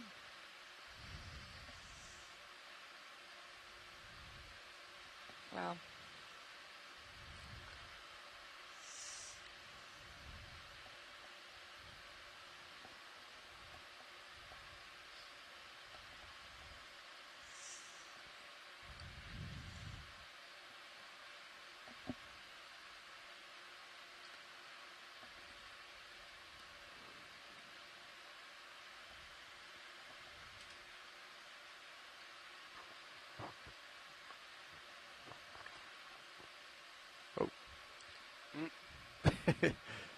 It just broke off.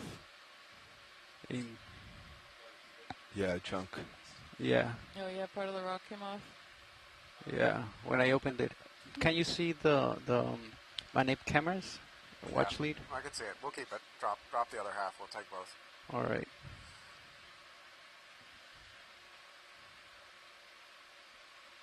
Nice. Yeah. Yep, it might be, but we'll continue to look for another one that might be harder. But the crust has value as well as a sample to understand the paleochemistry here. Copy. Yeah, it was all Bobby's fault, I agree. Yeah, so Thomas and Val, what you can't see easily unless you're watching Stream 3 is that it actually did break as we put it, so it might be all mainly crust with only a little bit of igneous rock in it. So we'll have to keep looking for another one as we progress. The video's pointing out there's a potential other one that was just above. I don't think that one looks smaller and thinner looks to me. Similar, yeah. If we wanted to poke another one here, I would poke one a little bit further down, but... And from Shoreside Val saying this is going to be a pretty old rock, so it's hard to say for sure what it is till it's on board. Yep. We'll have to put eyes on it. And also wants to relay nice work, pilots. That was awesome. Thank you. Thank you. Do you want to bring thank you, pilots. Great grab. the wing all the way out, or is it all the way out? I'll take it out. I was just waiting for you to secure hydraulics. All right. On the craft. There you go. Secured. All right. Rotating up, and then lifting off. So one of the coolest things that fracture zones can tell us, if you look at them from way zoomed out, you see that they curve and they kind of twist and move across the seafloor. And that shape is a record of plate motion. We're trying to reconstruct the history of the oceanic plates and how they moved and changed over, in this case, 100 million years. We use the shape and direction of fracture zones to help inform that process. That's so cool. So I grew up kind of hearing about this theory that the Pacific plate had moved at some point, and that's why the northwestern Hawaiian Islands that are in Papahanaumokuakea take this kind of weird angle change and jump up towards Japan. What's the current thinking on that?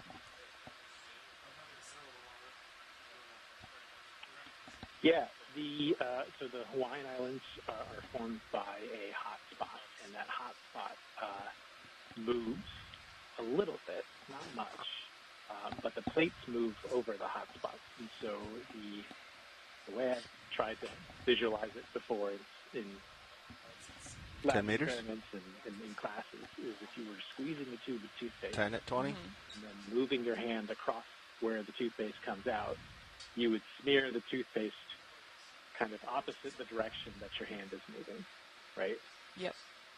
So that, turn your hand on the other side, and you see the Hawaiian hotspot track is the smoothing of that toothpaste tube of material that's coming up from deep inside the earth. And then when it gets to the surface, it decompresses and melts and generates volcanoes that we know of as the Hawaiian Islands and the Hawaii Emperor Seamount chain. We can let So the that other group change, do it, but I that think big we could have bend actually in changed that to 20 at 20. The seamount chain is indicative of He's a pretty far out there. relatively sudden change in plate motion. The plate is moving in one direction, and then they're always moving and they're always changing a little bit, but sometimes they change direction very fast due to different events. Sometimes it's continents colliding into each other in another place on the planet, and then that causes all the other plates to need to rearrange to accommodate that motion. So the Pacific plate was changing motion then, that gave us that big bend, and we see it in other hotspot chains as well. It's not just in the Hawaiian hotspot, but that is one of the most prominent ones. Awesome. Thanks, Thomas. That was a super good explanation of plate tectonics and why we're here in the first place, trying to figure out what this fracture zone means. So we're just doing a quick pilot change, so we'll hold here in the water just a minute as they pass down and change over, and then we'll get back to the seafloor.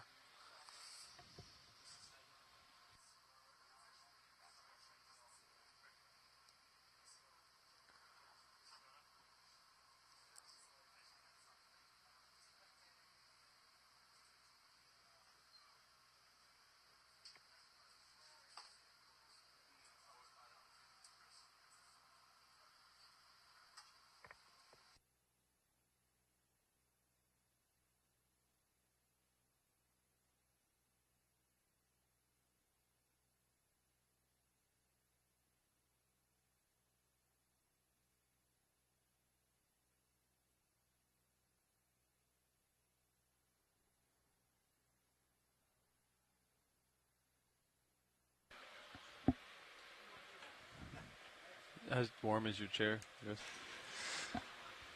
Wonder why.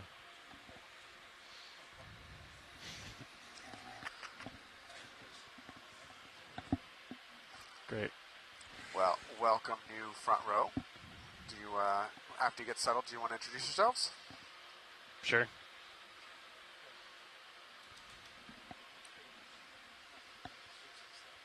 Roger that. Can I move this, Shilling? Yeah, go for it. You want to do the intro, Chris? Just have you drive it. You want me to do it? All right.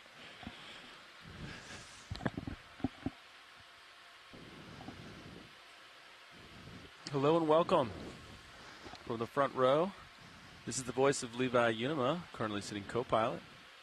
The front row is where we sit to operate the vehicles and run the technical side of this operation. We're all from the Global Foundation for Ocean Exploration, and currently sitting navigator Christopher Wright, sitting in the center chair, the hot seat, pilot, our fearless dive supervisor, team lead, Christopher Ritter, and I'm sitting here co-pilot running Sirius, the camera sled. We got Caitlin Bailey in the video chair, running the cameras, the zoom, the focus, the iris. And we have Lydia Andrus in the clipping chair, saving all of these video files for later editing purposes. Thank you for watching, and continue to follow along as we explore. Thank you, Levi. And in the back row, we've still got me, Brian Kennedy, from the Ocean Export. What am I talking? Where do I work? The Ocean Discovery League, as one of the science leads, and I'm joined by Sada Kahanamoku-Meyer. I'm an assistant researcher at the University of Hawaii at Manoa.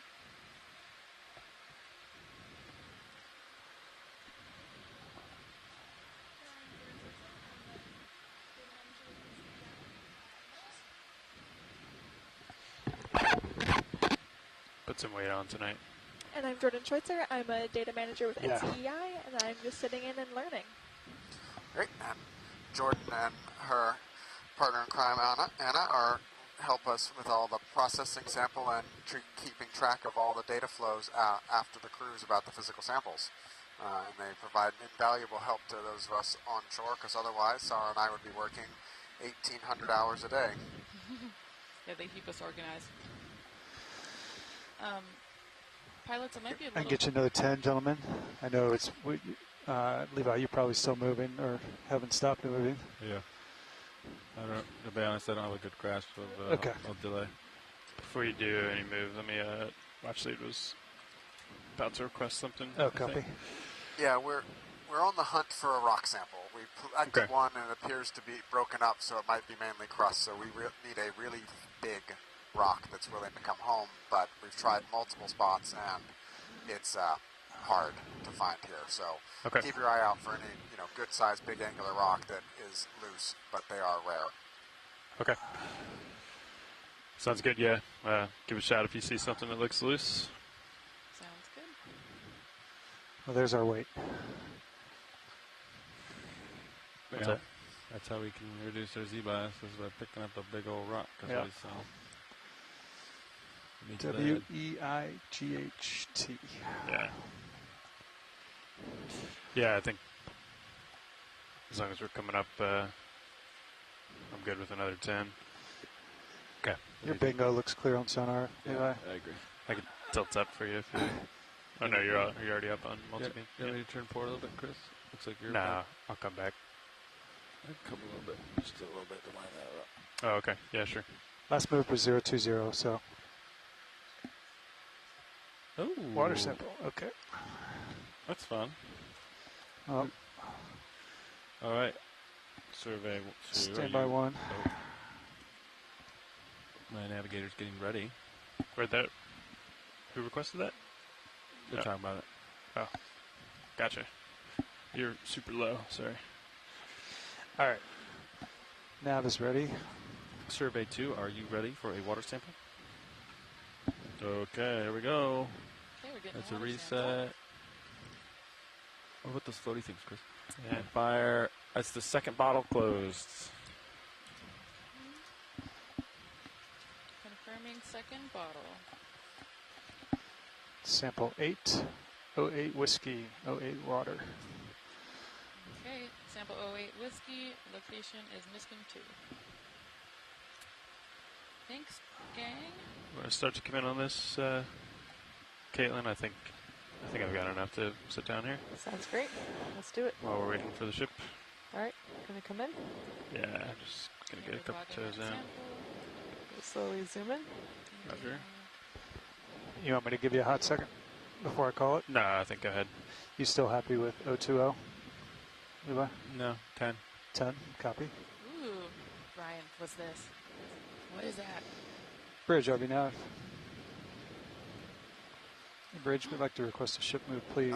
Range 10 meters, bearing 010 degrees, speed 0.2 knots. Chris. Ritter, I think we're going to want to sample this. So Okay. Never mind. Cancel that move. Good copy. Bridge, can you belay that move, please? Brian, good copy. Thank you, Bridge. I am going to guess it is some type of cladorhizid. My side tone is super but low. Yeah. It is different. And cladorhizids are the carnivorous sponges. Correct. Does it have an anemone on it? Is that what that is? And yes, and then there's an anemone with it as well. That is so cool. I need to scooch up. Yeah. And it also might have Video when some you're type clear. of gall. Okay. Imaging. I'll need to scoot up to sample I don't know. I've Sounds never good. seen And then, a gall like all this right, before, but coming out just wide. lower down on the stalk, that bulbous thing is different. That's full wide. And so Thanks, galls Caitlin. are basically features that are created by things that eat. Caitlin, do you know how to Those turn up like my I side said, time right, by any like on chance? trees, trees can have On your what again? and there's You scar really gotta tissues get in the and menus. sometimes Oh, used in jeez. case Okay. legs. Never mind. I'll fix it later. Very cool. My side tone's just really low. I can't hear myself. Okay, what do we have open? You've got everything open except for the port forward rock box. And you still have the bypass canister as well if you'd like to use that. Okay. I would very much like to put this in a bio box, if possible. Yeah, should be able to do that. All right, hydraulics are up 1,000 RPM. All right. I'll keep an eye on Sirius for you, gentlemen. Edge.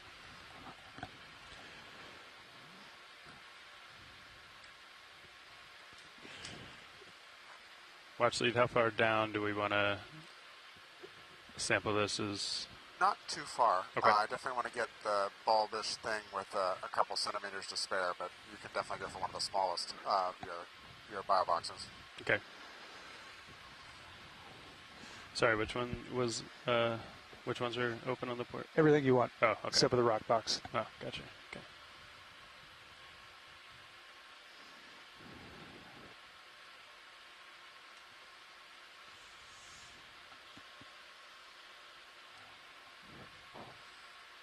Steve, I've never quite seen a cloud horizon quite like this one before. Have you?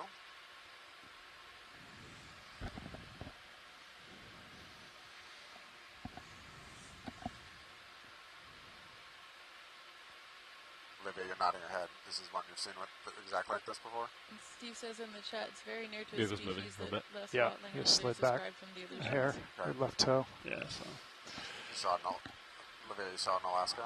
Yeah. Wow, cool. I just have to come in at an angle Do here. we sample these in the same way that we might with coral? Do you come in on main? Cutter? Coming in? Yep. Just a little bit. Yep, they'll just use the coral cutter and cut the stalk. And Stay then right that here. Tygon Yeah. Unless you want more. pass there No, will that's great. hold it in place until they get it in the tube. How's that look there, Brian? Yeah, that looks great. You Something can like even that? come a little shorter if you want. Okay. But anywhere in that area is fine.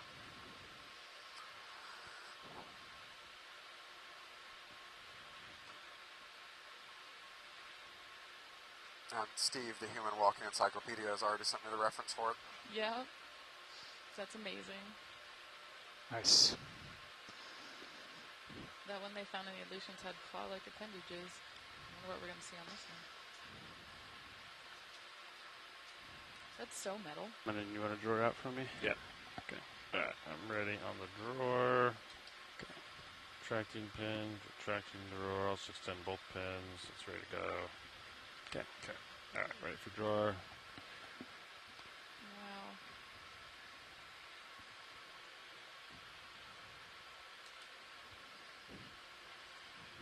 Take pick. Yeah, we'll just go on port. Okay. Great. Do that view for you. Great. Thanks.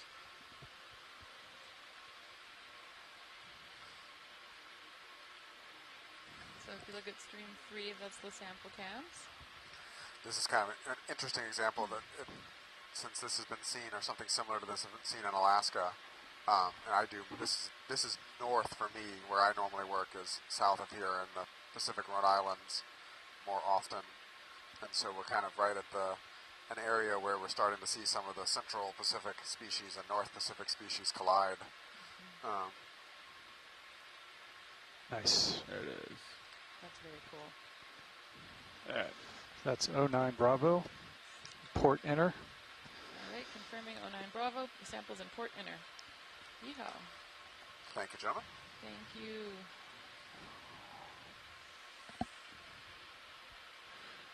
The jaw open didn't open at the same place on the trigger that the closed. Interesting.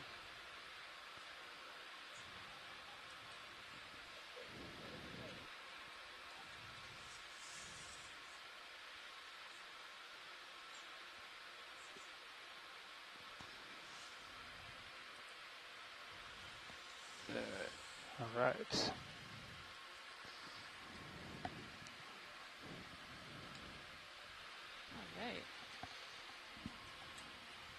All right. You guys are ready. I'll call that move back in. Yeah. Okay. Bridge, are we now? Hey, Bridge, I'd like to request that last ship move, please. So it's going to be range 10 meters, bearing 010, speed 0.2 knots. Thanks, folks, for joining us. We are looking at an expression of the Murray Fracture Zone here in northern Good copy. Take a bridge. Okeanos. We're close to 5,000 feet depth. Right now we're around 4,000. Oh, sorry, meters. 4,750 meters depth. And our closest point of land is Onunui or Onuiki, Ordinary Pinnacles. It's 165 nautical miles away. And we just sampled a really incredible-looking carnivorous sponge. And as we continue to make our way up the wall, we're going to be looking for some candidate rock samples that can help us understand the history of we're in a good this spot. Go ahead. and the history of the Pacific Plate in general.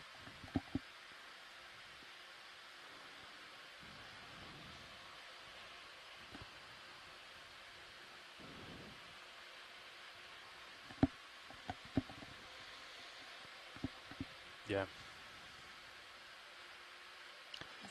I think we were getting alpha back up. That was the plan. The thick stalks since we got off that plain region. No, they're nope. It's funny how they just kind of come and go. You lost a couple, and then they'll just you vanish. lost heading. Yeah. Come back around with me. 010. Once you get it.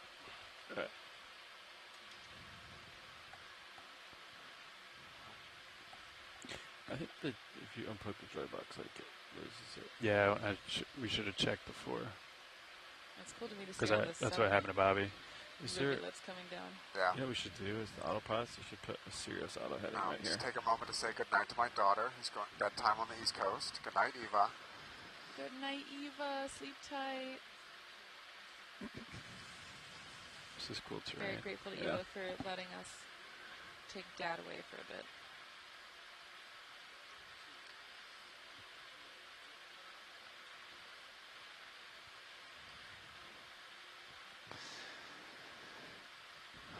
I don't know if you're going to find any loose rocks on this.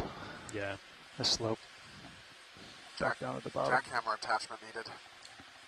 Have you ever used a rock hammer on D2? No.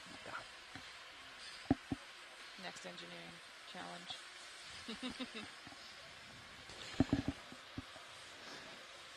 Just waiting on a little tether. So we'll give a little pan around here. Sounds good. Yeah, we're getting some really good visualization. It's cool in the port main how you can see like the little rivulets run down. Yeah. Yeah, the rivulets are so cool.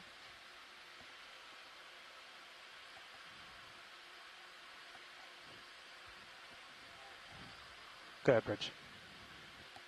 Good copy. Take a bridge. Or I'll stop pilots. Great. Nothing loose looking down there.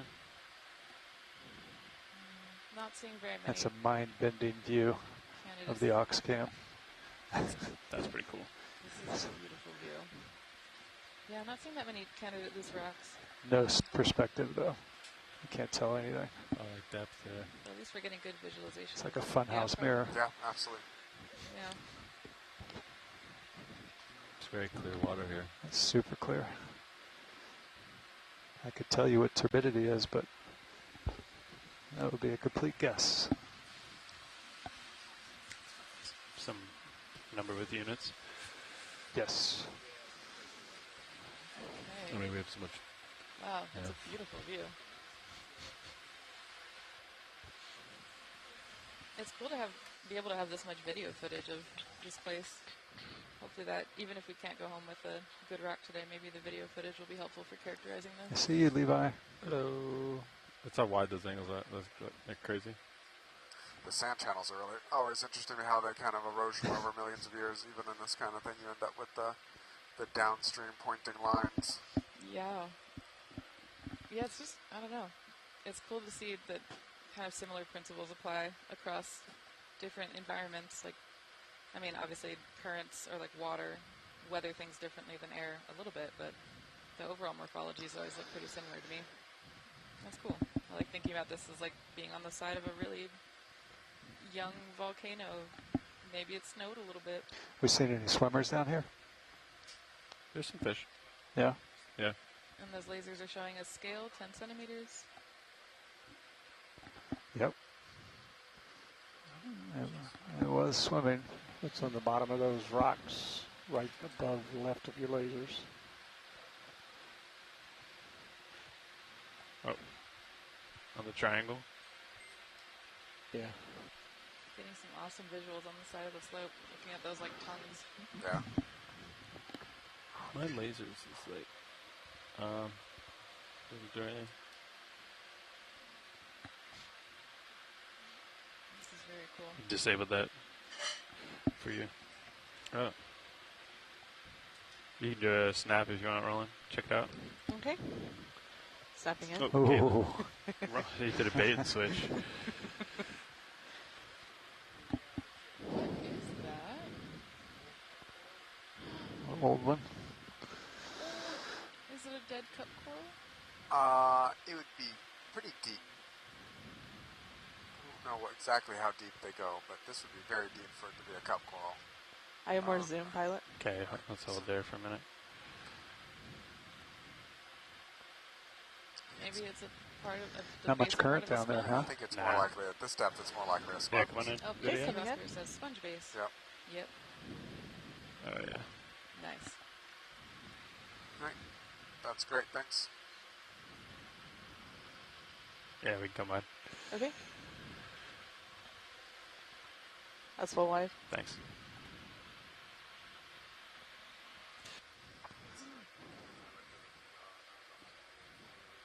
Wow.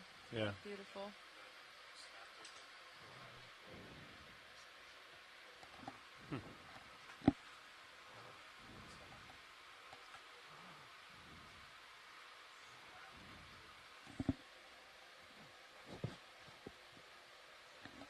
Go ahead, Brian.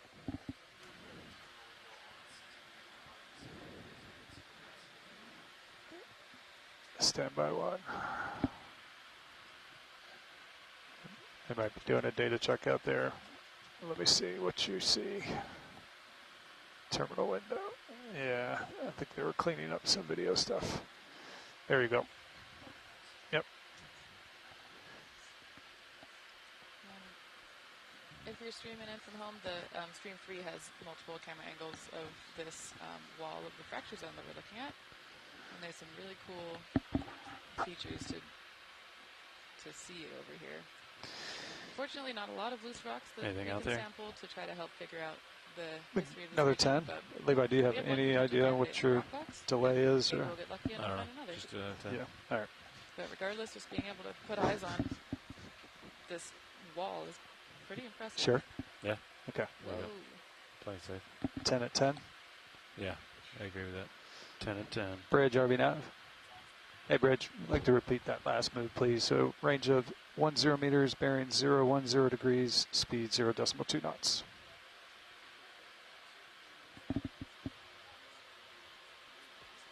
Good copy, all. Thank you, Bridge. Yeah, it's quite the big slab coming up. That is a huge slab. It looks a lot more angular than what we've been looking at previously. Yeah, that's a pretty significant change in the texture of the underlying rock. Yeah. Let me know if you see anything floating in the rail cams. Yep. I wonder maybe... We'll do well, dive soup. Not anticipating having a lot of loose rocks coming off of that slab, but... Good enough is. Maybe. That it is.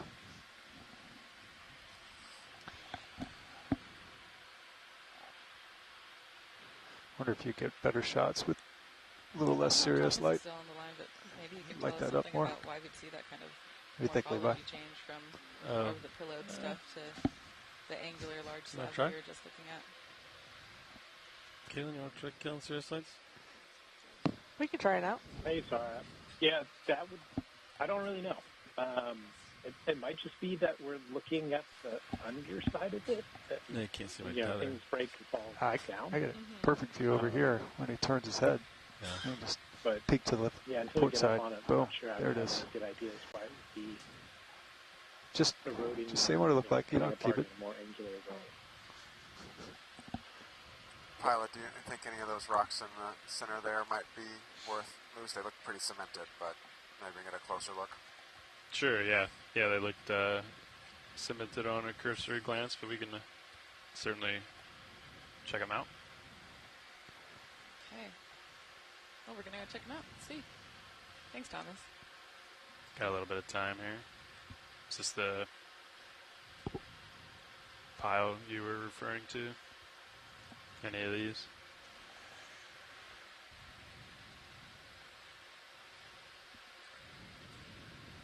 Yeah, anything in there, but closer I don't see.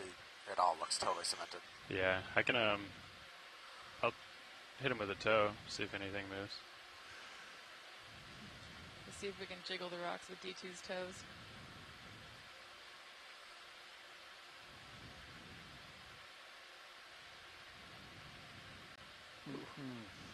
No. That did not seem very jiggly. Yep, no.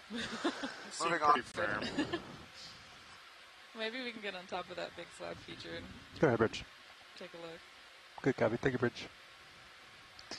That is a big slab of rock right there. Giant rock slab. You got to think of your multi-beam.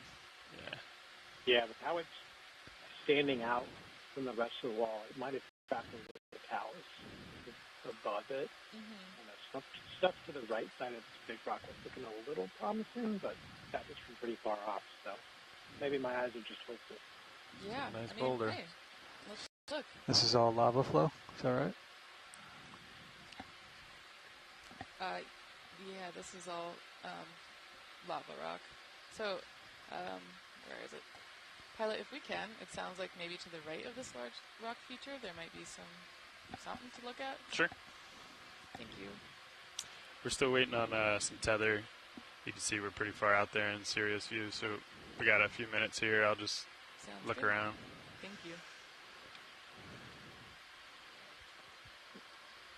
Levi, I'm going to take back the... Val from Shore says that is a nice boulder. I agree. That's a good rock. There we go.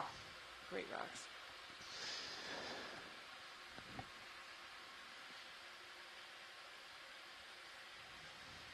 Brian was unhappy with me yesterday in the lab because I asked to pick up a bunch of sediment. We didn't spend a lot of time subsampling. Why was I unhappy about that? Did I complain about that at all? I don't think so. You did not. You were very polite. But then you were like, what? What is this sand, Sato? What are we doing with this? But we found some cool stuff in the sand. I'm just making fun of you. This is an awesome rock. What are the you can vertical zoom in lines? On the bottom part of it, it looks like there might be something biological stuck. On the bottom left down here? Yeah, if we could zoom bottom left, that'd be great. You want to do a snap zoom over their video? I'm pretty far out. Okay, snapping. And then I have a question, like what are the vertical lines? Lasers on this big rock. It is kind of uncharacteristically massive, so everything else we see. Hey, lasers are back. Is that a Bryozoan? Likely. Look how happy you are. Yeah! We enabled it. I love Bryozoan. I have more Zoom Pilot. Fernando? Yeah, keep sneaking in. I'm pushing it too, Caitlin. Oh, cool. So might have to track. Copy. The arboreal forms really don't fossilize that well, so it's really cool to I guess they do in some cases, but it's cool to see them. I rarely get those. Oh my gosh.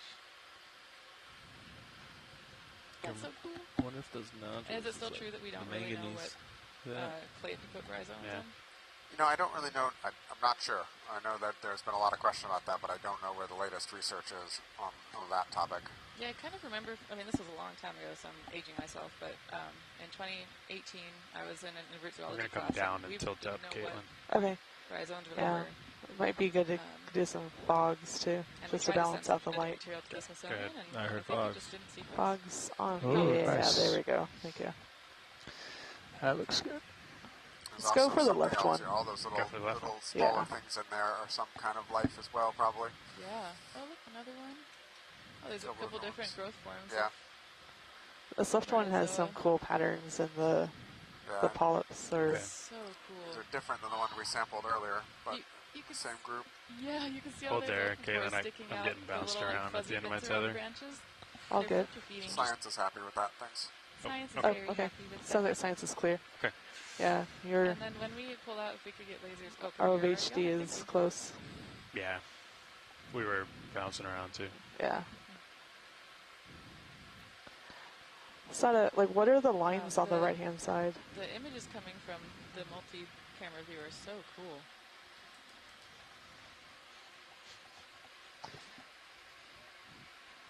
Not going to get an answer to that one. Yeah. You got something right at the top and a little crevice there. Oh, all the way to the top. Yeah. Yeah. Better check that out. Maybe another one of those? Maybe. Maybe a sea star. Video, can you check the Sirius focus? There's a crinoid on the right, and I'm not quite sure what kind of mucus net type thing that is on the left. There was another mucus net like that earlier in the dive, and I want to say it was associated with a crinoid or something too. But maybe that's You want to my come own in partial? confirmation bias. Coming in partial? But yeah, I've definitely seen that on this dive before, that net thing. Levi, you good for another 10? Your sonar still looks clear. Yeah. You're looking out there pretty far, right? Yeah. Okay. Same heading? Yeah. That looks like a Bridge, sponge RV nav. skeleton. Hey, Bridge, I'd like to repeat that last, please. Range 10 meters, bearing 010. Hold here. Speed 0.2 knots. That's a weird, that's so weird. Good copy. Thank you, Bridge. We got good images of this earlier, so we're good. Thanks. Okay. Okay, coming out. Coming out. All right, we It's full wide. might have enough leash to check out the right side again. Watch leads, if that's still desired. It'd be great to go to the right if we have leash for it. Thank you. Okay.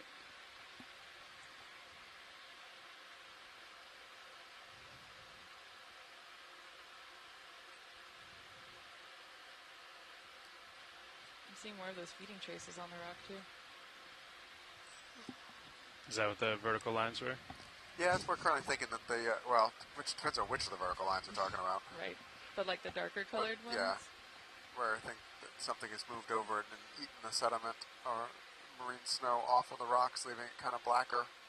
Yeah, and Chris Ma was saying that they're working on characterizing a feeding trace with one species of echinoderm, right? And there was one that we collected that had a trace right next to it that might be helpful for understanding what those shapes mean and what they eat. I don't see anything loose. No. Yeah. Onwards and upwards. I was asking about the lines for our chief video engineer, Caitlin Bailey. She was wondering. Oh. Thanks. I saw something whitish blue up there. Potential Hawthorne on the deck. Whitish blue, edge of screen. In the water column? No, on the ground. Right at the top of the screen. Oh, I see. I thought you were pointing Yeah, at the I have visual on it in Mini Zeus. It's a fish of some sort. Oh. Dead ahead on Zeus? Something bright. Yeah, Upper left. It's on screen right now. Oh, I see. Yeah, yeah. The main camera. Yeah, let's go check it out. Fishy. It's a fish? Oh, is it a cuskeel again? Most likely. Wow. Slurp. You'd go right through. Is that a sponge or in the background too? Or on the right? Or another one of the sea pigs. Oh my gosh, sea pig. It's got little tentacles. Olive the Rian. Hello. I loved having Chris Ma on so we could tell us about the history of sea pig. It's so cute. You want to start to come in video? Okay, coming in. Creep in on them. Gonna creep in on fish. I'm also coming in. It is very bright. Yeah, sure is. You can kill lasers. I saw them go across. Lasers So this is a cuskeel, Ophidian. You would swim away. I cannot tell these apart to get them past family. Not usually that fast. I know. But those who know those things, like exactly where the dorsal fins start on these, that should have been a good enough shot to get a better ID. Another bryozoan in the background. Yeah, another one of the little bryozoans. Saw a couple sponges hanging out in the background behind the fish as well. I have more zoom, pilot. Yeah, if we can get but it. I don't want to lose them. No, go ahead. Okay. Just try to fill frame. He's at a weird I feel angle. Like these fish are so translucent, you can just see almost everything about their anatomy without having to touch them, which is very nice. It was really cool. We actually, one of the taxonomists at NOAA, Mike Ford, actually led a project with video from Okeanos in Puerto Rico. Coming wide. And did a full genus and species description from imagery alone, because the Tina4 was so transparent they can see all That's the all right. internal workings that they You got got another one of those stalks new genus up there on classified your from starboard. imagery alone. That's so cool. Oh, and dead ahead. How often is it that we do that just from imagery? 'Cause that's the first time I think it's ever happened. yeah. I mean, I know with fossils we can't take any genetic material, so we typically classify things with like light images and scanning electron microscope images and try to use minute features to differentiate, but the proportion of size of sponge to size of stalk on that is pretty amazing. That's so extra. No worries. Good copy. Thank you, Bridge. Wow. Do you want to take a closer look? I Do thought. we know anything about the life history? Yeah, of if we could sponges take like a this? snap zoom on the end of the sponge and then a fly over on the sea pig. Yes, that would be great. Okay. We can come on in. Okay, zooming in on sponge head.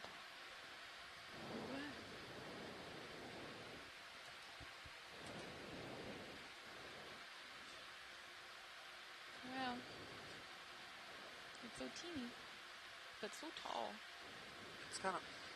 It's not as usually these stalk sponges are more symmetrical than that. All right, that's good. Thanks, Chris. Oh, maybe it's partially damaged. Coming wide. It's yeah, or you got damaged at some point and is then regrowing.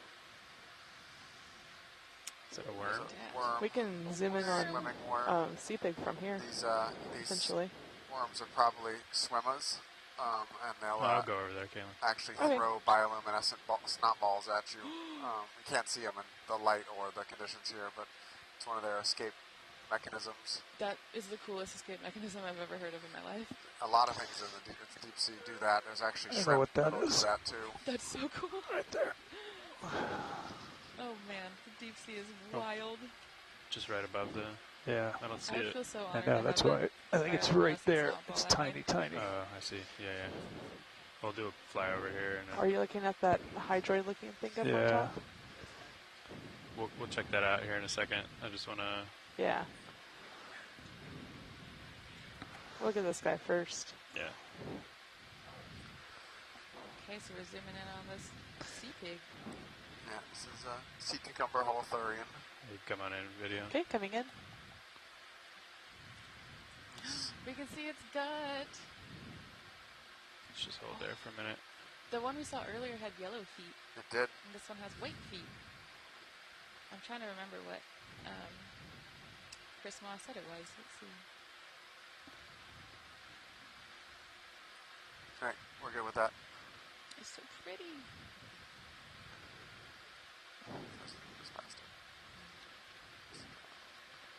Okay, and video is clear. Yeah. Right. Oh, Steve Oskovich says that's a sea cucumber Elpididae. How do you say that?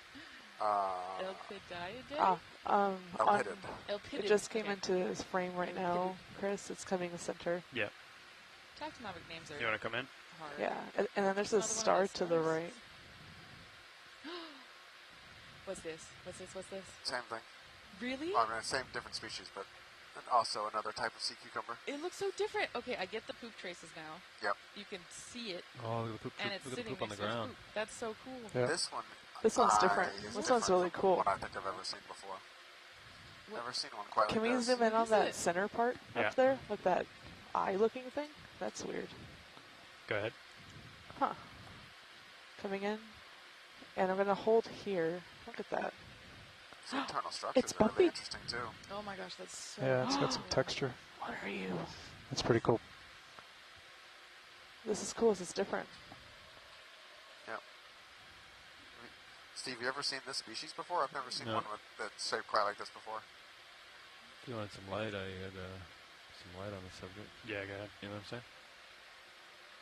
Really great imagery. I love the collecting feet that uses to collect the sediment. Yeah, it's your copilot speaking. Would you like some overhead light on this, or do you like this light? Can we put the overhead light on? Yeah. Just really quick. Tell me what you want video. We could try it I'm gonna get this full body right now. So we're chatting with Okay. Shoreside, it sounds like. Yeah, we'd like to collect this, please. Yes. Front row. Roger. Small Sounds like this is something that canister. maybe was not seen before.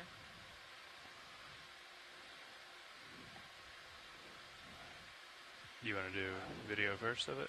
Yeah, we're gonna do some video Yeah. real quick.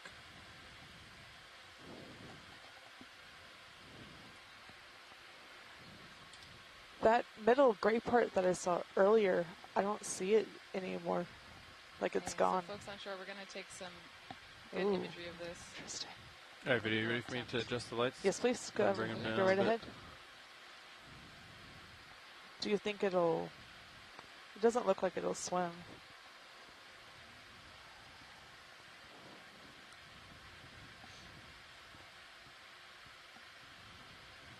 Taking really high resolution photos and videos like this are super important because I've noticed, at least when we bring things up to the lab, they don't always look the same as they do in their natural habitat. Yeah, they often, between the temperature shift and the pressure shift and just being handled, these live in a very kind of relatively stable environment. Are you watching Sirius? Yeah. They can get a... Just hold there. Yeah, Probably Sirius. You lost it again. Yeah. Okay. Headings out.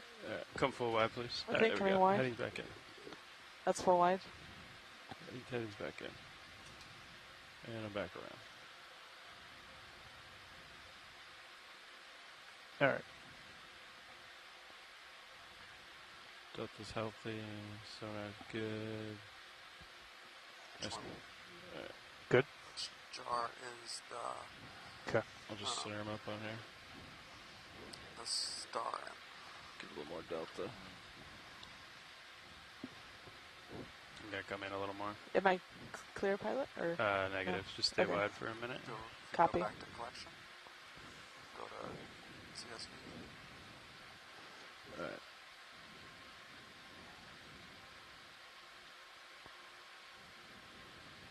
Oh. Yep, going to ask you. Yeah, throw your lights back on for Ritter. Yeah. So you can see what he's doing. All right, we'll go for collection then. Okay, no more shot? Yeah. All right.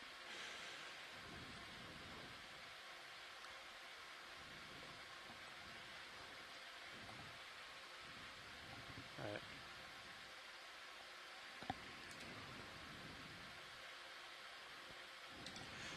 Well, actually, what do we think? Suction sample?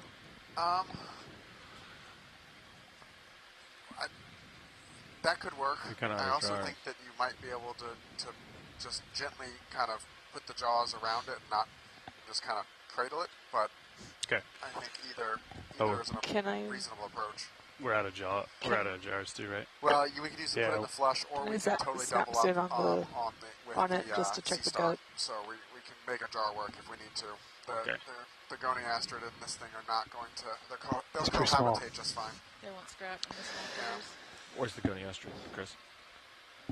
Okay. Stand by. Clear. I just wanted to get close up of the Jar gut in case 5. it defecates. Okay. You want to do 5? We'll just have it ready. Yeah. What do you think? Box or jar? I think it's pretty small. I would go jar, just because it's squishy and gooey and... Yeah. Okay. Yeah. I would jabble it up in a jar. Do you think you can... I might be able to draw it a little bit. Draw it a little bit for me to grab it.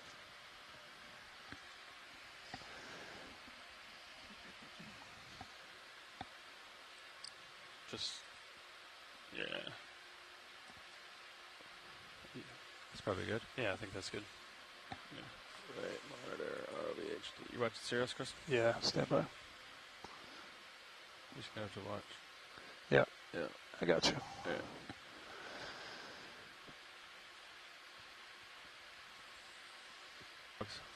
Fogs up a little bit, light up the situation. I can try drawing out a little bit more. Might be able to shoulder azimuth, yeah.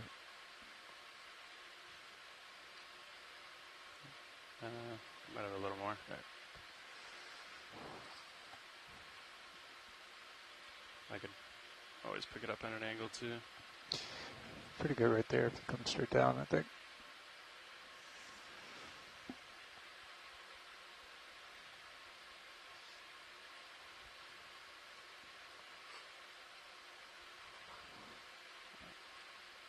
Let me draw out. Yeah, just draw out a little bit. I can't go any further. Yeah, perfect. All right. Yeah, that shoulder azimuth has a limit. Yeah, I was on it.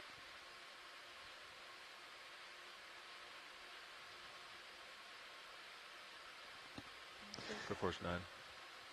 For folks streaming in, Stream 3 has the multi-view cameras if you want to watch how sampling works. Alright, let me retract. Yeah, go ahead. Alright, I'm ready on drawer 5. The inhale on the joy box seemed to be fine. I'd use the GUI if you need to do otherwise. Understood. Can we come in on Zeus, please? Thank you. Just try to peel its lower feet. Yeah. And then those big flobes will come in, and then once it has a large area, I'm going to start easy. Yeah. You know? All right, here's easy. Can you come in on Mini Zeus as well, please? Video. It should just peel right off. Perfect. Thank you. Yeah. The more. Oh. A little bit more? Oh, okay. Yeah. This is good. This is good. Yeah. Try to wiggle so I don't have to suck so hard. Yep. Yep. Okay. Okay. It's traveling down the tube. We're going to just do an easy transit here. I might have to increase the level, but I don't want to have to. Okay, the tube is straight. Maybe give it a wiggle. Let's wiggle the tube. Just give it a little something. I'm ready to kill it once it comes in. It's probably stuck somewhere in there. Let's give it a little. There, part of it came through. There's an arm. There it is. Yep. I'm going to kill it. Yep. Got it. Okay. I'm going to go to drawer 6. Now is sample 10B in jar 5. So that's 10 Bravo, jar 5. Affirmative. Firm. All right. Nice. I'm going to give you some drawer out here.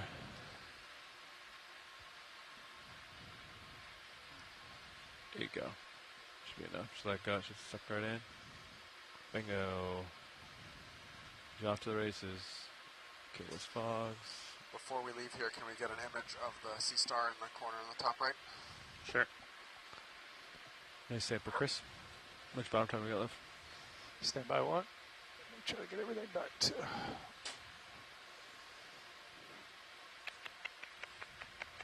Go up to 18. You're a little off to my starboard. I turned for you, so we're good. Thanks. All good. 2. Half hour. Oh, okay. We lost Zero's setting. Is that half hour on bottom remaining? We lost Zero's compass. Yep. Chris. Still don't have Zero's compass. All right, let's get Sirius view up. Okay, we got a compass. Got heading again, yep. Right over here.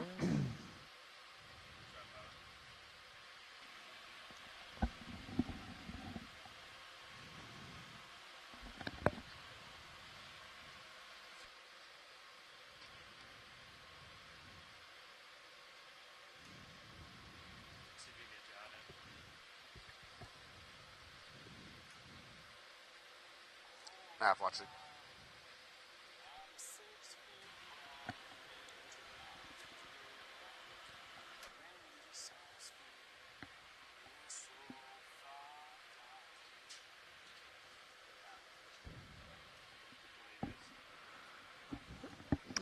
Yeah, we've got about 30 minutes, give or take, bottom time left.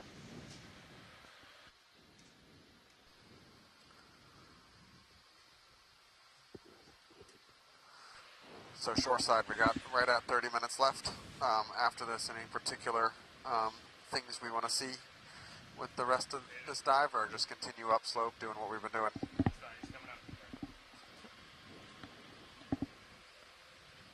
All right, so turns went red, but I think they're correct. All right, I turned Clear zoom pilot. right. Oh, just lost Sirius. Lost Sirius heading. Be advised. Okay, thank you. We've lost. Oh, it's back. Oh, there's a little star next to the bigger star. There's a little one at Ophir. Oh, down there, yeah. And we call this the Goniastrid? I have more zoom pilot. Yeah, keep going. Oh, yeah. I mean, to my very untrained eye, it looks similar morphologically. It's got those plate-like things. Yep. All right, we're good. Thank you. Cool. Okay. All right. Video's clear. Okay. Thanks, Caitlin. Sorry, I wasn't saying the words I wanted to. All good? Full wide? Okay. So we're continuing on up this wall in the Murray Fracture Zone. Oh my gosh, what is that? That's, I think, pretty similar to what we just sampled. That's crazy. Oh, it's huge. Or is this the perspective? I don't know. No. It's so cool. It's big. It's really big. So this is a cladorizid carnivorous sponge? Yep. But really, really, really long stalk? Yep. And it has, to me, it looks slightly different with the central feature, but Yeah. I don't know what that means. If it's truly different or they just have a lot of morphological variety. Yeah. That's so cool. I mean, it definitely smells like the same problem. Because it's like all those devices, right? You know what I mean?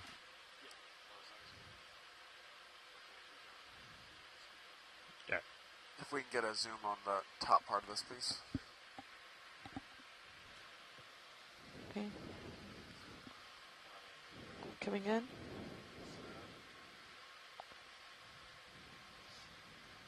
Wow. Oh my gosh. Gonna hold here? Are those modified spicules?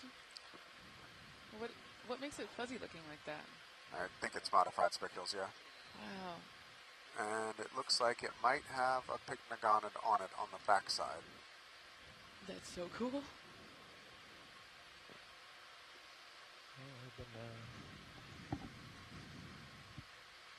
Does it also have galls on its arms?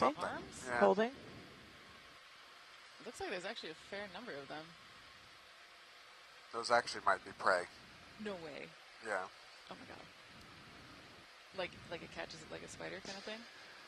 So you're 010 before you lost it, Levi? Swimming things on those arms. Yeah. Well, I turned right to keep him in view. Yeah. It looks like a hibiscus flower. I have more zoom. I would like to on the appendage. zoom in a little bit more. Wow.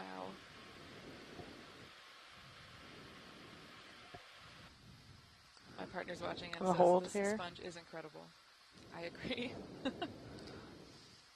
Chris, I'd really like to see what that is on the back. Can you pirouette around to the other side?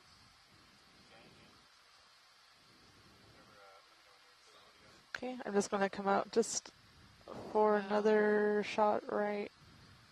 It's a nice frame. Here.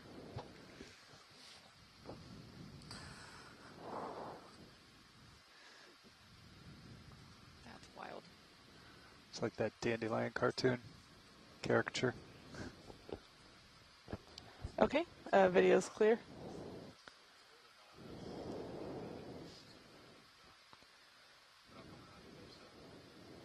That's full wide. Awesome. Thanks, pilot. Awesome. Thanks, appreciate it. Oh, maybe that's sponge roll. I mean, that's That shrimp. next to the Okay, sponge. okay. We did it.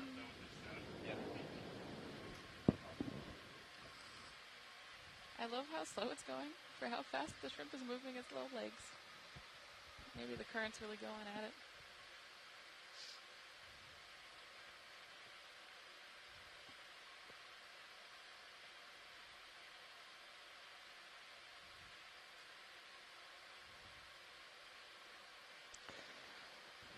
There it goes. Co-pilot, this is video. I keep losing focus. Yeah. Okay. On serious? Yes. Yeah. Okay. Okay. Coming in.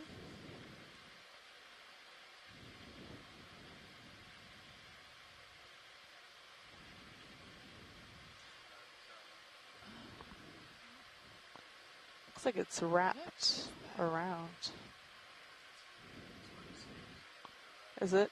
Okay, I'm going to zoom in a little bit more, see if we can tell what that is. What do you think It that is. filament is? I have no idea either. I did turn to keep you in view, so after you're done with that, I want you to go uphill. Yeah. Wow. I mean, it looks like it's made of a different material than the sponge. Yeah, it's definitely not sponge. Yeah. Right this second, it feels like some kind of parasitic worm, but Oh my gosh. I've never seen anything quite like this one, like this before.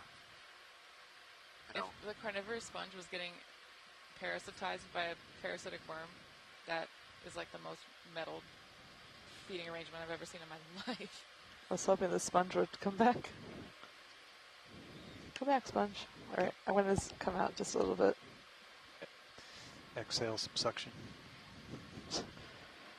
There is a section of that filament on the actual arm that's sticking out to the right, but... Science is happy? Yeah, I think science is happy, yeah, thanks. Thanks, pilots. Okay. That's so wild looking. That's full wide. Oh, that's full wide. Alright, I'm gonna get John straightened out. Alright. There have been some really cool sponges. Yeah, in this dive. this has been a really interesting dive. Yeah. We've seen a lot of really cool looking things that are new and different. I'm looking forward to the back half of this cruise as well, when we're going to be at some more abyssal depths. There you go. See what we can see. I'm lined up. I think those carnivorous sponges may be my new favorite animal or organism other than forams. Okay. All right. Though also Metallogorgia, that coral that is your favorite, I think is beautiful. Yeah, they're beautiful. Wow.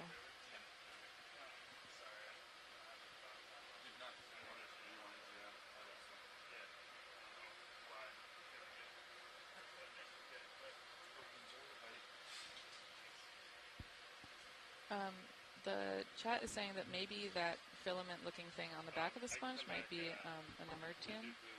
That's possible. Which is a wormy thing. Yep. It's one of those many different types of worms. Yeah. Worm seems to be the most popular body plant other than crab. Yeah.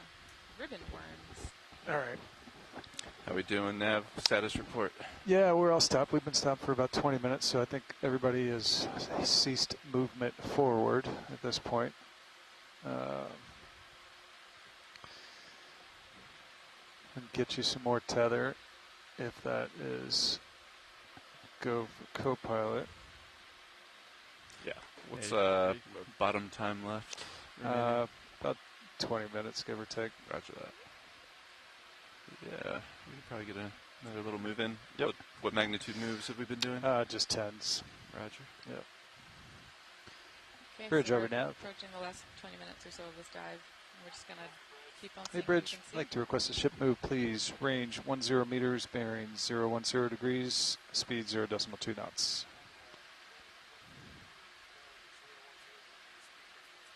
Good copy. Thank you, Bridge.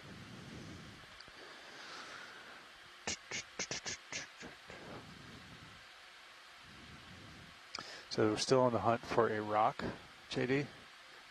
Roger. If there is one that's loose, which is probably not likely, but we'll keep our eyes peeled. Pilots, if it's possible to zoom in on that rock with the blob in front of it on the center left side of the screen, that'd be great. Thank you. Blob is the scientific term. Come in on it slowly. Copy that. Okay. Coming in on blob. Slow zoom on blob. Engage. Slow zoom on blob. Nice and steady. Blob is coming in focus. Don't want to scare the blob. We do not want to scare the blob. We're going to slowly approach the blob. It's a stalked blob. What kind of blob is that? Little stalk. Cool. Sponge. Sponge. There's another blob on the rock next to it. That one looks like the flower one. That's a rock blob. There's a rock blob on the bottom right. This could be our new common name, rock blob. Yeah, this is similar to the thin stalked ones we've been seeing. Right. That's good from us, thanks. Roger that. Thanks, video. Cool. Oh, whatever is making those tracks might be on the rock. This is cool. Beyond the rock? Or Those black like lines. on those black lines, it's on the rock. Oh, I see it, yeah. Do you want to go for it? Can I just snap zoom on Yeah, that let me really study quick? up just a second. Yeah, go for it. Come on in. I think that's a Can feeding we trace again. tilt down? Yeah. There we Oh, go. there's the gastropod making the feeding trace. Oh, that's Good so call, cool. Caitlin. Good spot. Great spot. Is that the same gastropod that we saw earlier, maybe? I think so. It looks like the shell's similar in the foot and the tentacles are. This one that doesn't have all those tentacles coming out Oh of my it. gosh, It that's just so has cool. 2. Oh, Interesting. stand by. Coming down. I'm going to come out just a little bit just to get more of this track in it. Roger that. It's been busy. That's going to be really useful for folks trying to figure out their diets. Hungry hippo. Deep sea hungry hippo. Oh, cool. And I've almost got a toe down if you want to. Okay. Once I get down here.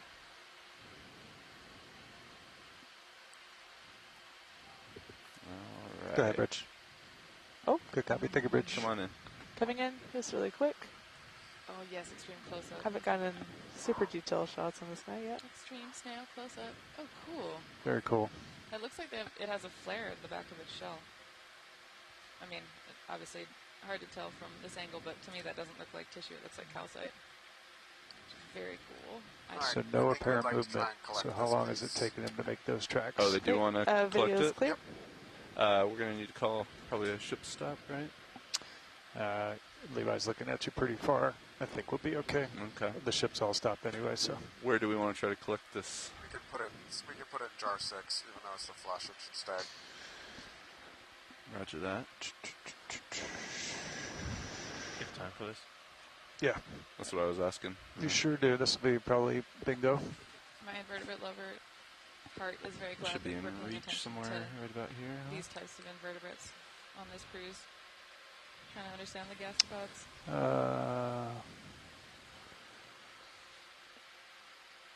Moving just a little Yeah, bit if you closer creep in a little bit, I think you'll be okay. You can get both toes. Well, you got to get your drawer out. Yeah.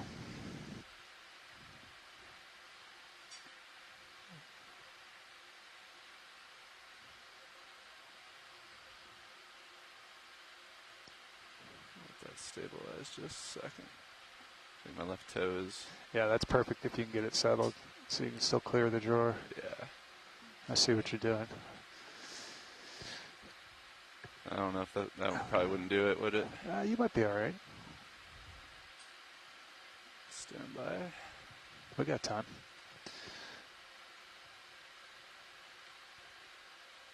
What do you think, Levi? You can always get the hose out in the water column and then come back. Yeah. If you can't get the draw here, we can try to get the draw here. Yeah.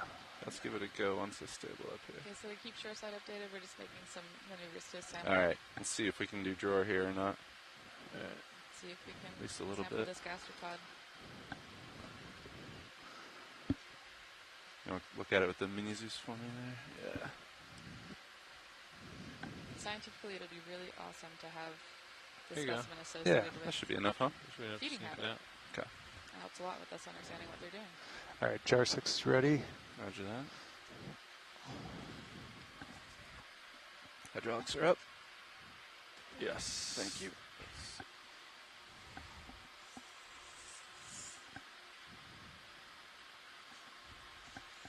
I'm coming on. All right, so this is jar 6. This is a high stakes jar, so I got to not blow it out. Yep. I'll We lost rely on you Eddie. for that. We lost seat. I think that same suction you had last one is perfect. John, you understand that Sirius does not have heading. I do. And a Yeah. back. Yeah. All right. Just wanna do that. All right, You we're keep me apprised on that, back, please. baby. Awesome. I'll keep an eye out for you guys. Let me know what you need, co-pilot.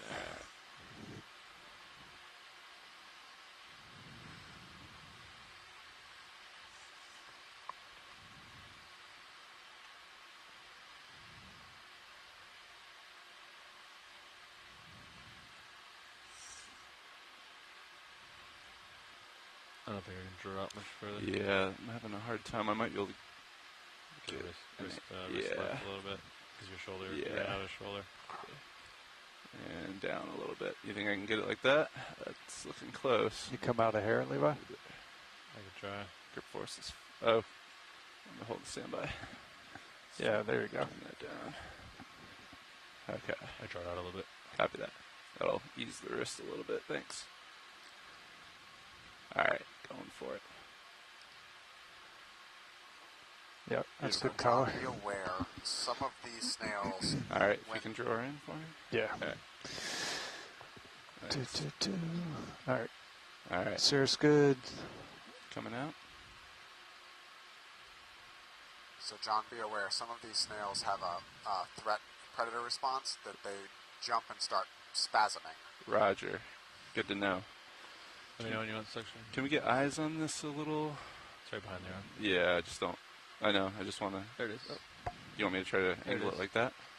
Yeah, I'd come in from that side. Okay. Yeah. All right, I'm going to start second. All right, go for it. It's 300. Let me get a good line on it, and I'll go for it.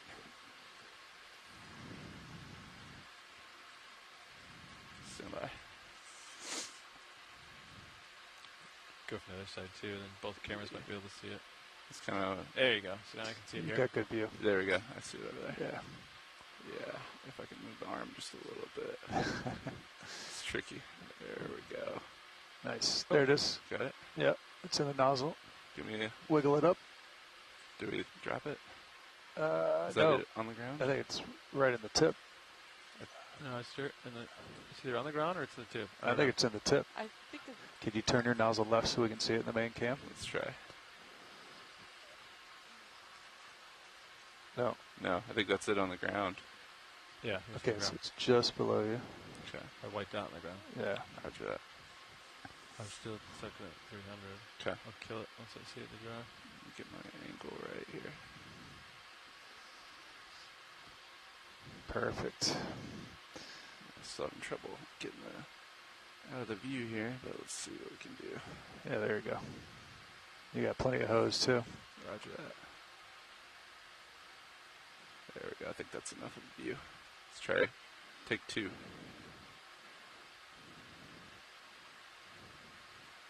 Oh, that's hard ground. Yeah. Let me try second harder. Yeah, I can inhale more. Nice, more inhale. Copy. There it goes. Where is it? It's in the... It's in it. Yep. Tell me when it's in the jar, okay? Yep. Yep, got it. I killed the jar. It's in there? Yeah. If at first you don't succeed, try again. You want me to draw out a little bit? Just a little bit, if you would. All right, so that's 1-1 Bravo and char 6. Confirming 1-1 Bravo. Sirius is good. You still have heading. Everything looks good. All right. You just let go finish. Suck in, right? Yeah. Just let it go. Boom. Nice. Thanks for the help, boys. And if you're nice and stable here before you fly away, let's go ahead and do one more water sample. All right. Survey 2. Are you ready for water sample? stand by, hang on. Stand by.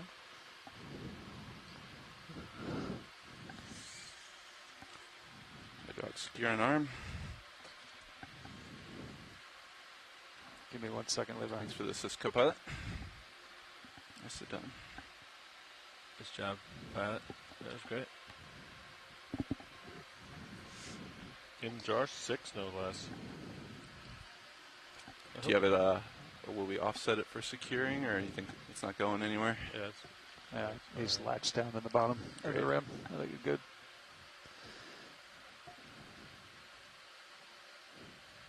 I think he's right in there. Yeah, he's sitting right there. See him in there? Yeah, I do. All right, I'm good.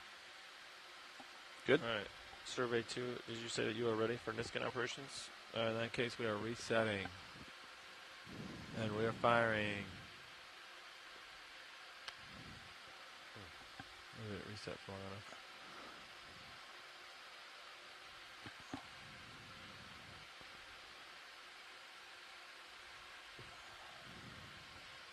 All right. Well, we skipped Niskin one. 4. Yeah. Okay. So that's in 4? Yeah, see the camera, Brian? See how 3 didn't close? It's I like just it's wasn't watching. teetered. Yeah. So 3 is stuck open, and 4 is closed. Oh. So that's All right. 1-2 whiskey. Sample ID 4722 depth. All right. Confirming 1-2 whiskey, Niskin 4. And it was 47. Thanks, co-pilot. How's Sirius doing? She's okay. Excellent. Right monitor. HD. And away we go. Away we go. What's our time, Nav? Yeah, 5 minutes roughly. Roger that. That ship move completed, but we're probably still feeling it. Is that correct? Yeah, I don't know that we ever pinned it down. Okay. I'll defer to There might be a couple meters left. co-pilot. All right. So for folks tuning in at that site, we picked up a really interesting gastropod that I can I get you said another 10. before, and then we got Sure. some That'll water probably be the samples last. That's probably it. you can use Yep. for eDNA to characterize Bridge what's RB now. going on at this site.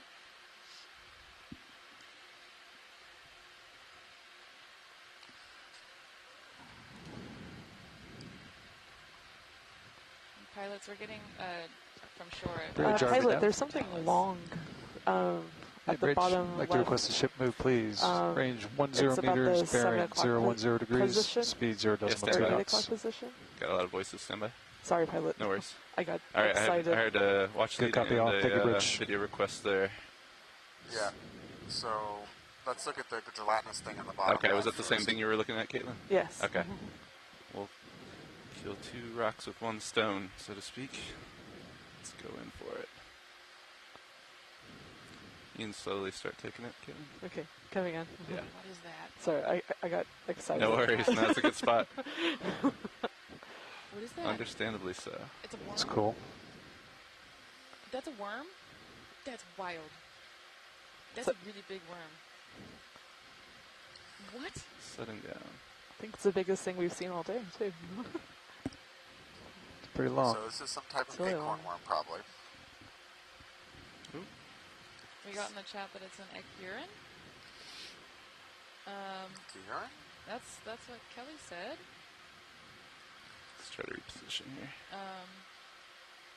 Yeah, an ecurine is a spoon worm. They were once a separate phylum, but now they're considered to be in Nice. a phylum.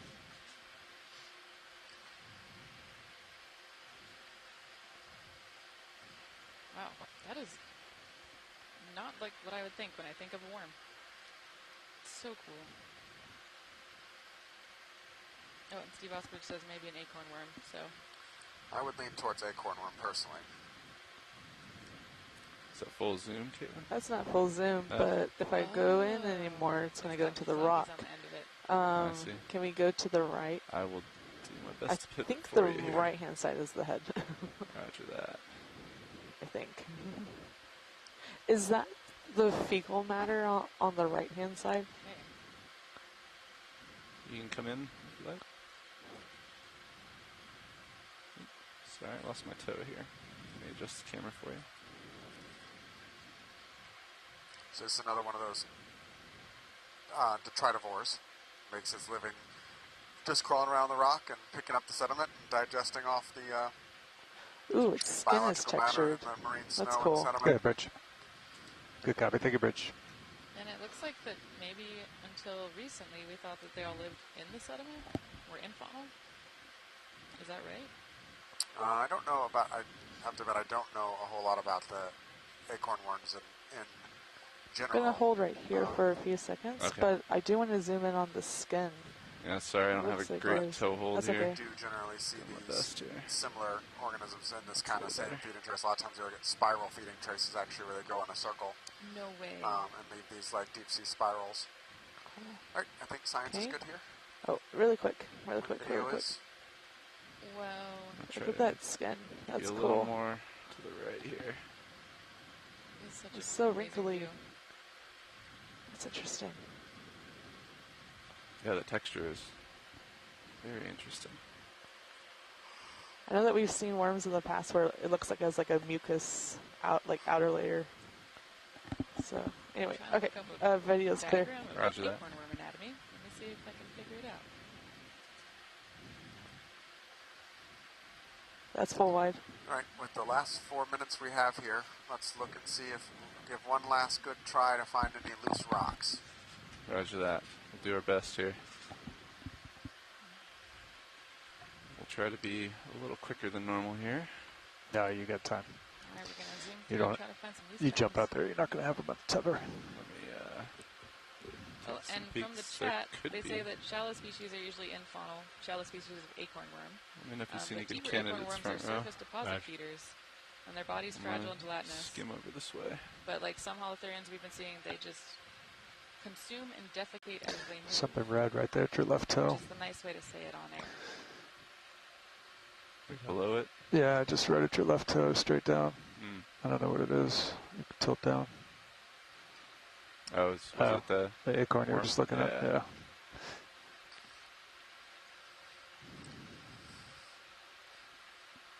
There might be some rocks right there, maybe. Looks pretty big, though. I do see an angular rock in the middle of the screen. I'm wondering if that one works. That one bottom of the screen, a little to the right. In the bottom right is the only one I see that might have a chance. Exactly what I was thinking. Watch lead.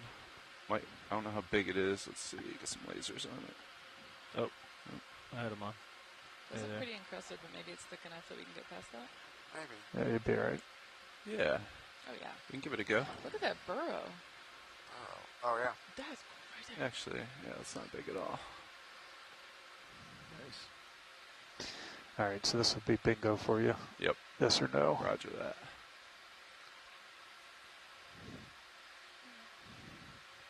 Oh, sliding a little bit. This should be good right about here. It's amazing to me how bioturbated this part of the ocean is. Yeah, at this depth and not very Which deep box is sediment, open? too. Starboard. Yep. Hatch. Rocks on. Once you pick it up, I'll just wing it and you can drop it in.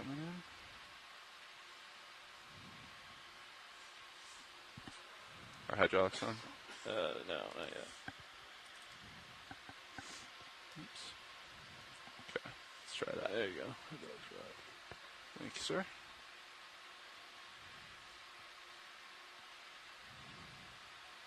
Jellyfish up there. Roger that. Get some extra eyes just for good measure. Rock, you want to come with us, yes? Oh, come on. Come on, Rock. I should give it the poke test first, maybe, but let's see. The poke test. Nope. Oh. Nope. It looks cemented. Unfortunately, watch lead. We poked the one at the bottom of the screen just in case. It looks less promising, but while we're here. Sure. Give it a go.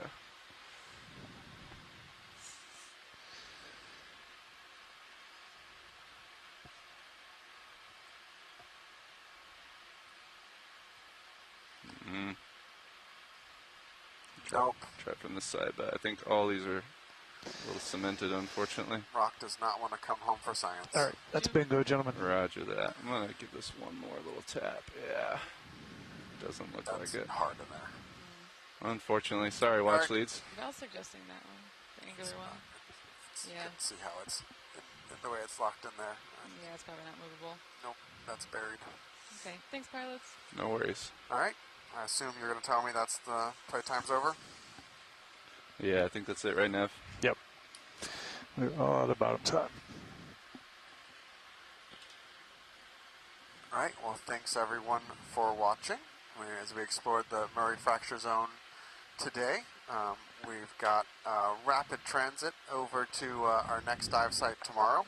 We're going to be diving on an unnamed seamount closer south to the kind of Hawaiian Island chain. We're going to be investigating the southeast rift arm of Geo. I think if we just come up off the floor Geo together that was a little actually bit, visited by the EV Nautilus in 2018, where they looked at a deeper reach of the same rift arm. So we're going to land a couple hundred meters shallower. Then they ended their dive and progress up there and kind of give ourselves a longer transect across the two different cruises. Looking at how 20 already. I could probably start benthic backing life under changes you if I lock in. through the as a function of water depth along this arm. We got a pretty good transit for this being an extended dive today, so we might be a touch late getting in the water. And the seas are forecast to build a bit overnight, so it'll be another morning call on whether the weather and when we exactly get there.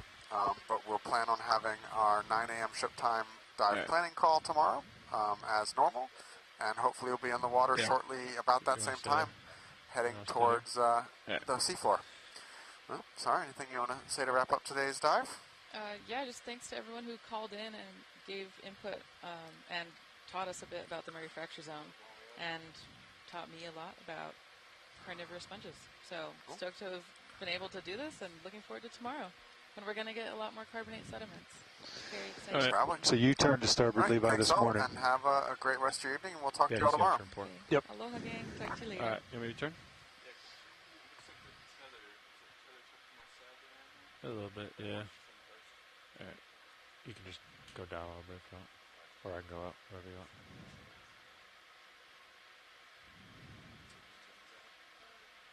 Oh.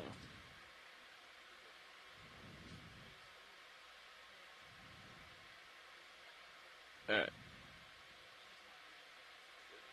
Yeah, so you have a really nice view in that camera now. So you can do your port and push out. Yeah, it's above your bar, so you're good.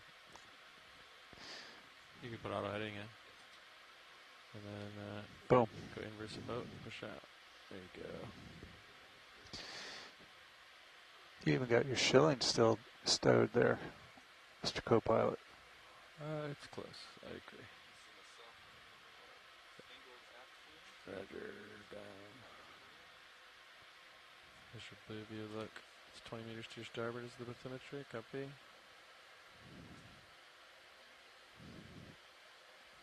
I think this sonar needs to be inverted. That's wrong. All right. Yeah, you can start coming up. All right.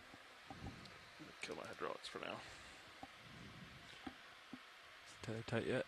Oh yeah. All right, kill my out heading. Tether's tight. Go ahead, Bridge. Are you ready for me to haul in, or? Yeah, stand by one, Bridge. Or you want me to? Yeah, no, I don't want to rush you.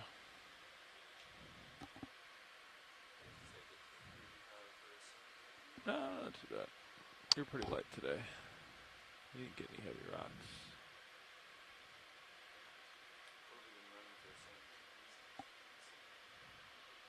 Alright, I am hauling in. Like 80, I think. 20. Delta 3. So I'm going to come in hotter. Alright, Raj. You can punch out your heading now. Just let it go with the vibe.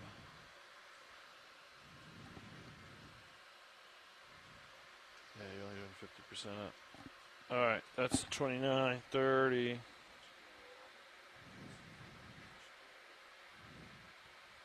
Go ahead.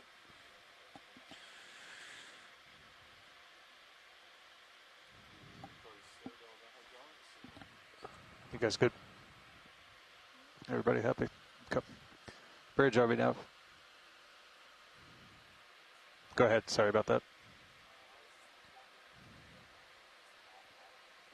We have just come off bottom now. Yep. Good copy.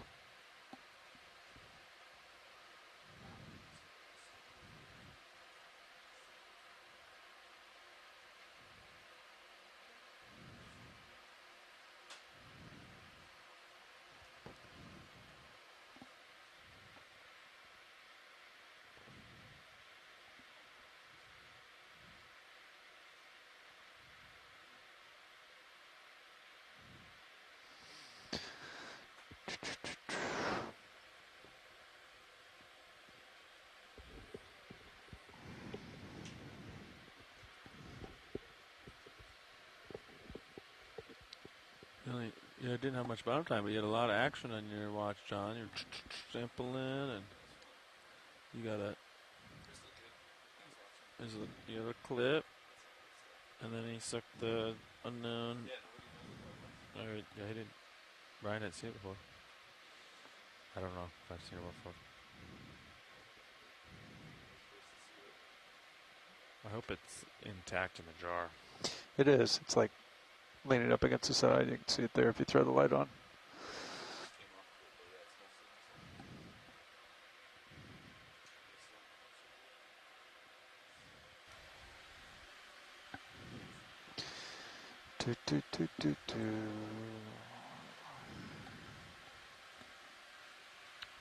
We're coming up.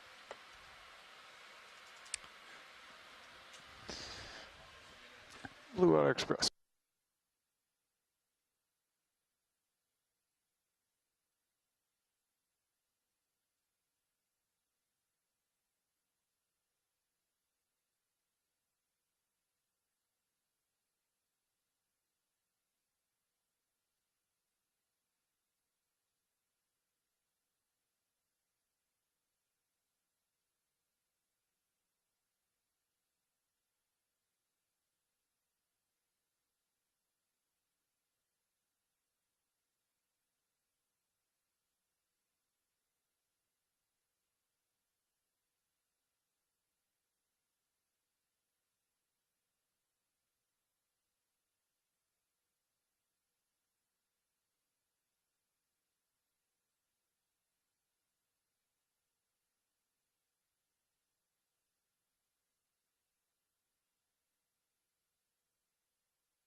Oh. So before we get into that, we're thinking of starting the ship come ahead, half level water. Let's just overground. Oh, yes, sorry, overground. That makes less. And Haul it out, right? yes, if, I think, yeah, I'm ready to do that. Would that just be a ship move then? Oh. You just go half an hour through the water, just stream it, so it doesn't turn on. Yeah, because like overground, Overground with keep the RVs pretty much the surface kind of. I guess the only thing. yeah. Uh, I mean, I can do the through the water. Do you guys see any reason why not? steam out through the water. I guess that's a little quick, but let's just do that. I mean, you can always just dial it down, say 3/10 through the water, or 10 through the water. Maybe a quarter knot through the water. The concern is if we start going too fast at surface, we're going to get a lot of layback at 1,500 meters. We can track it. It'd be more concerning if we were still down deep, and this was coming up. 1,600 is not too bad. How about we monitor streaming and we can reevaluate 15 minutes, 1,300 meters. Okay. Sure.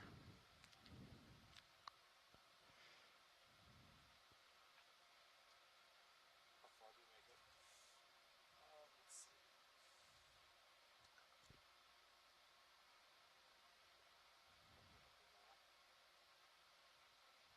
Yeah, this was like 80% of that was us, just flat bottom. I mean, all these northern ones, right? Yeah. Oh. Even then, some of those 25s. This is where they hit bottom, and then or start of terrain. Where is that at? See the About midway through. yeah, this is the start of terrain. Let's see like when we dressed up like to it.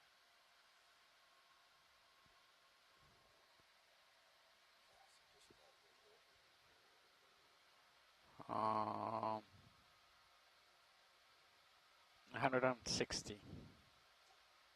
160? Yep.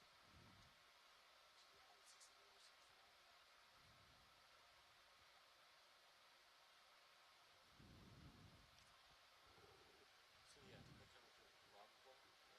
Right? Did parts, yeah.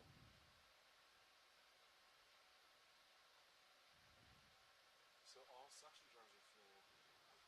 multiple. Yeah. How do we even keep track of that on the spreadsheet? How do you mark multiple? What? On the PDF. Yeah. How do you mark multiple samples? What do you mean multiple? Multiple samples. There's canisters. We used canister 5. Yeah. What are we gonna do about that? I mean, Did we skip the misfire? Did we misfire? Oh, it did fire. Oh. Interesting. I feel like 3 did a misfire last week, too. I wonder, Which is special.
Go ahead, Bridge.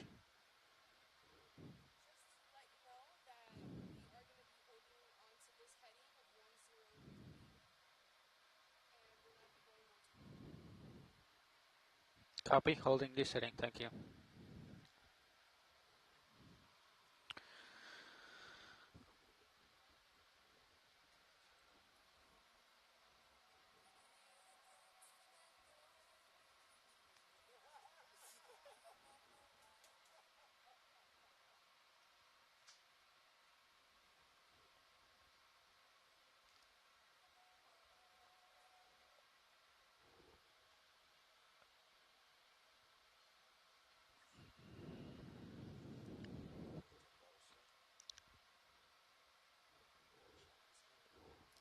All right, let me call the bridge.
I do not.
Bridge, deserving nav.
now we have the target name right here as well, so we know what's selected.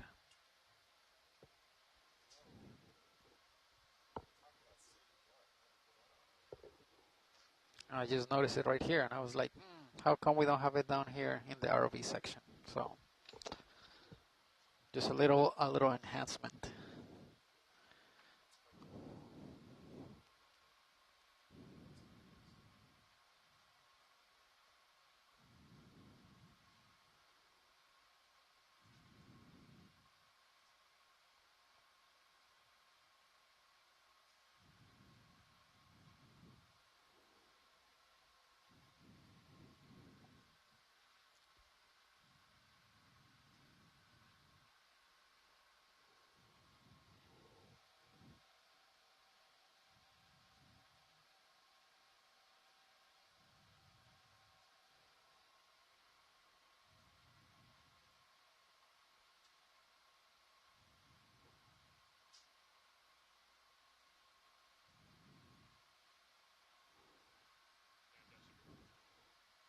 Go ahead, Dive Super.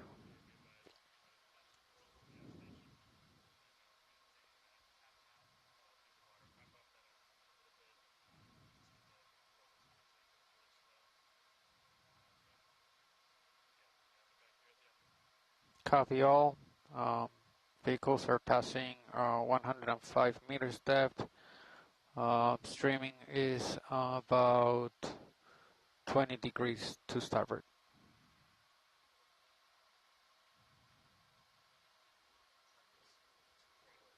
Oh, sorry, to port.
Dive Soup, this is Nav.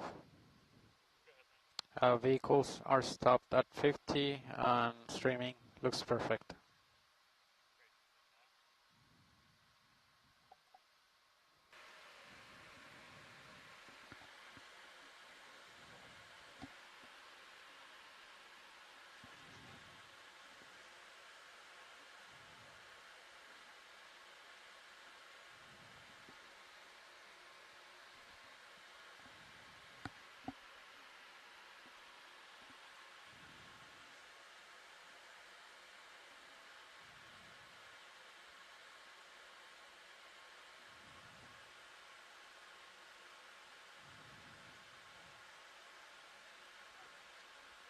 Go Dive Super. Yes, sir. Ready.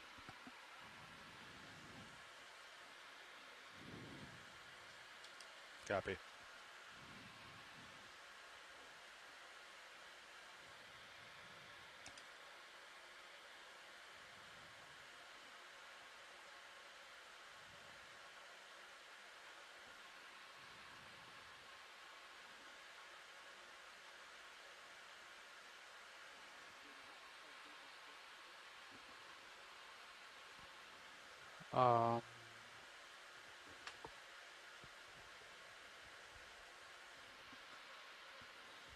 I can tell you when I do the post nav.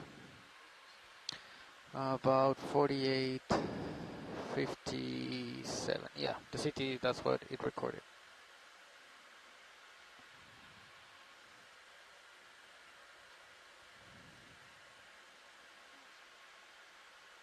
D246 meters.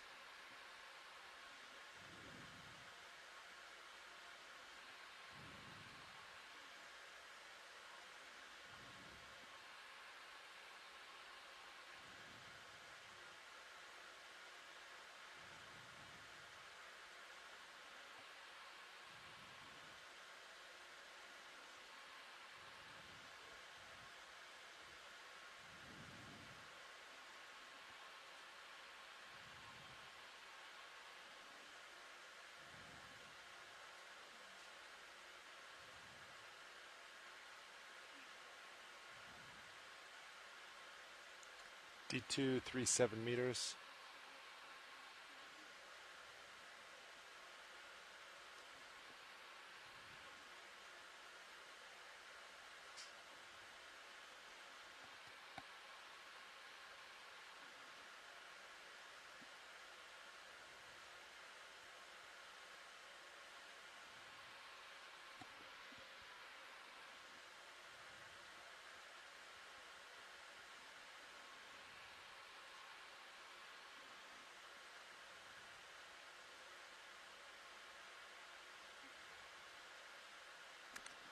D227 meters.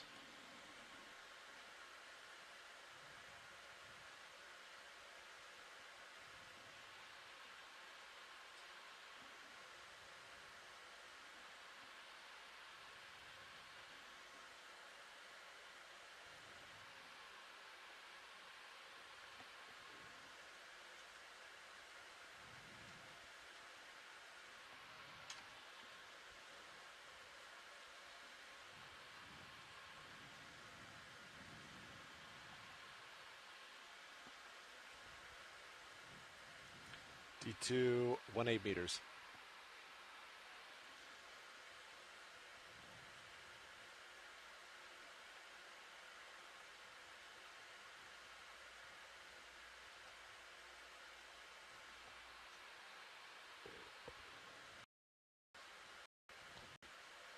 Copy that.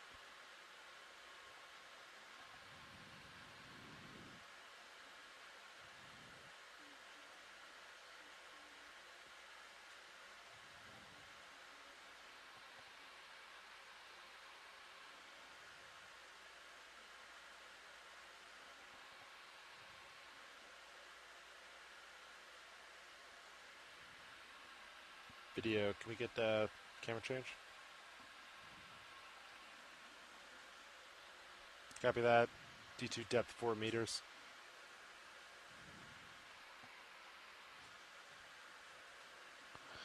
Okay, CTDs are cleared.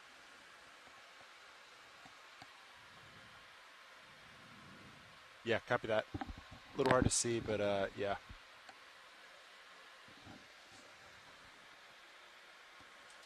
Copy that. Auto heading locked in. Reverse the ship.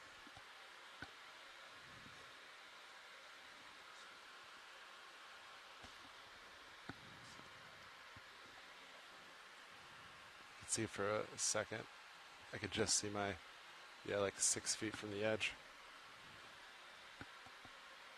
Yeah, I'm about 6 feet from the edge right there. Dive super.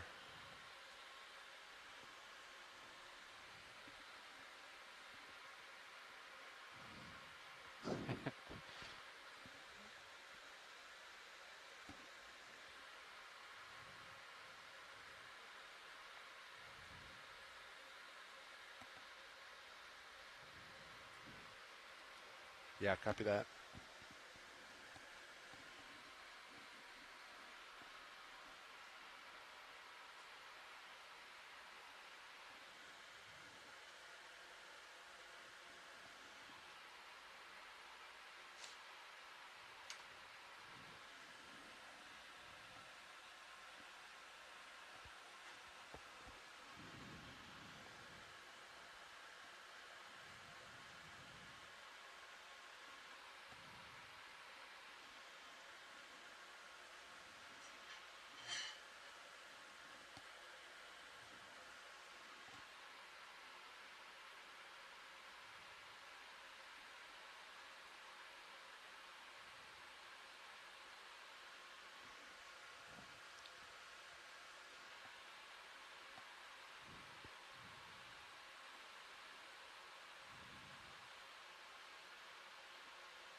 Yeah, copy that.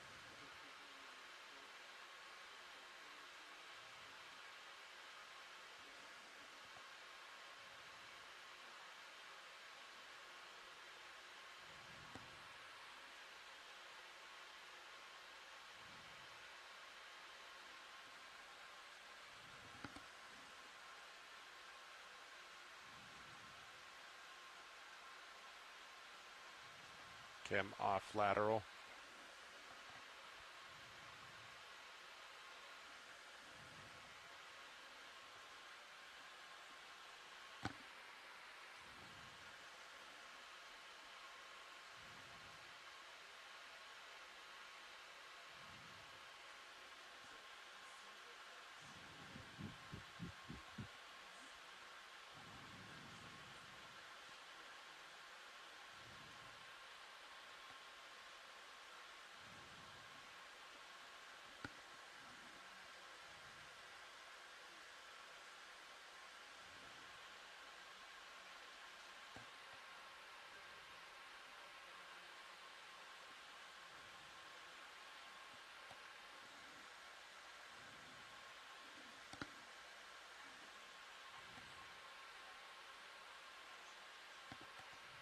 Yeah, copy that.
CPHD is clear.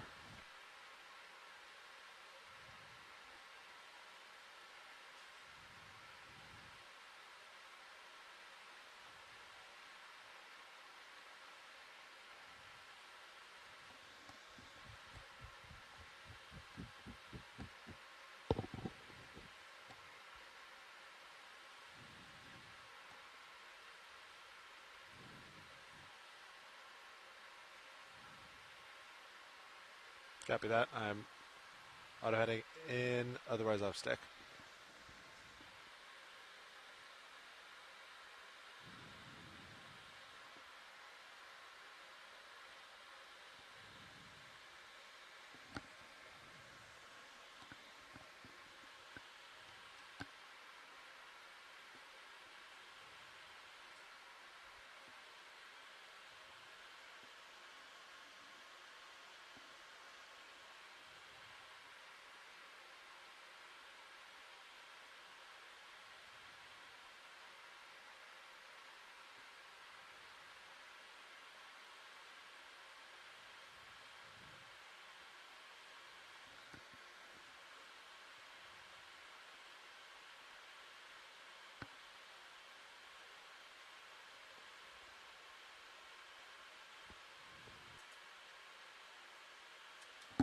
Okay, auto heading is out.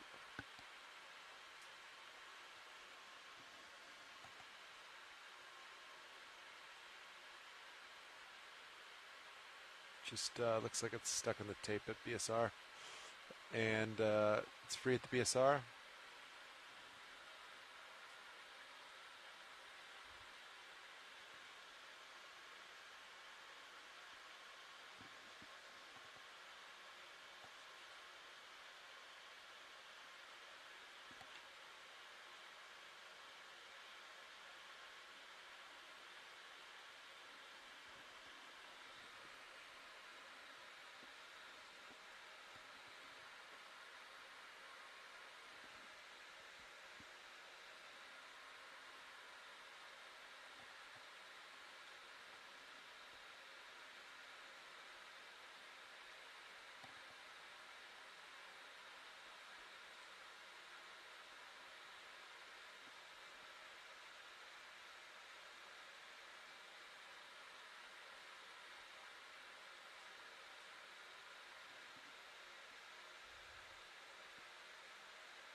Copy.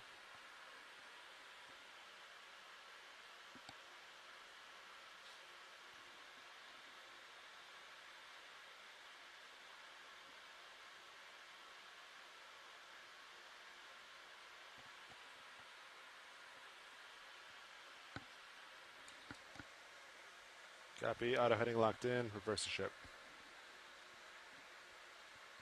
Understood. Backing.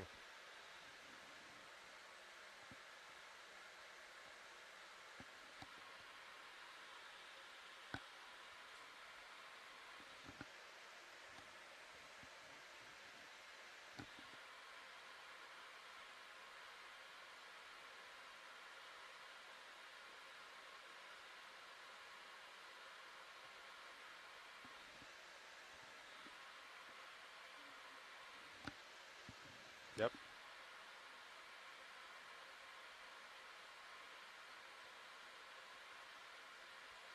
Real good.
Deck, E-stop.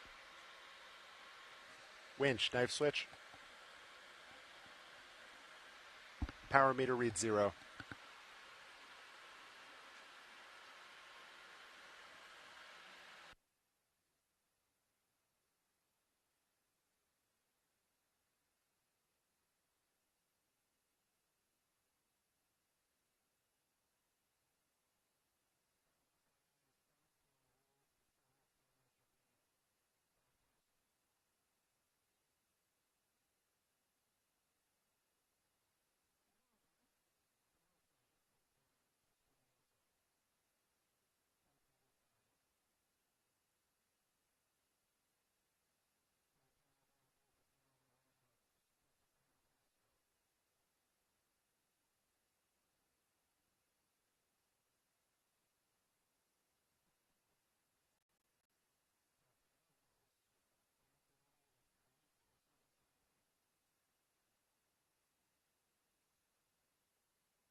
Great job, Dive Super.